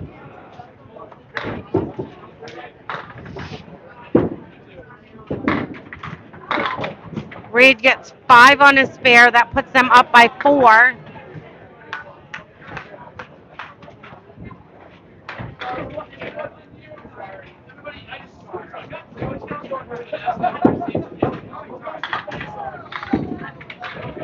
Oh, good ball by Reed. Michelle, Freshy's high kick, 4 blocks to go. They're up 4 in the string. They came all the way back to take the lead in the string. If they win, they clinch number 2, and it could be a two-way roll-off of third and fourth. Oh, wow. So we could have 2 roll-offs, one each division. That's crazy. We're going to do it here in this broadcast also. All right. And we'll It's a, sign off once those are decided for the top 3. yes. And then join us back here live in a little bit. We're gonna stay alive after this for the roll-off tiebreaker. We and then are. We'll sign up after the tiebreaker's done, and the regular players will go a separate broadcast for that. Okay, gotcha. So just keep checking back. But we're gonna stay live the whole time for now. Okay. And once So- if there was roll-offs, more than likely, then we'll stay here for that live. They're live. Maybe move the camera around. But we'll stay live for the qualifying roll-off. And when actually mention it's double overtime, that'd be crazy, wouldn't That's crazy. So last chance auto's up by 5, and they have 2 strikes to 1 spare for Troyana Waste.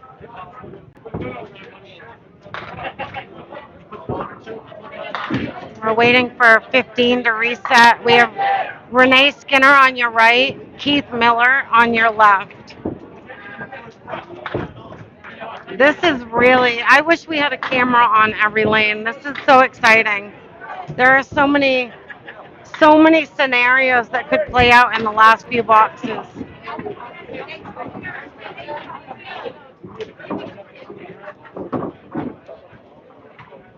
There's confusion all around.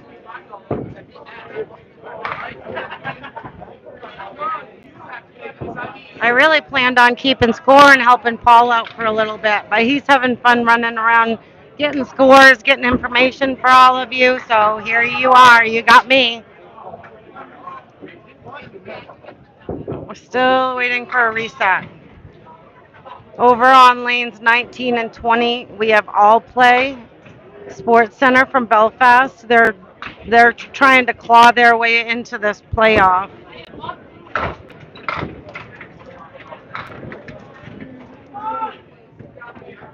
All right, here we go. Renee Skinner has 80 after 8. She's down on the 4 pin. Keith Miller's on the quarter pin.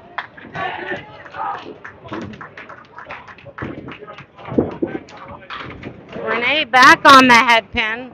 She's got the 5-8 left.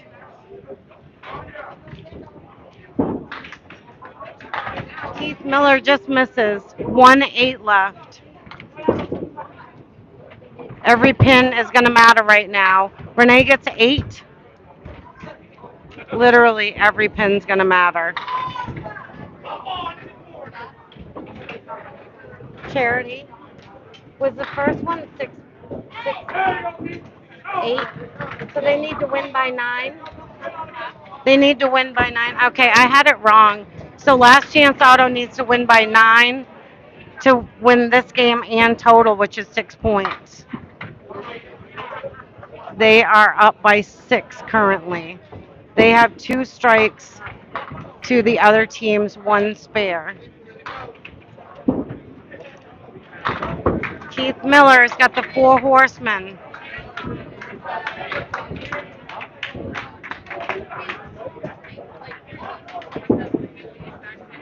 Renee just barely missed that head pin.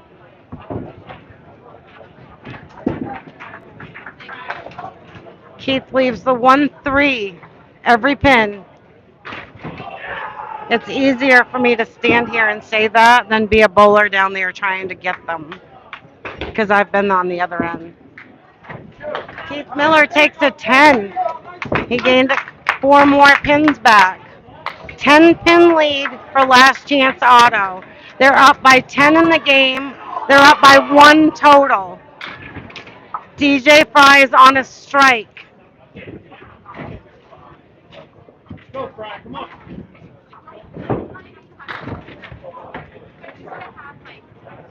DJ Trask is on your right.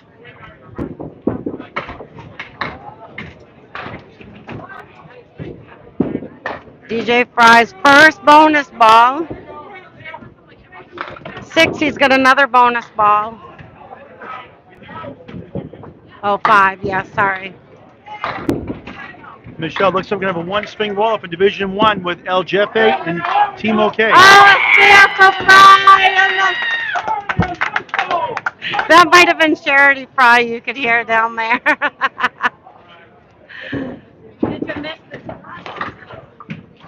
Oh, yes. All right. So DJ Fry has 94 and a ball.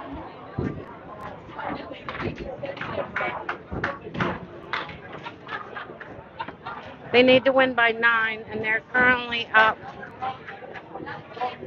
by, They lost by 8 in the first. yep. We're gonna check All right, he put 6 on his spare.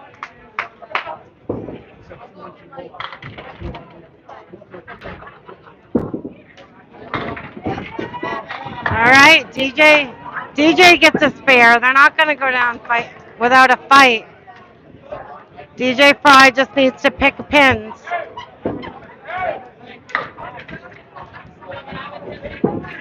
You never know what can happen. DJ Fry had a 37 half. He had a really rough start, and he finishes with a 108. Great comeback. DJ Trask has a 91 and a ball in the 10th.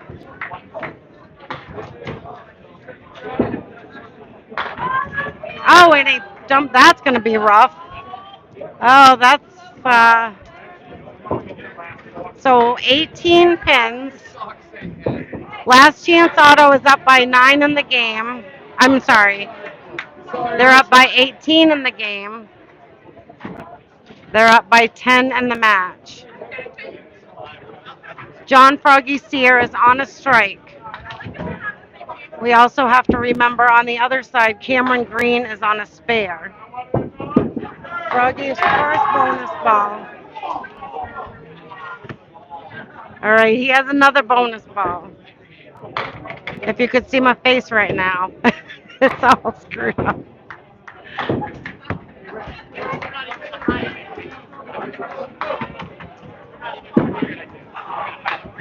All right, Froggy gets 7 on his strike.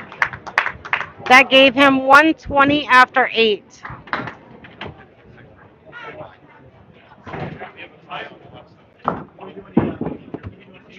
All right, that's a good out. That's a good out for Froggy.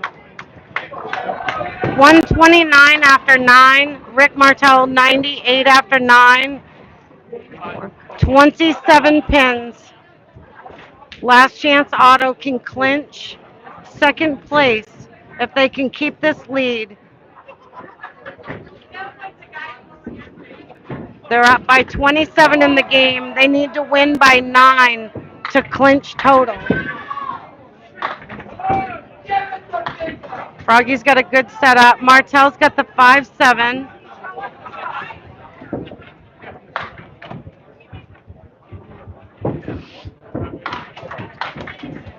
Oh, yeah, in my, the camera.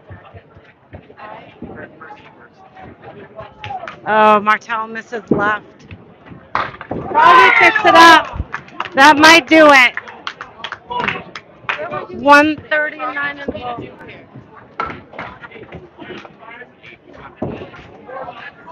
Froggy Sear has 139 and a ball. And it looks like, unless something crazy happens, Cameron Green's on a spare on the other side.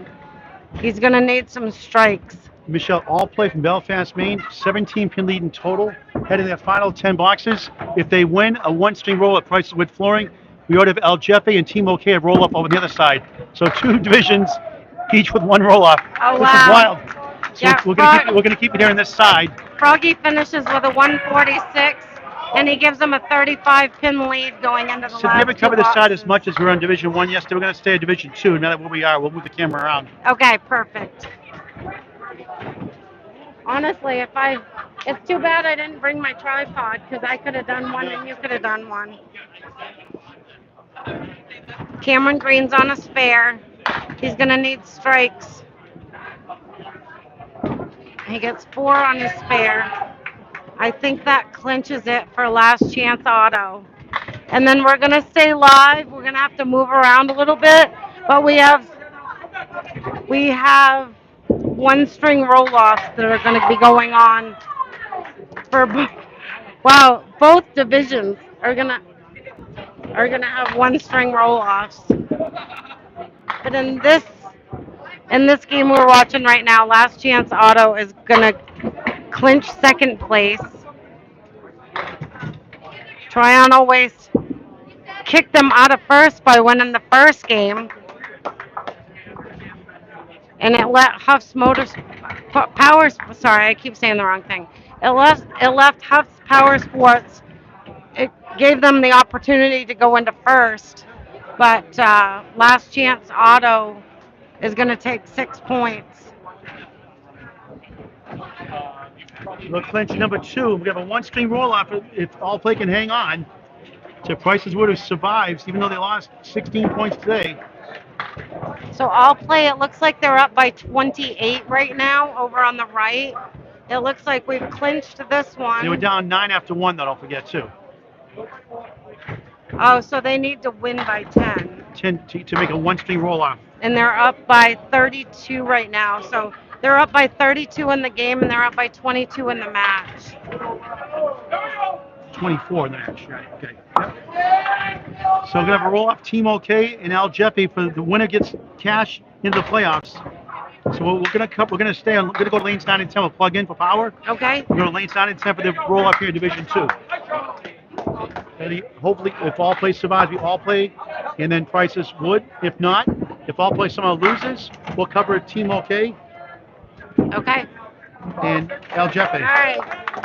Nice finish. 558 to 528. Last Chance Auto wins by 30. I'm going to turn you this way. This is the only game going on right now. I don't even know if you can see. We're down on lanes 19 and 20. It's the last 2 boxes for the last 4 bowlers. Peyton Dyer is on your right for All Play. And it looks like they're probably going to be in a one-string roll-off, but they still need to hold on. So I will let you watch this for a moment, and we'll give you the final rundown. But there are definitely going to be one-string roll-offs to see who gets into the real roll-offs. We'll be back with you.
Okay, L Play trying to get into the one-string roll by Price of Wood Flooring.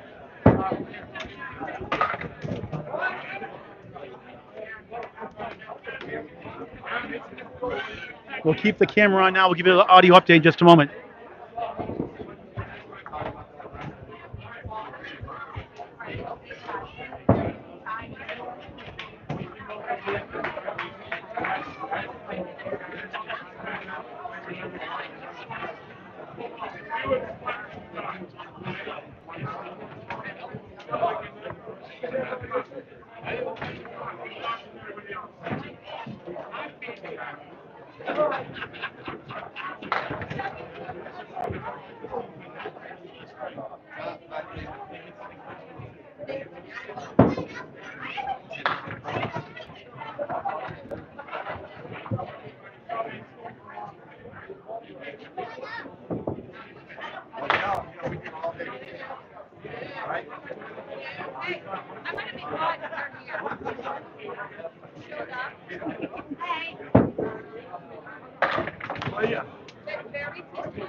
Michelle, Bob Golden. You probably know him.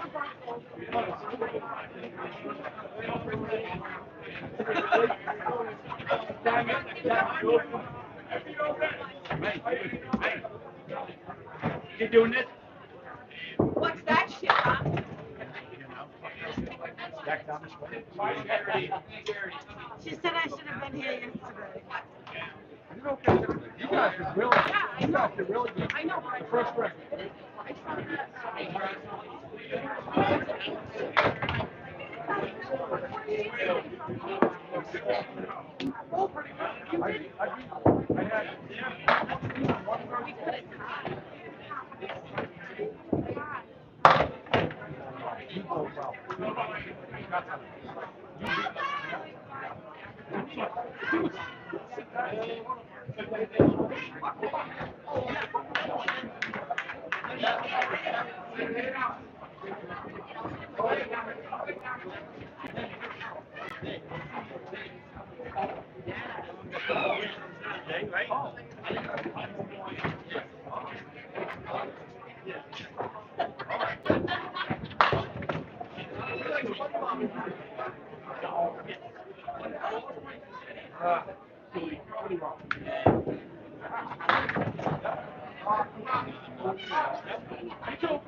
Okay, watching the finale here of all play from Belfast, Maine. 45 minutes, right turn out the door here.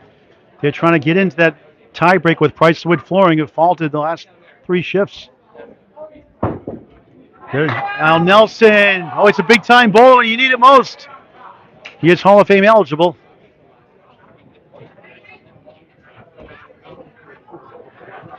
We'll move our camera down to lane 9 and 10 if they hang on to win.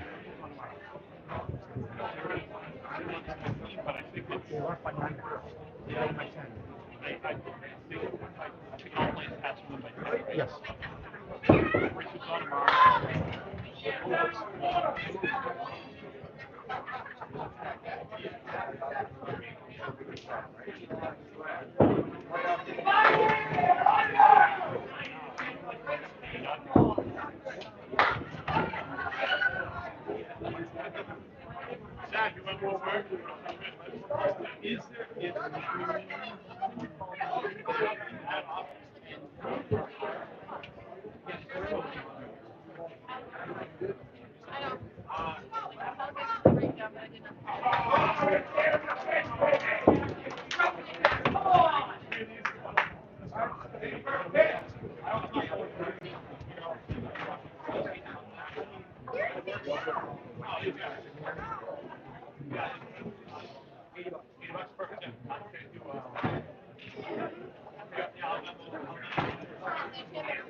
So Alpay had the lead, and they fall on the stretch, down the stretch, so no tiebreaker on this side. Prices Wood survives the 3rd spot without a roll-off, so with one roll-off down by lanes 11 and 12.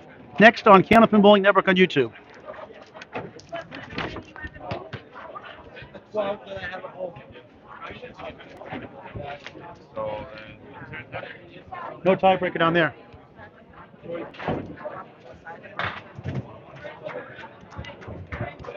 All right. We have one tiebreaker after all. Then we also have a three-way tiebreaker and another tiebreaker. We are going to have at least one roll off. There could be 38 roll off. We will see. So I'm starting with 50-50. For Nate, this is the purple ticket. And once again, all play falls short by a small amount. They've been battling all weekend long. They fall short and fall to the playoffs. 5, 7, 8. 8, 5, 7, 8. I have 7 and 65 out. Actually, Cindy's took 6, so let's see.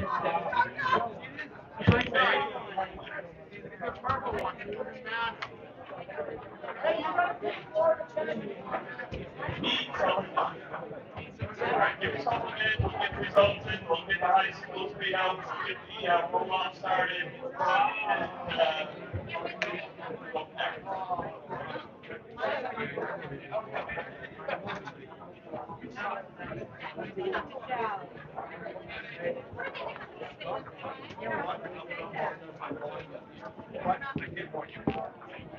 All right, we have a one-string Michelle, roll-off. hold on. There's some. Okay, so actually, Pricewood has been eliminated actually because Cindy's came back. They were down about 20 or so pins, and they came back to beat all play to knock all play out. And with that win, they jump over Price's Wood for third. So no tiebreaker there after all. Gosh, wow. It looked like we have a three-way tiebreaker here. Now it's a one tiebreaker here instead, and none on the other side of Division 2. So Price's Wood is out after being swept today in the last match yesterday. Unthinkable. Wow, that's crazy. And Charles Collins, Team OK, ties El Jefe, a one-string roll-off. One string, if we tie, another one-string roll-off. We'll stay live after this. We'll sign up for the playoff broadcast. Wow, crazy, huh? Crazy. So, and We'll get the print down in just a minute. So Pricewood at 30. Cindy's took 8. So they go to 34, and they go to third place. So Pricewood is out. so it's last chance. So it's Huff Motorsports in first. Yeah, they get a first Last round bye. chance Drywall auto. Concepts gets a first round bye. So last chance auto is going to bowl Cindy's. In the first, well, not in the first round. They cross over divisions. Oh, they do. Okay. Right. So we have Drywall Concepts in first on the left Division 1, division. And then we have a roll-off right now. Freshy's High Kick is second. They clinched second.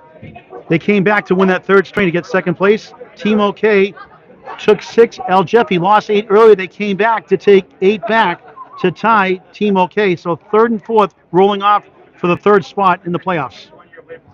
Wow, this is nuts. I love it. I love it too. All right, let's plug in for power here too.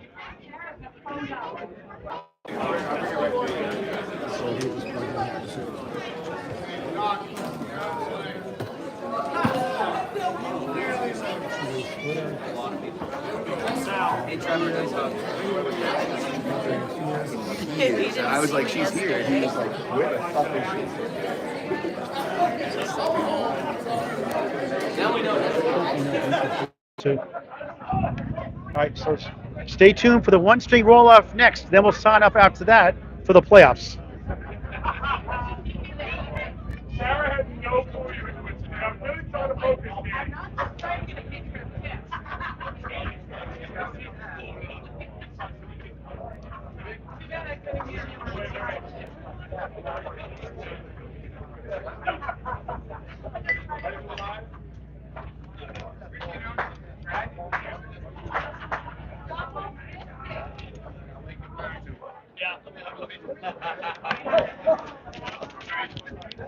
That's why no lead's ever safe in this game at Candlepin Bowling.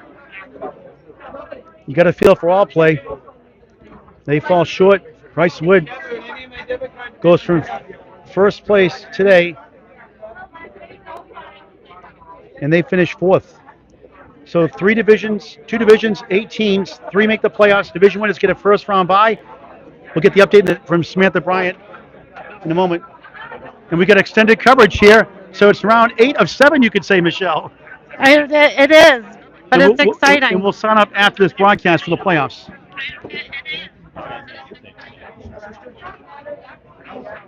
All right, so in the one-string roll-off, we have Team OK and El Jefe. David Hall, we switched matches based on need because like in sports, we see a blowout in a game, they'll switch sides from the match. We're trying to cover the close matches. So I appreciate your feedback, but we do that to keep people close.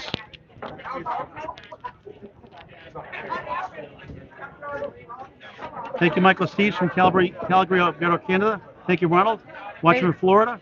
Faye Sawyer watching. Thank you. Hey, we can't win them all. You know, we put the score sheet on the screen to let people know at home the scores. They can't read the scoreboard. People complain about that. You can't win them all. No. And David Hall, I called unbiased.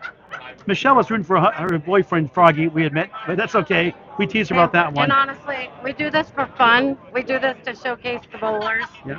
So I hope everybody enjoys And David it. Hall, we do this in Candlepin's cancer rolls also in the qualifiers. Like a person's leading, going to the fifth string, we switch lanes to cover the close matches. That's not unusual. All right. We're not going to cover a match at 60 pins. It's already decided when a match is on the line for a playoff spot. That's why we do that, in fairness.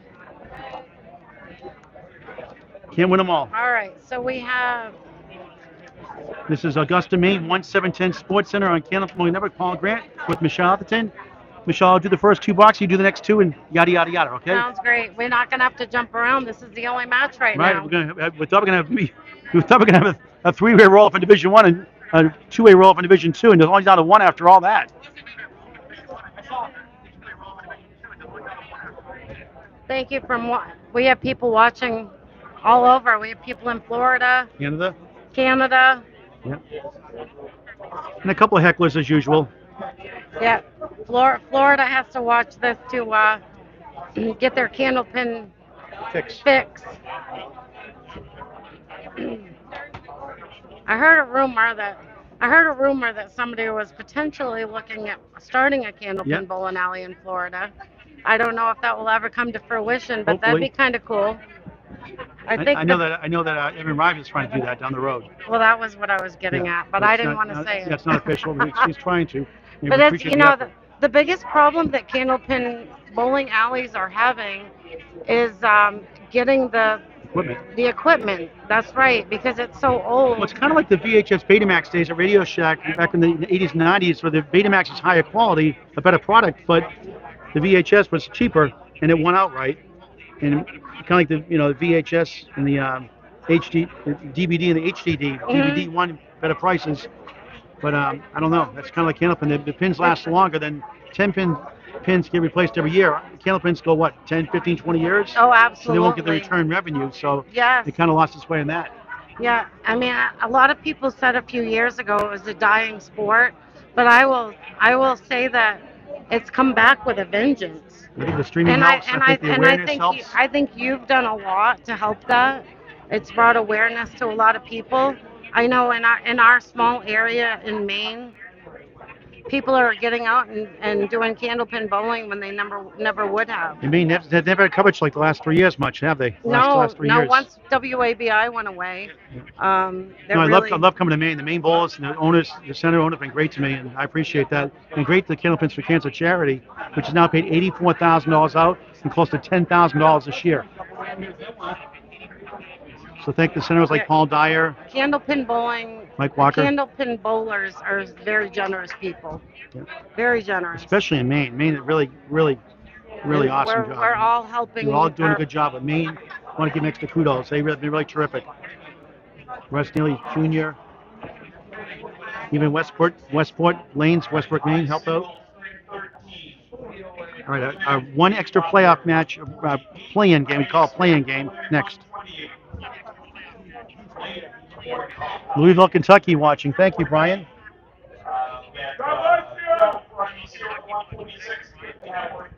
Jim Lazinski, good to see you. Sally Spar from Idaho watching. Power Sports clinched #1, as did Drywall Concepts. They get a first-round bye into the semifinals. Top 6 cash. The team name, the bowlers' names per team. I'll take. All right, the second women's Sonia Ross 147. First women's Sonia Ross 148. For the men, third high single drop Oh, no. No, they're out.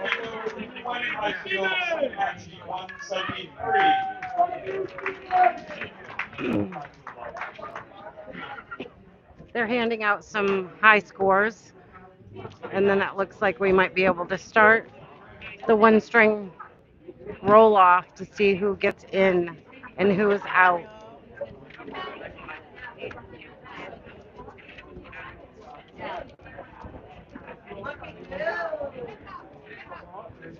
All right, so we have one roll-off. Roll-off between T.O.K. and Pepe. Well, there's two Candlepin bowling alleys left in Ohio, it says. One in Cincinnati and one in your basement. What state is that in? New York is in Apex Bowling Center, Albany. This is Team OK. Thank you.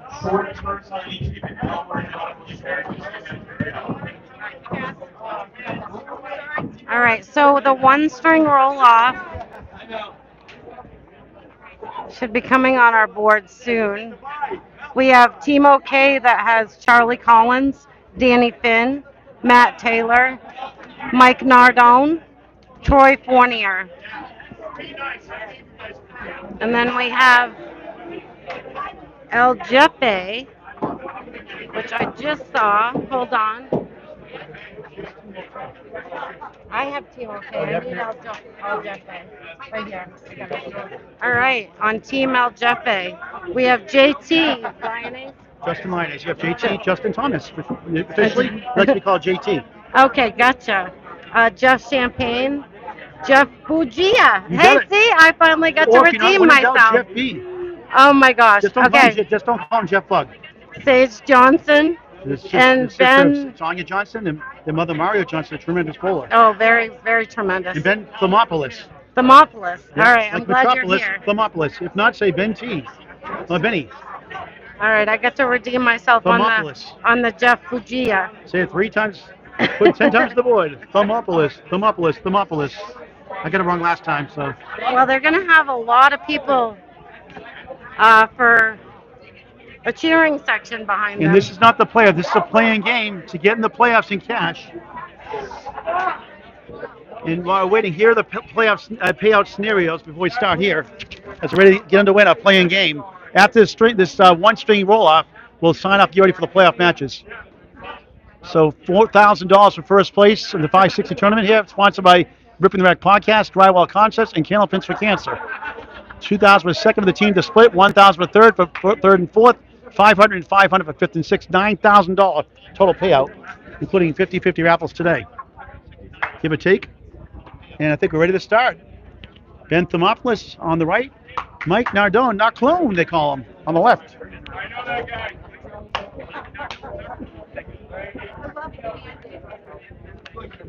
Here we go. The playing game. Do they call Bugia Buji? Now they call them different names. Good names. Here's a high single at 219. Wow, that's crazy. All right, they have nicknames up on the board. Here we go. The playing game underway. Ben Thermopolis, nerves of steel, gets the 10. One string match. If they tie, another one stringer. Mike Nardone drops 9, leads up to 9.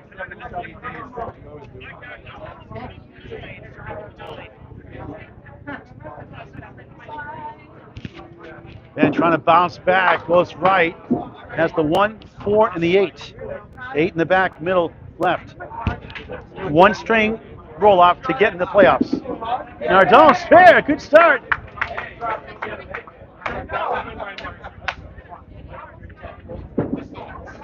Oh, nice 10 for Ben. Bye, Kyle. For Team El Jefe, Jeff with an E.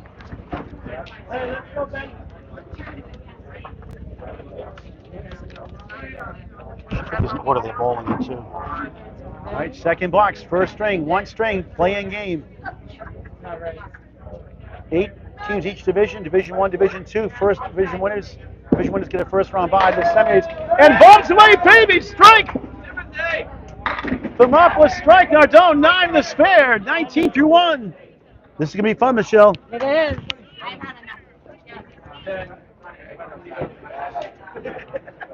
Great job, Mark and Smith, the carry, hosting a great tournament as always. Nardone, right on, back to start the playing game. 29 in the ball for Mike Nardone. He's going to sit down very happy about that. Spare 9, spare. Now we have Matt Taylor and Sage Johnson. Sage the quiet one in the family. Yes, definitely. Sonia can't say Sonia was that. terrific yesterday. You know, Sonia's, I heard all about it. she was great yesterday. Matt Taylor gets 4. Sage, nice shot, won't go. 2 in the 4. Taylor 1-5-8-9. Tough leave here. Now from Ryan Zamilis, Mass. He's just 20 years young. Sage and 8 to start a 1-string playing game. And out of 6. The winners move on and the losers go home. It'll be interdivision crossing over on this side of the house. They got a birthday party later on today. Get your birthday parties booked here. Corporate events, wedding venues, and holiday party planning. Well, people might have to have a birthday party around all these bowlers because we might be here for a while. We almost had 5 teams rolling off in the tiebreaker. Wow. And it was all a matter of very few pins. Okay, when I say the Augusta, Maine special, that's where we are here. 1710 Sports in Augusta, Maine. Sage inside the 1. Matt's high single, 157. Goes right.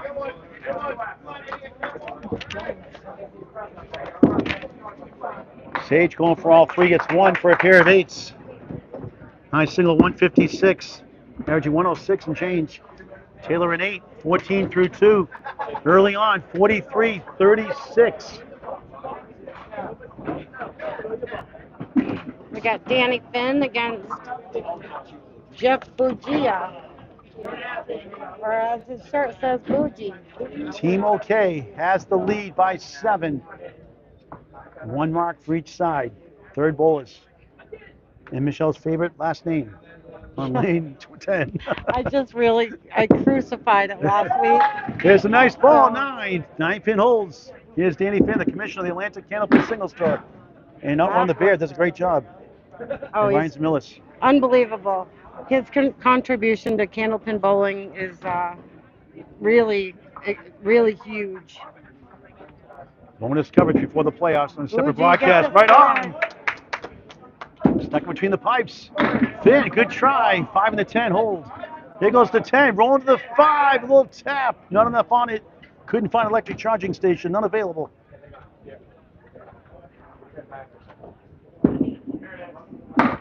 Takes a 9.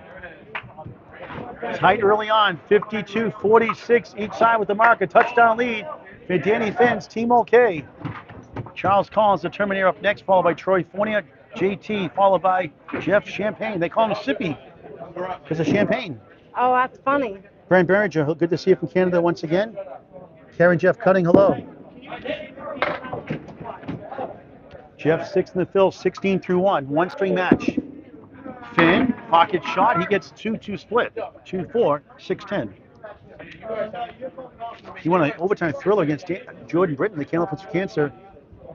I'm sorry, the Atlantic Candlepin Single Store, rather, roll-offs in Millis 3 seasons ago. A wild finish and won the playoffs on Candlepin Network on great YouTube. offer by Danny. 2022. He lost the finals for Dino Gachana, who had 2 marks down the stretch to beat him by 4. Bugia, nice bid. 2 in the 10, left up for an 8. 24 through 2. Finn grabs it for a 10, 19 through 2. Good fitting without a mark. 62-60, a 2-finger lead for Team OK. And Charles Collins, the Terminator, on lane 9. JT Justin Lyons, who made big clutch shots yesterday, the matches we called yesterday down the stretch. Remember, they lost 8 earlier today in the first match, and they took 8. They took care of business to get this tiebreaker. Definitely a stressful day when you lose 8. They're bowling Team OK for the second time today. There was a 2-4 matchup coming in. The 2 seed now tied for third. That's a tough lead for JT. Collins drops 8.5. Oh, There goes the one all right. behind the 8. The 2 gets a dance. That helps. JT. Oh. Charles from Waltham, Massachusetts. Spare! 2 marks to 1 for Team OK. They have the early lead. JT, nice out for a 9. 72-69. 3 is the lead for Team OK on the left. They got 2 spares to 1 strike.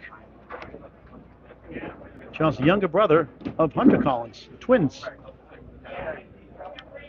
191 high single, high triple 442. High 5 719 did during the Atlantic Candlepin single store. That included the 158 and 178. JT's right on the head pin. 697 left to right. Collins spare is off left for 4. 14 through 1. One string play-in match for the rights to the playoffs and in the cash department. JT. Good effort, won't go. 7 to 9. No wood, no luck. You never know what that wood's going to do. Collins, nice recovery. 78. He has a 702 also. This is 2 700s in his great young career. Just 24 years young. JT an 8-17 through 2. Collins between the pipes for an 8, 22 through 2. 84-77. Charlie's team up 7 right now with an extra hit. Here come the ankle bowlers. Jeff Champagne, who's been terrific all weekend long against Troy Fournier. Lakeside Lanes, Manchester, New Hampshire's Jeff Champagne. Butwell's Bowling Center, Concord, New Hampshire's Troy Fournier. Last year in the Candlepin Cancer Top 5 live show with a 6:43 qualifying round, the 3 seed. Yeah, Troy started out slow this morning, but he definitely came back. So once he gets rolling, he's like a freight train. Unlike Joey Lister, who's a freight train, but he can put a bunch together. Had a rough first game. He's a big shots down the stretch. If you cannot let it get to you and just start over, then that brings you right here. Champagne 6-9-10. Oh, just a little thin. Troy taking advantage. Does spare.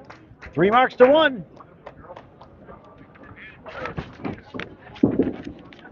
Champagne picks up for a 10.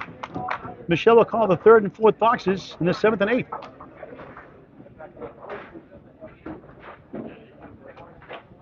Michelle, thanks for covering early a lot today. So I got my energy back and feel good now. Okay, good. I had to sit down and eat something for like 5 minutes. It helped. And getting all the scores running around kept me going. See, sitting still when I get in trouble, it's like a bird in a perch.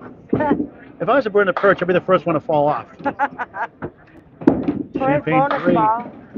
He gets 7, 17 through 1. Michelle doing the non-award-winning chicken scratch. She has no chicken scratch. Champagne, same spot. Nice try, won't go. Offer. 17 through 1 after the spare. Champagne starts up with a 6 on the second box, 16 through 2. Troy gains 3 with a 9, 26 through 2 on Candlepin Bowling Network. Free to subscribe on YouTube, never a charge. Hit the bell icon for live notifications once you subscribe. Tell your friends and family also, hey, my friend and family is on YouTube, Candlepin Bowling Network. Have them sign up. 110-93 early 17-pin lead with 3 hits to 1. Come on, Mike. As you go back to the top of the order. Actually, 1 hit apiece now. 1 to 1. We show us in between boxes, every 2 boxes completed. For the person that complained online earlier, sometimes they get caught in the middle, I admit. As balls go quick sometimes. We're watching other matches at the same time, usually 2. All right, Benny's on a strike. This is the first of his 2 bonus balls. And Nardona's a spare 9 and a spare 6, 35 through 2 for 3 in a row. Just missed number 1.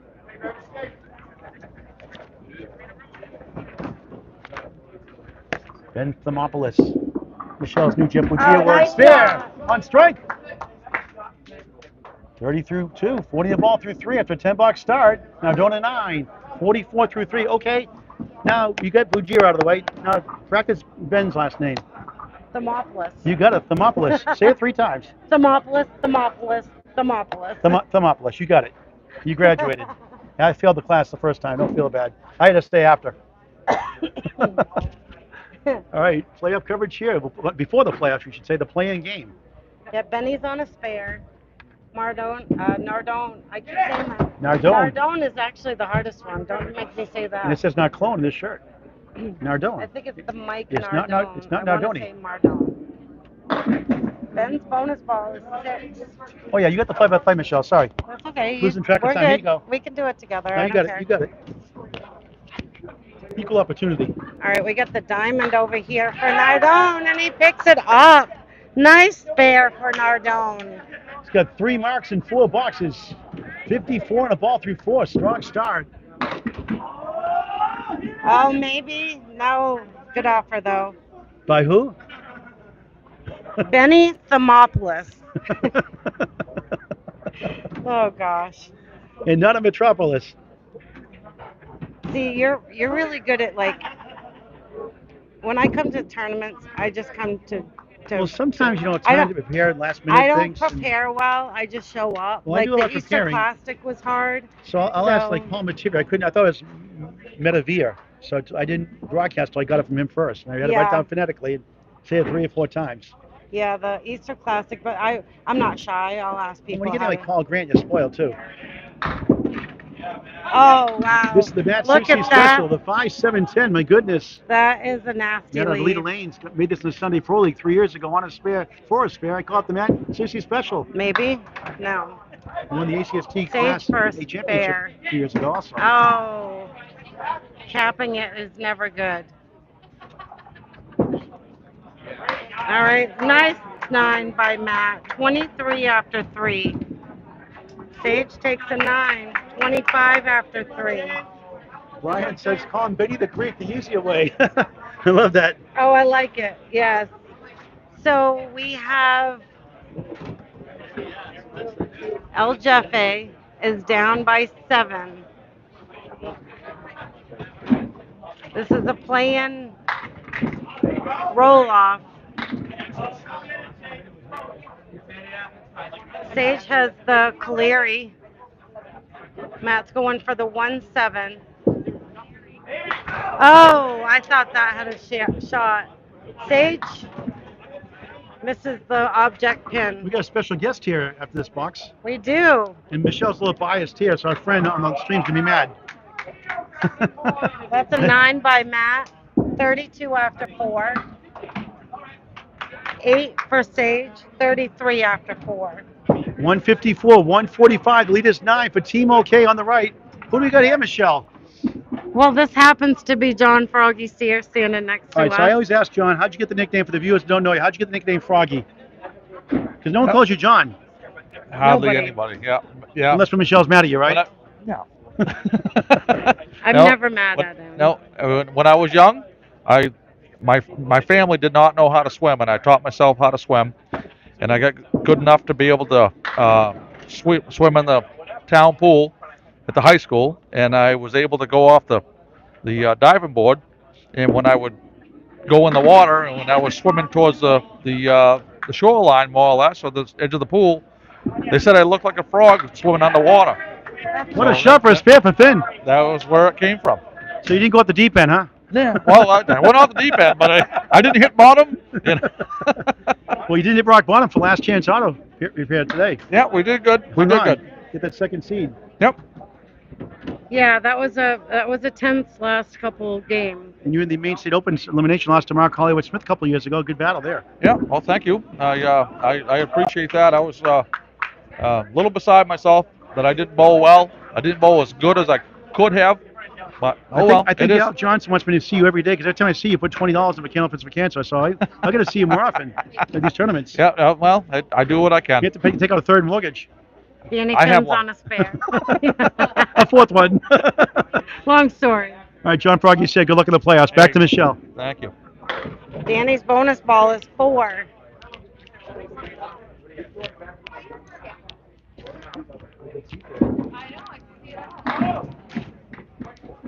Fuji has the Caleri. Danny Finn has 33 after 3. Fujiya 32 after 3. We get the update from Samantha Bryan. The standings here in a minute. Nice. There's one here. Oh, just missed. Honestly, if you look at his name, it really does look like Bugga. And I'm from New England. I'm from Maine, so I would say Bugga. Danny got 9, 42 after 4.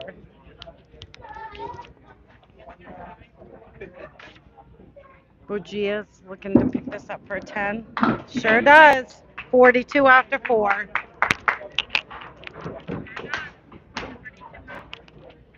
All right, I believe we have the new standings. Paul will bring you those shortly. On your left, And we once have. again, Al Nelson clutch early today for Cindy's team, so his team made the playoffs as the third seed. Oh, that's exciting. They probably thought they were out of it. Oh, there's a hammer for Charlie Collins.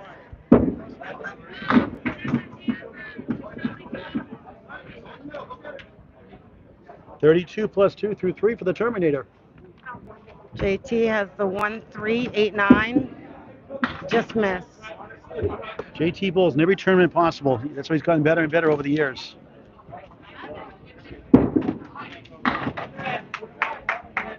Ten, 27 through 3. Here are the standings. Thank you, Samantha Carrier. Division 1, here in a tiebreaker. 3 make it in, 1 gets a bye.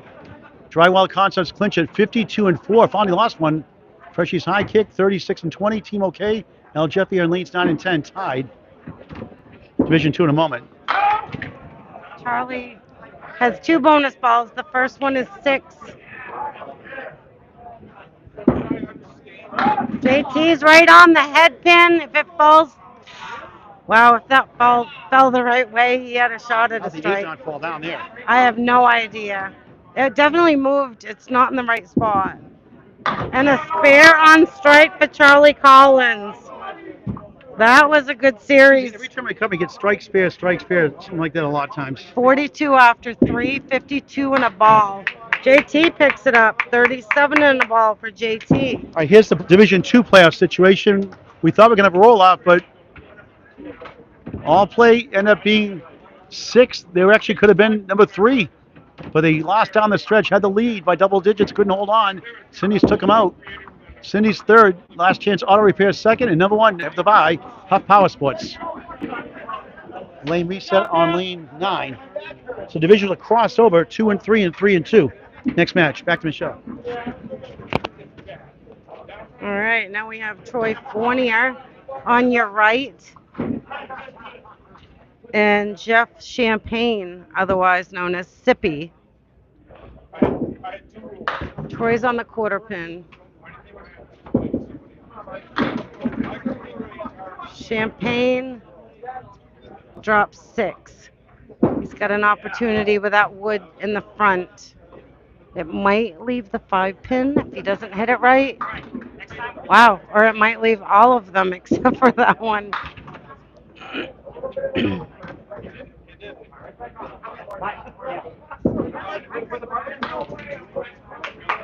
All right, Champagne gets 8.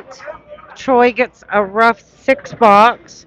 Troy has 32 after 3. Champagne has 24 after 3. Right now we're at 191 for El Jefe. We're going to come at Josh Daly's team next on lanes 5 and 6, Michelle. Oh, wow, good offer by Fournier, almost a strike. Oh, another 9-pin drop, and it might, yes, it goes. 34 and 2 balls for Sippy. Jeff Champagne, and a spare for Troy Fournier, 42 and a ball. So right now we're at 200 for Al Jefe, 223 for Team OK. Okay. You say it better than me. I got practice to Charlie Collins all the time. 200 to 220. They switch sides every 2 boxes. 3 spares Oh, for Team OK, 201. and 1 spare, 1 strike on the other side. 1 string play and match.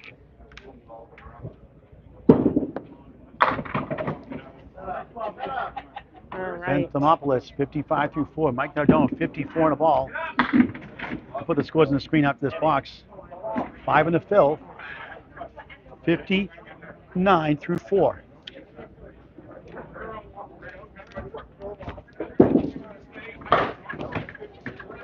Then he leaves up the 2 and the 10. Mike skips around, got it! By Mike. A hesitation foot gets to go. Back to back for the second time in 5 boxes. 69 the ball through 5. Then he had 9. Strong start for him, 64 through 5. Nardone's been pretty solid today. He started out with a 120 today, and then I think he bowled like a 111. And right now he's definitely holding his team up in this game. We're showing the screen in between the bowling balls for the guy online that complained. Computer scoreboards have up all the time on the screen. We put them up every 2 boxes completed, typically.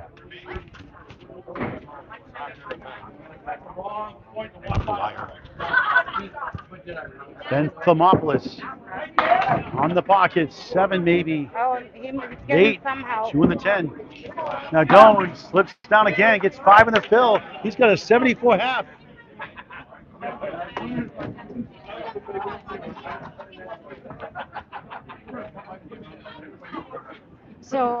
So number 1 will get a bye, and 2 and 3 will bowl each other. Yes, crossover divisions. Yep. Okay, gotcha. Oh, what a try by Thermopolis. Great offer. Doan Oh, denied another mark. that is a tough shot to pick up, but he came Brilliant. close. Brilliant. Brilliant. Ben takes a 9. Can't believe it didn't go. He had a lot of tough breaks this weekend. Bowling well here, 73 through 6 in the one-string playing game. Nardone, a 10, 84 through 6 on Candlepin Bowling Network. Getting close to 2,000 videos, Michelle, 4,500 plus subscribers. Always free, never a charge, in high definition. Please subscribe to Candlepin Bowling Network on YouTube. Tell your friends in the stream to sign up. Tell your friends. I have friends that I work with that don't know anything about bowling, and I get them to watch all the time when I come and do the announcing. And then they tell their friends, and it's free. So It's a game of skill and challenge for any age. Watch for a couple minutes and subscribe. 1, 2, 4, 9 for Sage Johnson, 33 through 4. Matt Taylor, 33 through 4. Flops 5. Sage, left side. 1, 2, the 9. What a try! Taylor almost got it. Talking about that shot, and 1 out of play. still must gave have it a moved. go.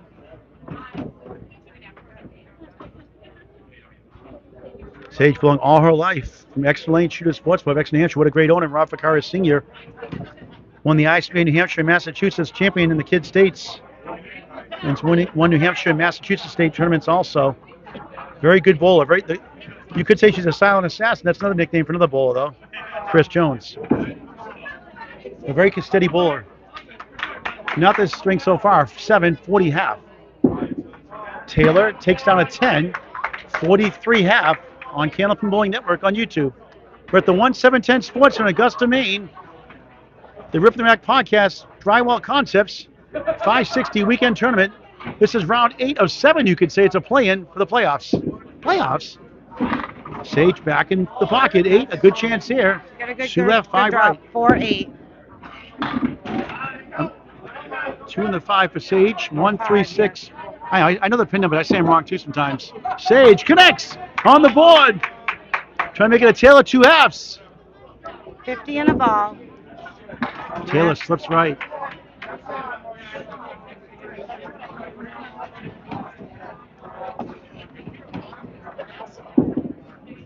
And 8, 51 through 6. The score, 271 to 236, a 35-pin lead. It's just one string roll-off. Unless we tie again, we'll do another string before the playoffs on a separate broadcast. So, folks, on the stream, we're going to sign off when this string is over. No matter how many strings it takes, we'll sign off, move our camera over, plug in power, and get ready for our match with Josh Daly's team next. Danny Finn and Jeff Bugia are tied at 42 right now. You're getting really good at the Bugia name, aren't you? As he drops 9. I love it now that I know how to say it. You're going to say it in your sleep now. John's going to think it was somebody else. How many clearies is that today? In the last 5 minutes. For Christie, we may not call it the Christie Airport Special. I didn't call any of those this weekend, though. Jeff Doublewood angled in front of the 9 on lane 10. I think he's going to hit this high for it to go. If he hits it low, it's going to go around. I'm going to play the wood. Yes, definitely. Genius idea. It came back up the wall! Offensive rebound, spare. He made me a liar. 52 to ball through 5 for Jeff. Bugia. Finn 1-3, 9, 1-3, 8, 10. Yeah, terrific shot. Last time we covered him for a spare. Gets a 9 there. 51 half. 280, 246. Danny Finn, Team OK, has the lead by 34. Halfway point of this one-stream play-in match. Again, playoffs and a separate broadcast next. Hit that bell icon if you The team subscribe. that's down has 4 marks to the other teams too. So El Jefe has 4 marks to Team OK's 2 marks, but they're still down by 30, 40 pins. Jeff 6 in the spare, 58 half. Danny Finn a chance, 1 in the 7. 2 pieces rolling around. So 2 things. Yeah. Al Johnson, we'll talk to Al Johnson in just a moment. Get my envelope out.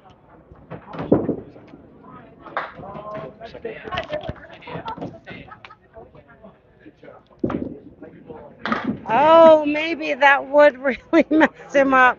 That was a great offer by Danny Finn.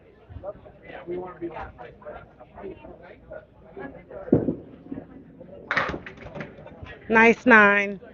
Bougie takes 67 after 6. Danny Finn, nice pickup, 61 after 6. We got a special treat It's here. We a got Al Nelson. 29 pin lead for Team OK. We got a special treat. Al Nelson, how you doing, Al? Good. How are you, Paul? Tim Baker makes the Candlepin Cancer Towels, $15. 5 goes to Candlepin Cancer. All right. Here's 20. Keep it. Thank you. Well, I'll give it to not me for the charity. Thank you There very you go. much. Talk about your career. I always say you always make, when I saw you first in the mixed worlds 2022, your team was down. You had like a 71, 72 after 8. You went close to the ocean. You get a clutch strike and a domino spear on strike to win it by 1 pin over High-Low Dispensary. Yes. Yeah, that was. The 117 Hurricanes. Yeah. That was the best 1-3 match I ever called, by the way. Oh, the finish, thank you. anyway. Thank you. It was a great match. And the High-Low Dispensary people that we bowled with all the time, we know them, so they made it a little more fun to win by 1. Of course, at the end, I said High-Low Dispensary won by accident. Yeah. But that was exciting. That was just a thrilling finish. Yeah, it was fun. It was fun. And Paul Dyer, they were upset. He said he always does that to us. He did it earlier today to get the team in. We just did it earlier today. We just came back and beat Paul Dyer's team. And you were to down get into 20 something down the stretch in total. Down, yeah, in the last 4 frames, I think we were down 26 or something like that. You came back to win it to get the number 3 spot. Yeah. You should call it Al Nelson's team. We're going to call it Nelson's team. Who's Cindy, by the way? Well, that's something that came from our team. We thought was a Cinderella team. Okay. So we called it Cindy's Balls, being Cindy's bowling balls. So. You should call it Cinderella. Wear slippers in your bowl. Can you bowl with glass slippers? Yeah, why not? We'll give it a shot and see what happens. Talk about your career, how you got started, and some of your heroes growing up, and some of your accomplishments for the viewers who don't know you. Because Maine doesn't get enough love, I don't think. Oh, well, I appreciate that. And I think you're right. I'm here to support you guys and help you guys out. I think you're right. So I started bowling when I was 5 years old. Just not having really any idea what I was doing. Bowled the Kids League at Lucky Strike Lanes in Gardner, Maine, not Gardner, Mass. Did my first TV appearance. Was Channel 40? No, it was they had Candlepin Kids show. It was bowled at the Big 20. Oh, in Scarborough, Maine. Okay. Then Scarborough, Maine. So it was 1969, so I was 7 years old when I did my first TV. JT 9, 63 through 6. The Terminator, Charles Collins, 8, 73 through 6, 311, 287. The lead's down to 24 for team. Okay. No. So anyway, I just continued. I love the game. It became double an strike identity. ball, almost. Hold on now. Troy on a spare, 5, 47 through 4. Sippy Champagne. Trying to get a big 20 without a play. Continue, Al. No, it's. If you have to have the following programs because a good shot was made, okay? All right, yeah. It's it was always a place where I could be comfortable and have some fun and good people, and I really enjoyed all of that. And got some opportunities along the way as I got into the adult leagues and tournaments, and as far as mentors, and you talk about Charlie Milan, and to me, and I know there's always this ongoing debate about the greatest of all time, and Charlie Milan is that's hands down. There's not even a second close to him. Champagne had 9 strike, 43-4, 10-53 half. Troy Fournier, a 9-56 half. Talking to Hall of Fame eligible Al Nelson. Yes, well, that would be. You gotta get your records ready for me, okay? I got my record. I got most of them. All right, I need that. I got I need most that of to them. nominate you, okay? All right, man. We'll We get need something to get together. Elmer Tibbetts, and I think Elmer Tibbetts well deserving. Elmer's well If deserving. you guys don't know Elmer Tibbetts, there was like, who's Elmer Tibbetts? Oh man, again, one of the best. Oh, there we Sippy go. strikes again, second time in the last three, almost a triple. And that last one was a Paul Grant special. Missed the second, make the third for a 10. Now a strike to make up for it. Yeah. Elmer's a great bowler. I mean, just a great competitor. Elmer Tibbetts. Elmer Tibbetts. I can't even tell you how many matches we bowled against him. He won. I don't know how many Maine Pro Tour events he won. He was Bowl of the Year 3 years in a row also. Yeah, he was 83, great. 84, 85, I believe. Was it? Yeah, he's great. A great bowler. Great competitor. Well deserving of Hall of Fame, at least in my opinion. Troy a 965 through 6 on Candlepin Bowling Network. 334, 316. Team OK up by 18. Mark situation, Michelle. Yeah, Al Jeffe has 2 marks to Team OK's no mark. All right, so that makes it close. It's really close. Michelle, get the play-by-play. Let's just finish up with Al Nelson. So, Al, talk about some bowlers you think are deserving in Maine to be in the Hall of Fame. They must be nominated. Go to the ISBA website for more information for the forms, but must be nominated by February 28th, 2027, with the 2027 class. 2027. All right. So, Karen Matero, I think, should be in next time. Karen. She just missed out last time. Did she? Yep. Karen was a great bowler. There's a match. It was a TV match where I bowled with Karen against Tim Matero, and I think he was bowling with Sharon Neely at the time. I can't remember who he was bowling with. But Karen's a great bowler, hands down. Mona Lamar, or Mona Diffin that's what all the records are going to show. But Mona Lamar, great Maine Candlepin bowler, female bowler. She deserves in, at least, again, in my opinion. I was talking to Tim and Tuya during the broadcast yesterday, one of the late matches, and we were talking quite a while. And he said, like baseball and football, we should have a committee because, like, in between the TV era, there's no keeping the records, and I think that people get penalized for that one. I feel like there should be a committee, in my personal opinion, not official opinion, but I think there should be a committee maybe to get people nominated based on a committee of like, hey, this person won this person won that, and be obviously objective about it, but I think there could be a case for that, possibly. I do, and because at least I know Maine did not keep great records, particularly of our TV stuff, but even finding some of the old state tournament records is hard to come by. So you're right. I mean, if we had someone who could maybe do a little of that research and kind of figure it out, and then make a nomination based upon that, I think there's a lot of value in that. Let's get those bowlers that maybe quietly deserved it. That's some bowlers, and I think Elmer is one of those. Elmer Tibbetts, yeah. Elmer Tibbetts, that there wasn't a lot of fanfare around. No good there for Nardone. No, not a lot of fanfare, right? Because but he was out there just throwing 130s and 140 average tournaments all the time. Monopolist tonight again. Oh. So I think that's a good idea, Paul. Really, if you had a committee to look at that and maybe could look for some records. Yeah, talk to Maria and Ralph about that. We need somebody in Maine on the committee too. We need someone in Maine to be on the voting committee also. I'm interested, certainly. Let Maria know and Ralph know. That way you can maybe get a board. That way get some people in Maine in here. There's already 36 Maine bowlers in the Candlepin Hall of Fame.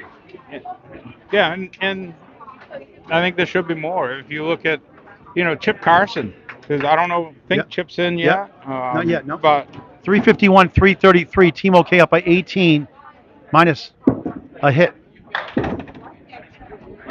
But Chip probably the best natural talent I ever bowled against. The guy could just. Sage a spare 7, 57 through 6. Continue, Al. So I mean, he's deserving. Just trying to think. It's Mark Smith. He's standing right back of us to the left. Mark's another one that's deserving. So I'm kind of on the spot trying to come up with names, but man, there's a bunch out there. Well, they're going to be nominated, so if anyone's getting nominated, go to the ISBA website and get the form printed out. Must be nominated again by February 28th, 2027, each of the 9. And Team OK has the lead right now by 11. And right now, no marks on the board, right, Michelle? No marks on the board? Champagne has a Oh, strike. that's right. Okay. I'll get to Michelle in just another moment. As Al Nelson, final thoughts before you depart here. And by the way, how many lemon drops do you owe me for in the last year? I haven't seen you. Oh, I don't know. I should probably give you another 20 Okay, anyway. put in the bucket. You're a class act, a clutch bull, and a true gentleman. Oh, thank No you, matter what Bob. anybody else says. There's probably people that have a different opinion than that, but I'm that's sure. okay. That's okay. You can't win That's them all. okay. I have my share of hecklers out there too. They Yeah. don't even say hi to you. You say hi to them. Right. Absolutely. And that really. Right. So, Can we all get along? but yeah, I'll let you finish here. We're gonna get ready to bowl our first playoff match. And who are you bowling? Bowling Daly's team? No, we're not We're bowling. covering that team. We're covering that Right. match, unfortunately. Yeah, I can't So if remember. you got to win, you have to win again. So we'll cover you after that. The final. Yes, if we get there. So we are bowling. You bowling Freshies team? I think we're Freshies bowling. I think we're bowling Freshies team. All right, we're going to be covering the daily match. Sorry. Yep. No, that's okay. All right, put the 20 bucks in for your lemon drops. Thanks to Extra 5 from the Candlepin Cancer Towel made by Kim Baker. Nice talking to you, All right, Nelson. nice talking. It's a pleasure. Thank you, Al. Michelle. Thank you. All right. So right now we're at 357 to 369. Team OK is up by 12. El Jefe, they're staying in it. 12 pins is not a lot. Plus, Jeff Champagne is on a strike, so we'll say it's probably half of that 12 pins. Danny Finn had a nice offer. He's got the 9 pin left.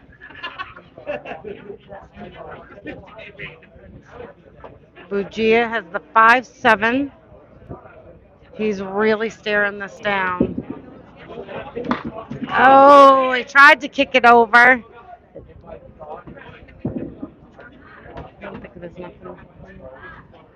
Heath Butler, thanks for watching. Great coverage today by Paul and Michelle. Appreciate the kind words. Yeah, very nice.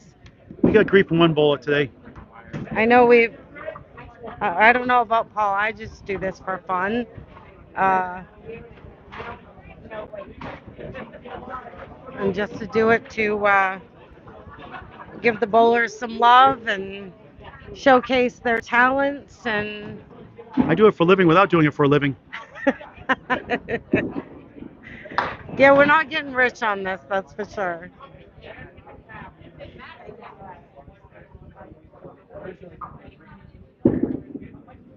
It's a one-string playing game. Bougie's got the half Worcester.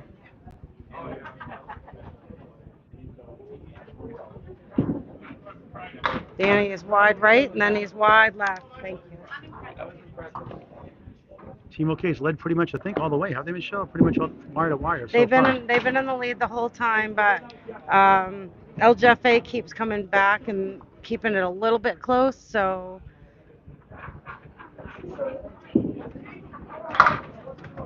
I still think it's early enough to say it's anybody's game. Danny Finn, 78 after 8. Bugia, 84 after 8. So we're going to see Josh Daly's team next against Last Chance Auto Repair. Means it's bias. You guys, John, the stream's going to be mad at you, Michelle, saying bias calls. Oh, who are we covering? We're covering Last Chance Auto. I think they're coming Daly's team, right? Well, Because that's exciting. Al Nelson's bowling Freshie's high kick, so it's got to be that by default. Okay, so I'm just going to say ahead of time. So I do this for fun. If I cheer for somebody and it's biased, then I call it neutral. I'm going to cheer for everybody. Even if I might cheer a little bit louder. Even if I don't like Sonia Johnson, which I do, I call it even. All right, JT's got the Sonia 1-2. Just kidding. I like everyone. They may not like me, but I like them.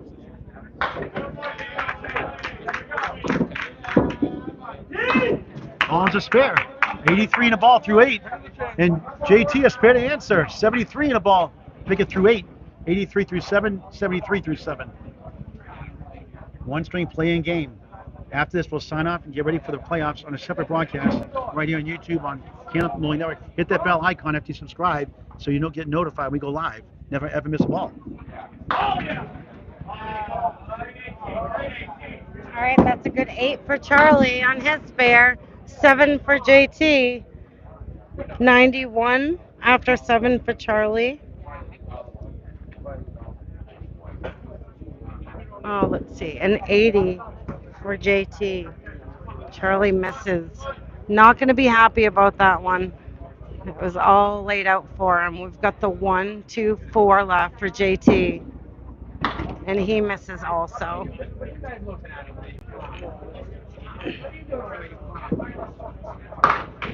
Charlie picks up a 10, 101 after 8. JT, 9, 89 after 8. It's 400 to 414.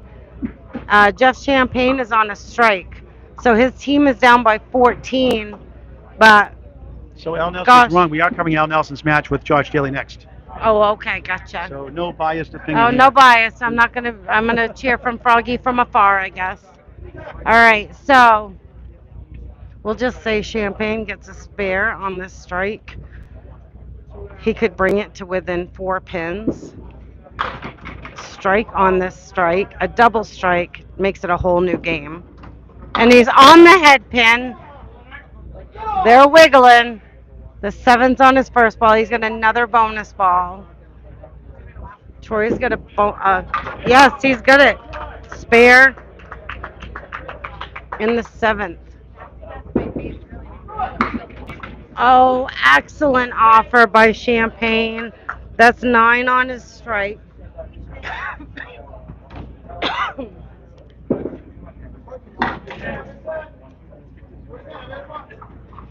And he picks that for 10, 82 after 7. It's 419 to 424. Troy Fournier is got the advantage this time. His team's up by 5, and he's got a spare.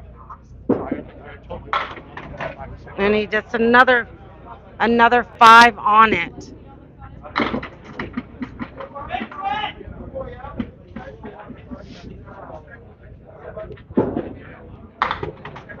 Good offer.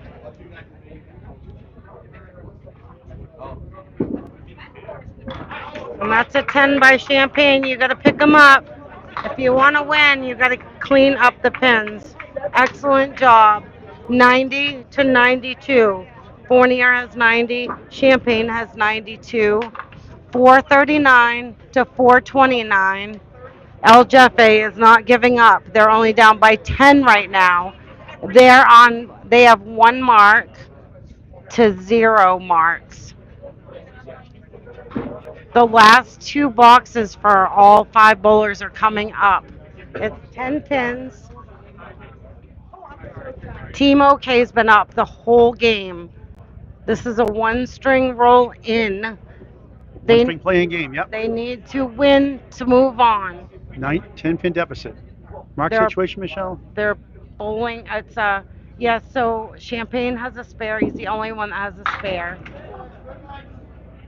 And they're down 10, so it's a single-digit virtual It lead. is, correct. Here we go, final 2 boxes. Every pin matters right now. Absolutely, every pin, no matter what. Just never know when it comes in hand. We've seen 1-pin losses several times this weekend. A lot of single-digit losses, which cost people playoff spots. Thermopolis trying to pick it up, goes left, 1 in the 9. Final 10 boxes, playing game. We're going to sign up again after the string's over. Get ready. It's lanes 5 and 6 for Josh Daly. Freshie's high kick against Cindy's ball. Cinderella's ball, we'll call it. That's where the nickname came from. Good call. I told Al Nelson to wear glass slippers with bowls. Yeah. And an 8, 98 through 9. Now doing 157. Try and get a couple here somehow. He tickles the head pin for an 8 to match the box. 109 through 9. 9 boxes to go. Could we have a double overtime play-in game? That'd be something. 447, 437. Team OK on the left. Up 10. Minus a spare from the anchor bowler, Jeff Champagne. Mike Nardone has 109. Benny Thermopolis has 98.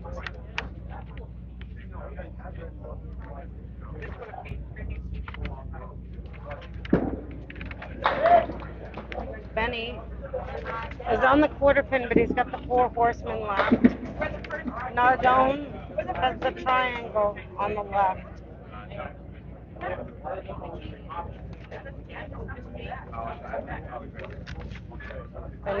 Benny really needs to pick this up. Oh, he hit it. How many times this weekend have we seen this happen to him? Oh my gosh, he hit it and the wood behind it really messed it up. Nardone misses the triangle. The teams are cheering on every pin. They keep cheering on the bowler. Take every pin you can get. Just like every other match, it's going to come down to the wire. 10 for Benny. 118 for Mike Nardone. 108 for Ben Thermopolis. 456, 447. It's a single-digit lead. 9 to lead for Team OK on the left. Minus the fill from Jeff Champagne. It's coming down to the wire once again. What else is new this weekend, Michelle? I know, it's been crazy. It's awesome bowling to watch, though. Sage on the 3-9. Who doesn't want to watch this kind of bowling? It's unbelievable. Matt Taylor, 1-2, 9-10. 69-3 coming in, Sage 74. Trying to work it out. 1-6-10. This situation go for the short two. Taylor, what a shot, almost. Offer by Matt Taylor. Excellent offer. Sage in between, 7, 81 through 9. Taylor gains 3 with a 10. The lead is 12. 7 blocks to go, minus the ball.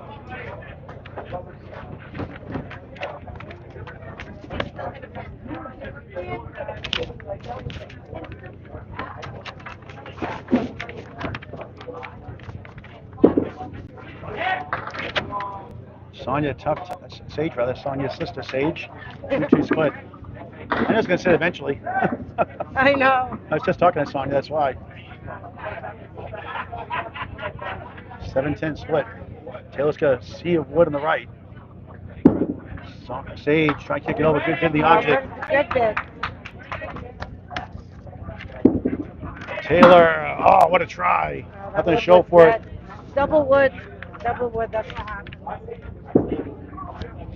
Sage at 10, big pins, 91 string.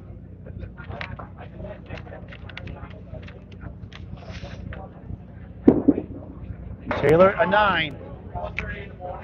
88 strength, 6 blocks to go. It's 475 to 464. The lead is 11 for Team OK on the left, minus a fill.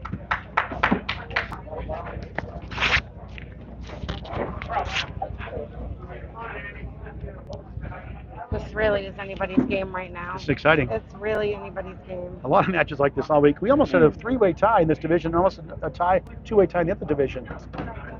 And at the end, it only came down to 1 tie. That's how close it was. Here we go. Jeff Bugia, 84 through 8. Danny Finn, 78 through 8. Jeff Nice ball. hits the pocket slowly. 2-7-10. Wood to work with. Finn, pocket shot, rolls 7. Oh my God, the 5 pin moved at least a couple inches. 5 pin to the right, 2 in the middle, 4 to the left. Less than 1 and 2 to convert. Stats by Candlepin Bowling Network. They're going to check the wood. I thought it was in too.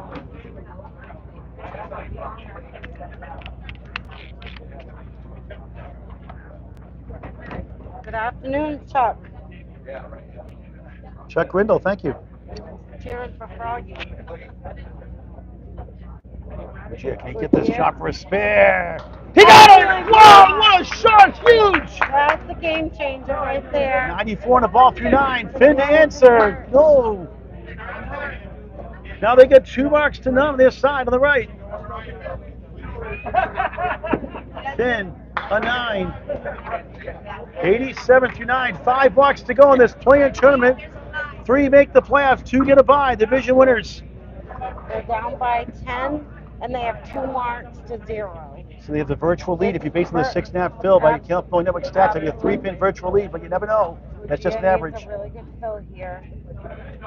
How big is the strike here? And this, if he Here's the fill. It's thin. It's 4. That's the 6. That makes it 98. close. 98 through 9. Finn right back with another triangle. This time on the mirror side. 3 middle, 5 left, 6 right. He's got a 2-for-1 special. All right, now you're gonna help me. You're a tough one here for back-to-back. Can he pick it off? He looks good. He got it! Festival shot spare, 2 in a row. That's clutch right 108 the there. ball, fit the answer, missed again. That is. And look at this, the clutch. pin flies over to lane 8. Wow, big swing here. This is a big swing, and he could take the lead for the first time since we started this game. 8:95 finish for Danny Finn. 4 blocks to go, plus a ball here He for needs Jeff 5. Bugia. He needs 5 to take the lead, and they haven't been in the lead since we started. Low scoring string, Nerves of Steel, 492, 488, team okay. Bugia, it must be me just saying his name all the time. I'm giving him good luck. You'll get it wrong next time, right? I didn't mean to. I wasn't trying to be no one biased. does. No one does.